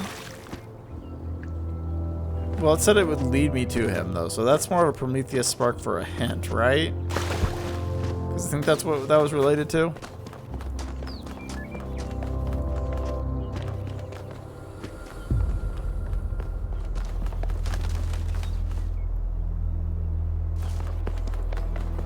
Alright. I think we're ready for this. Okay, that seems easy. Yeah, why not?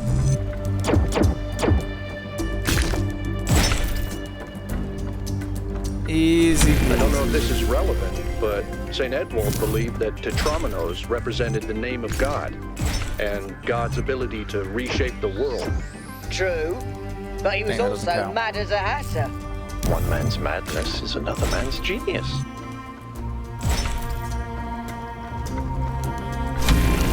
Oh, look at that. So nice. So I got 2 of these. Well, that's not correct.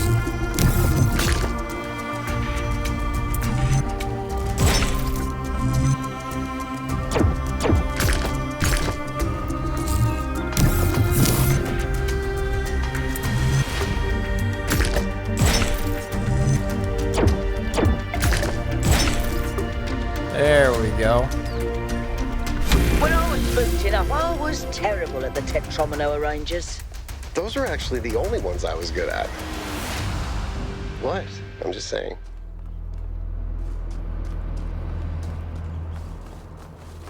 Okay. So if I am about in the spot that it should be looking at.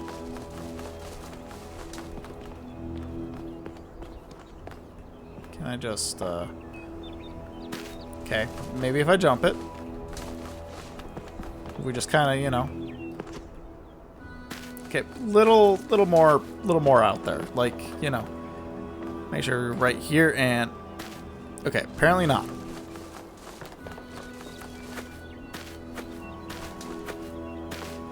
Should be, like, way. Hello. Jump higher, I can't. I got super speedy run, though. Whee!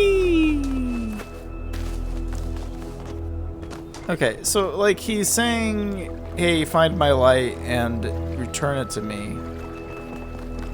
But then, like, the light, blue light points to the doorway. I guess we can go in. We'll see what's in here.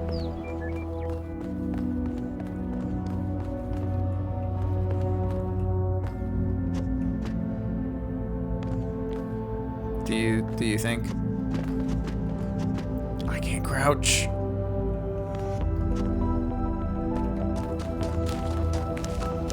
Okay, it allows me out. There's nothing in here. Sonic, yeah, no, I'm pretty quick. Zoom.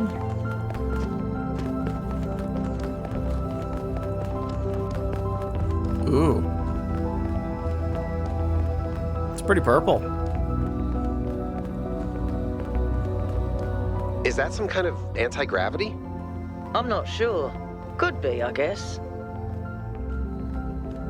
I mean, looks like it's gonna pull me up.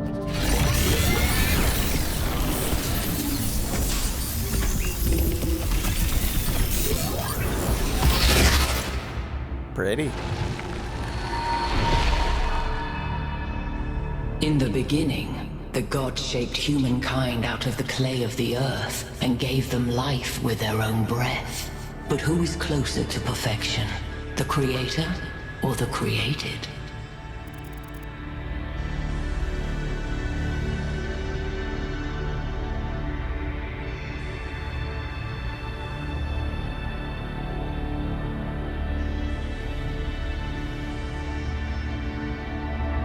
That seems very complicated.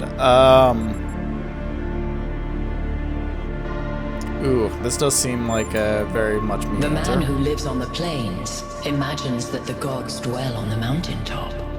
But if he followed the steep road, he would see his shadow in the clouds beneath. When Prometheus saw that humankind was more alike in nature to the gods than to the animals, he stole the secret of fire from Olympus and shared it with the mortals. Was his theft justified?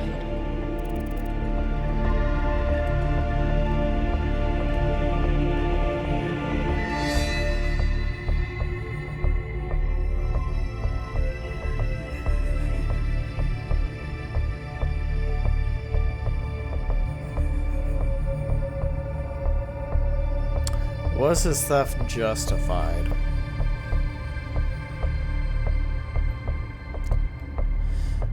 Huh.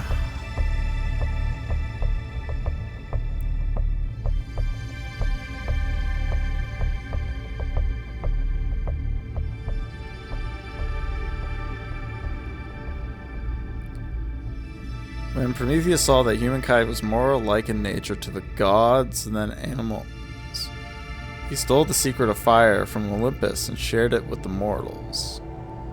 Was his theft justified? I mean, partially knowledge should be shared. But I guess we can go with no, because knowledge must be earned and not given.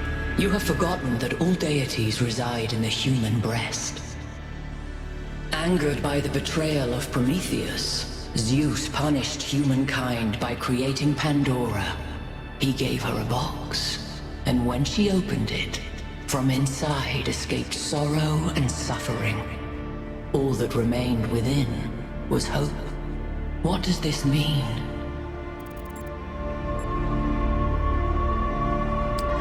Ooh.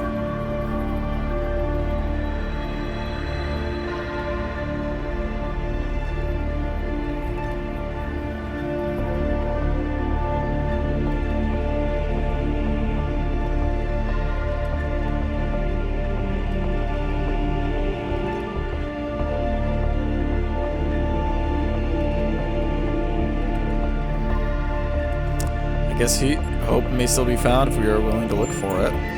Those who seek hope should ask themselves why it was imprisoned with the world's evils. Creature of clay, you stand before the fire. Will it make you whole, or will it destroy you? Consider the shadows cast by the flame, but do not mistake them for truth.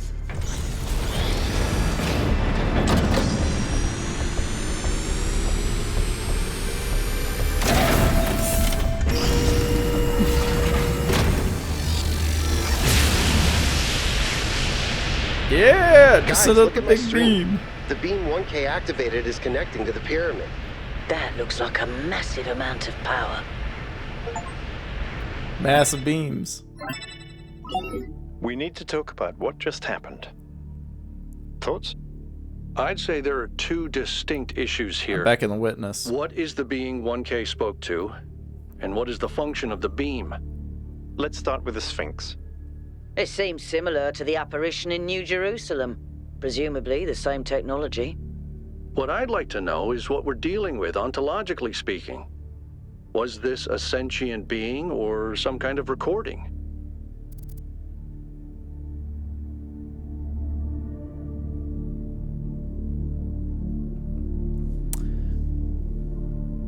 I mean, it seemed to respond to what I said.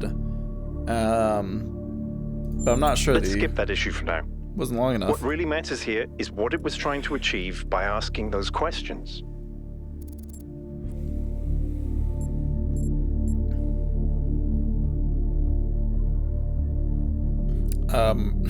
I mean, honestly, real life, I would probably throw that out there, but I think it was testing. Testing you to what? See if you're worthy? That's an interesting thought. You solve the puzzles, you get access to the towers, you enable a beam, and if you do it 3 times, you get access to the megastructure. Yeah. Maybe, but why? Because it's fun. I don't know. It's a mystery. Don't you like mysteries, Al? Everybody likes a good mystery. You know what I like? Certainty. Al doesn't like mysteries. Come on, Al. Nah, I'll probably say nothing. You know how you get from mystery to certainty? By solving puzzles? Yep. 1K, you know the drill. The rest All of you, right. As you were. Aye, aye, Captain. On it. We'll go and solve puzzles.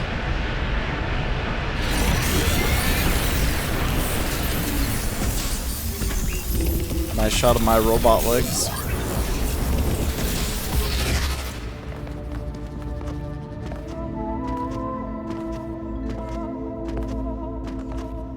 Alright, so where is Mystery Light thing then?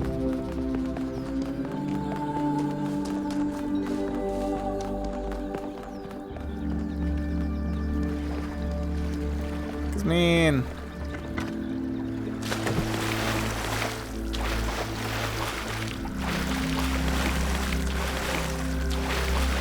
This could be a big conundrum of where is anything.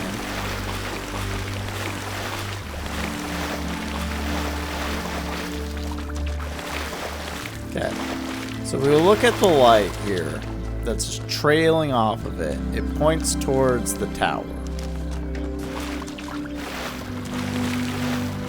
Now, conceptually, it could be the tower, or it could not be the tower. You know what I mean?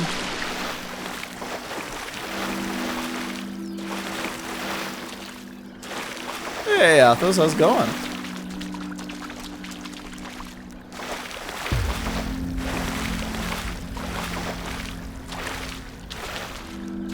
Where is anything? Wait, is that it? That could be it. I'm doing pretty well. Excited to play, well, excited getting into the Talos Principle 2. Sequel that I didn't see coming. Oh, heads up that's her son speaking through there. I think we're done here for now. Let's head over to the next site. Yeah, but what about that? I want that. I'm gonna chase it down.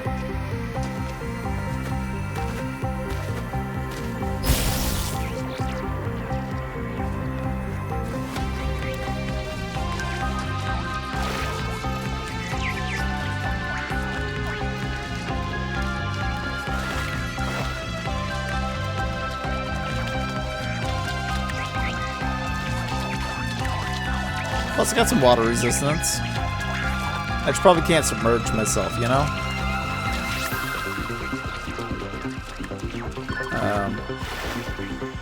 Okay, kept going.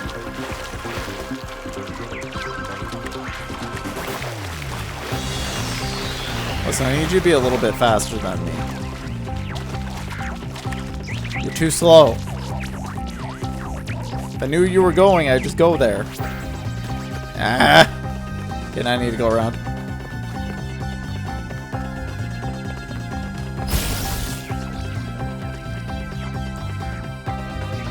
Why are you going this way? No, no, no. Go left. Yeah, there we go. Go.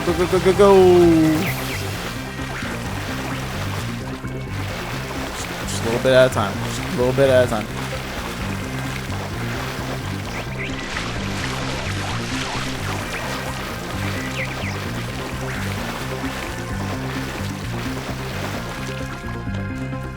I win.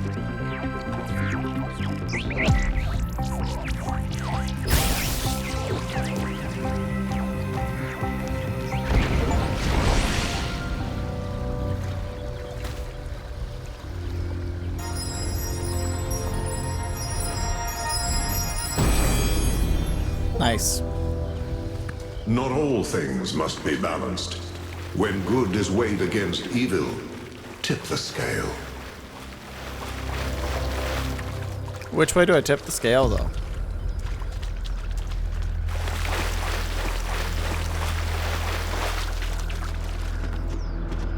Like, if I'm supposed to tip the scale, which way?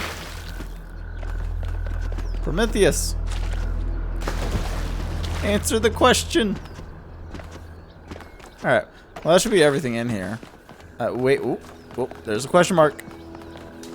There's a question mark. This is one I have not performed. Seems like it's way out there.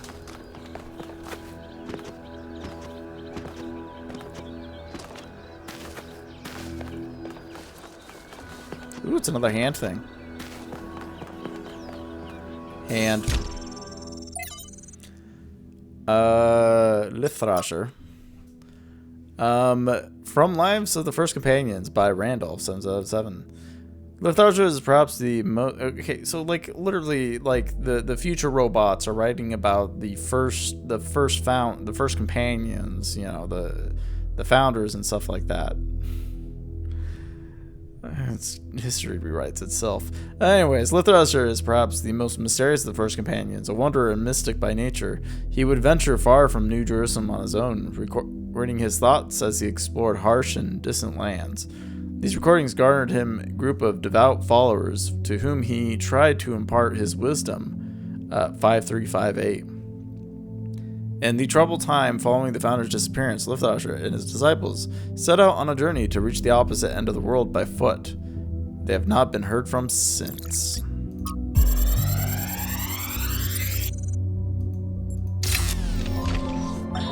There is a pleasure in arriving on this island. The pleasure of being the first to step foot here in hundreds of years. It is a genuine pleasure, and yet it is also banal. My presence here is of no more significance than that of every other animal. These rocks do not care who walks here, and the millennia between the presence of our ancestors and my brief journey are nothing to them. But even putting it this way is wrong. It is not that the rocks do not care. It is that in some sense they do not exist. I may stand in awe of the cliffs on the southern coast, but the cliffs cannot look back at me with contempt. They cannot do anything at all. Okay. I need to find out where the gate is again. Apparently it's not marked. Or if it is marked, I just don't know.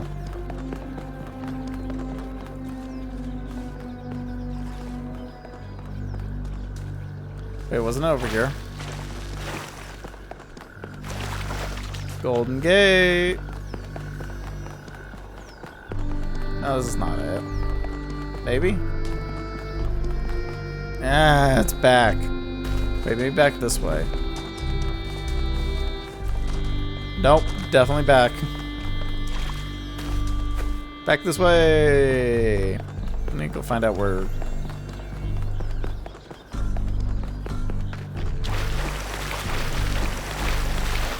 Man, I don't think the Golden Gate is, Oh, it's this way.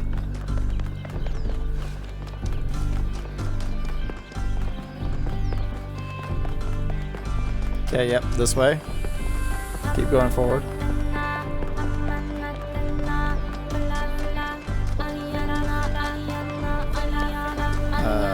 That way.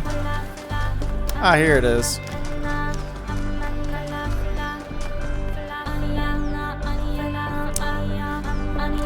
Ah, so the triangles make 2. And that's about it. Alright. Well, I guess up we go. Can I just shortcut myself somewhere here?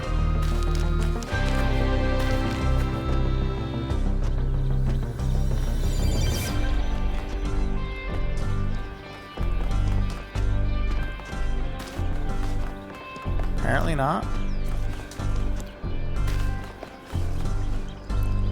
Apparently not. Gotta go along the long way. I guess once we step into the new area, though, we'll be calling it there. Right up here. Game's gorgeous, though.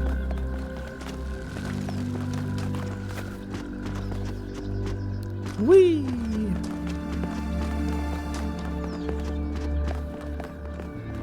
Alright.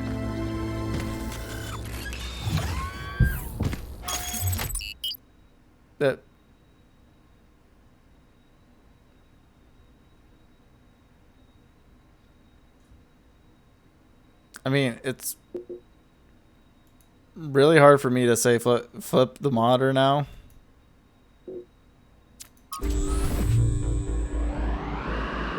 When I'm done.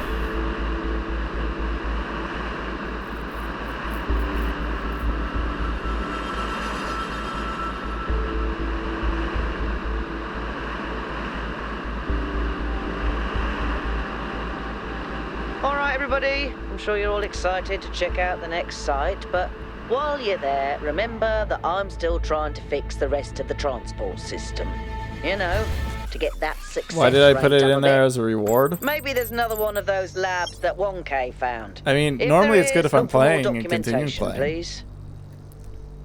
But in this case where I'm not, like I was planning on quitting. So you'll get only like one puzzle, so hold on.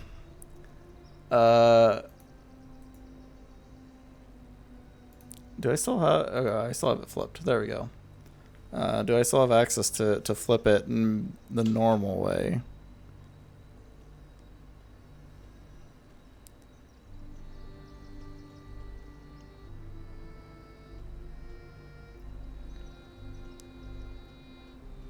Do I even have it access to doing that on this modder? Oh wait, I think I just naturally.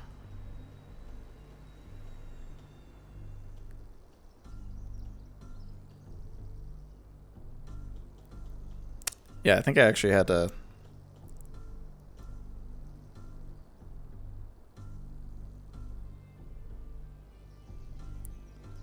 Listen, you're making things complicated.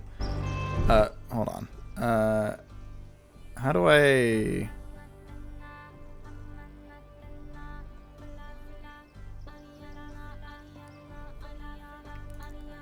It's been a while since I've had to do this.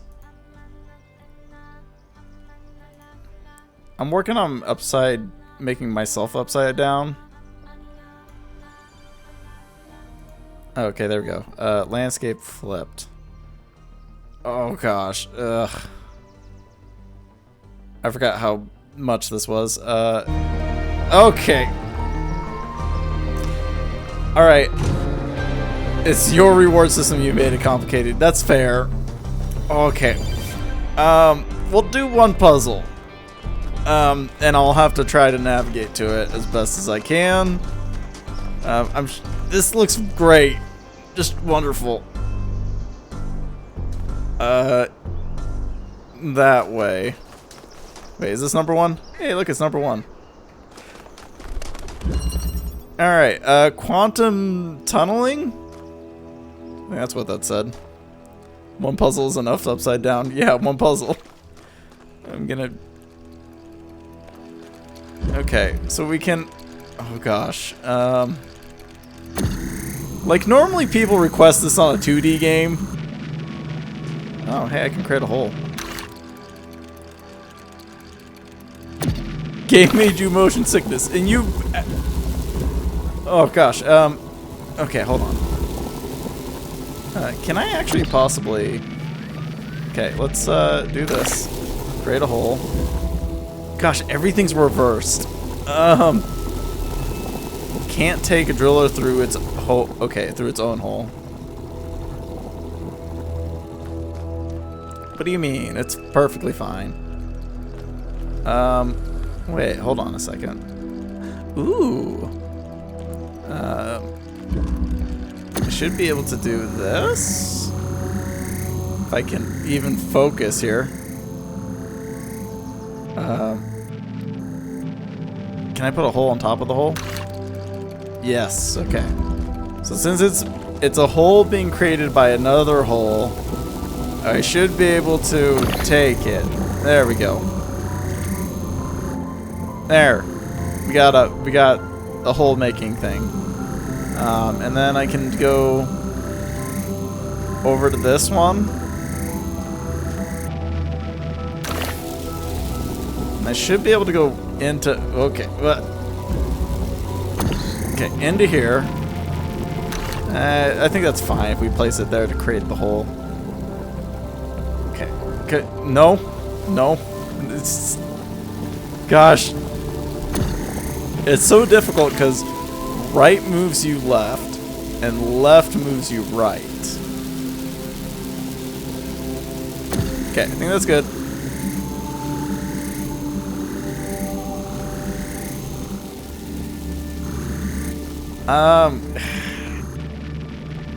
You know what? Fine. We're just gonna drop this here for 2 seconds then.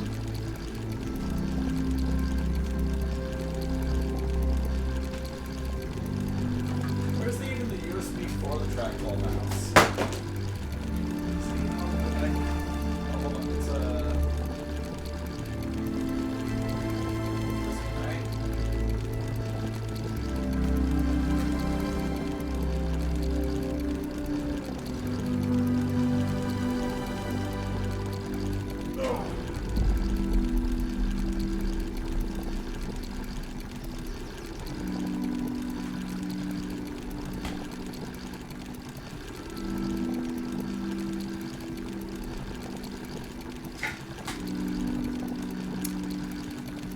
You realize how long it's been since I've used the trackball mouse? Well, actually I use it normally for the other workstation that I have. And it's really good. Like, trackball mouse is probably like one of the greatest things.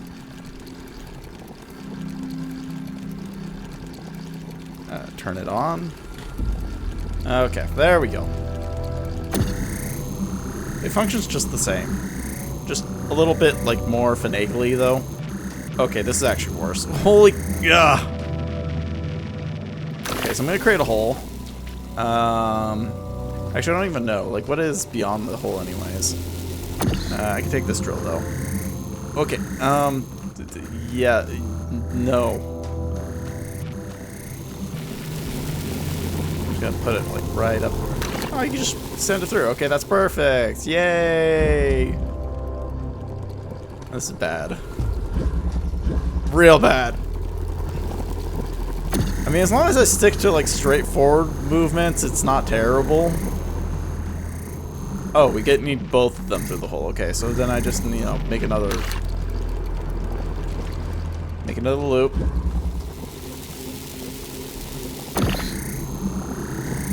Send it through.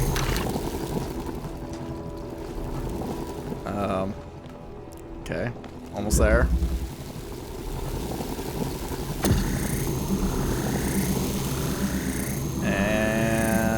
Place it down.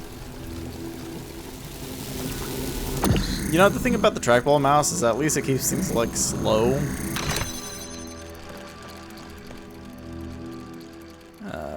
E.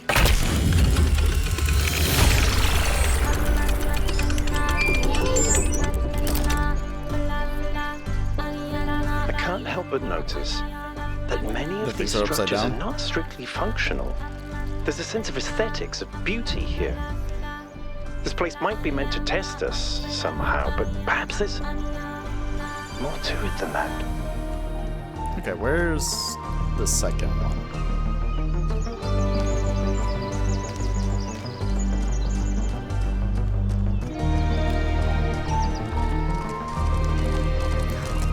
Majestic, it's running on the ceiling. Honestly, I've like literally just flipped my perspective entirely now. Trees grow upside down, did you know? Okay, where's the Fudge's 2?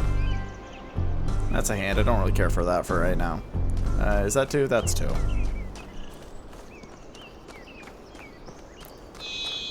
Oh gosh, okay. Like, you just need to get used to inverted controls. It's fine. Mutual aid. You know what? I'm gonna say this. Like, it may sound insane, but literally, if you just look at it straight as it is, it's not as nauseating. Like, if you're thinking, oh my gosh, it's upside down, like, don't think about it that way. Think about it's like just right side up, and it's perfectly fine. Okay, anyways, back down to this. So we got a hole here. Okay. So I got a hole maker, and I could just place a hole right there. So let's open this, so we can get into here. I feel like I'm walking on air.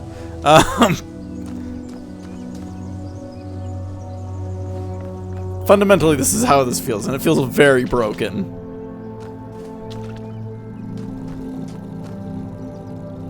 I don't...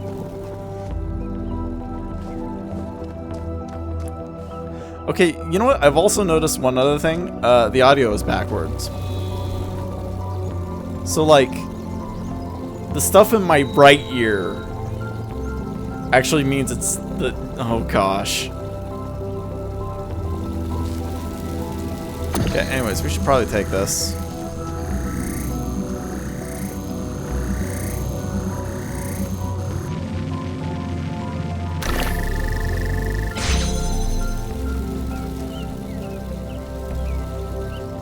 But this doesn't help me any. Like, what is going on here?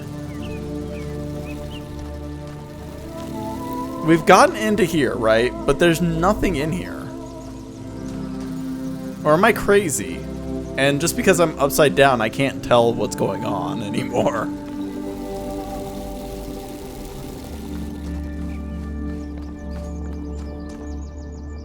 Oh, well that's smart. Take jammer, thank you.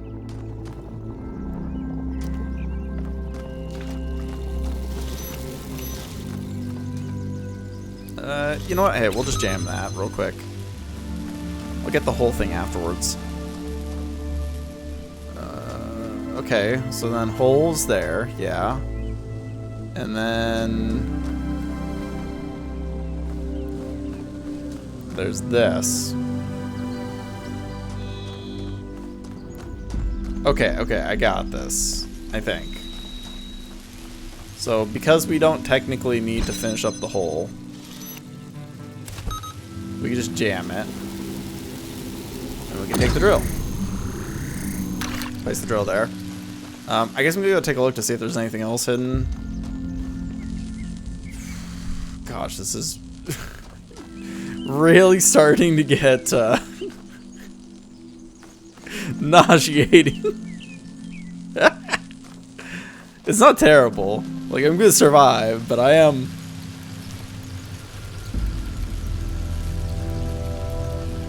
Okay. I guess the question is, okay, so say I,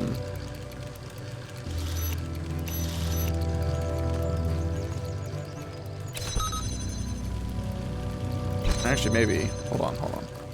We can just, maybe that should be close enough. And then we take the drill, and we go over here, and we just like poke a hole close enough that we can take the jammer.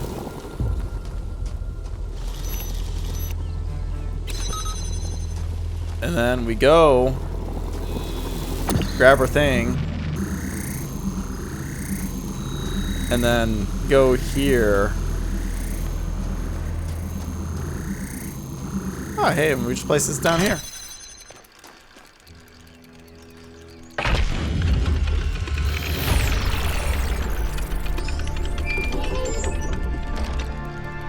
I keep thinking, why puzzles? Is it just their symbolic value because of our history? Because the thing about puzzles is they can be solved. But if this is about testing us, what are we being tested for? It can't just be about spatial reasoning. Our curiosity? Our persistence? Puzzles are great. You're assuming that this place follows a coherent logic. My impression is that it's full of contradictions. Yeah, I can leave. Okay.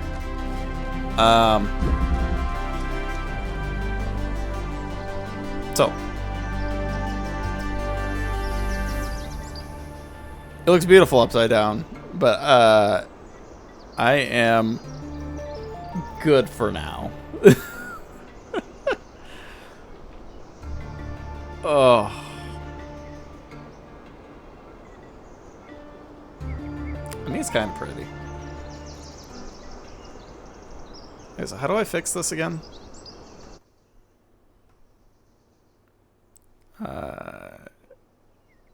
Okay, let's see here. Landscape flipped. Change it back to landscape. Thank you. Keep changes. Oh, that's so much better. For me, at least. Not for you. There we go. But, yeah. Definitely seems like a lot of exciting things going on. And good puzzles, too. A little tricky to do with them. Oh, gosh. Okay. Bringing it back to this, because just like even the slightest movement from the mouse twitch there just kind of made me go, boo. No, I said I'm pretty much good for now, and I'd only do a couple more puzzles, especially with those redeems put in from through Twitch chat and stuff like that, so. No, I need to eat. I need food. I need sustenance. I need things to progress in my life.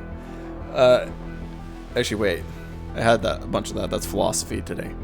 So, with that being said, though, hey, thanks everybody for watching. I don't know. I'll have to take a look to see how good MultiStream is and kind of think about it idealistically. Or, I don't know. Maybe my brain's a little fried right now because of having to do that upside down portion. Give me a second. Yeah, it's still not getting better. Anyways, thanks for watching. Do appreciate it. And see you around.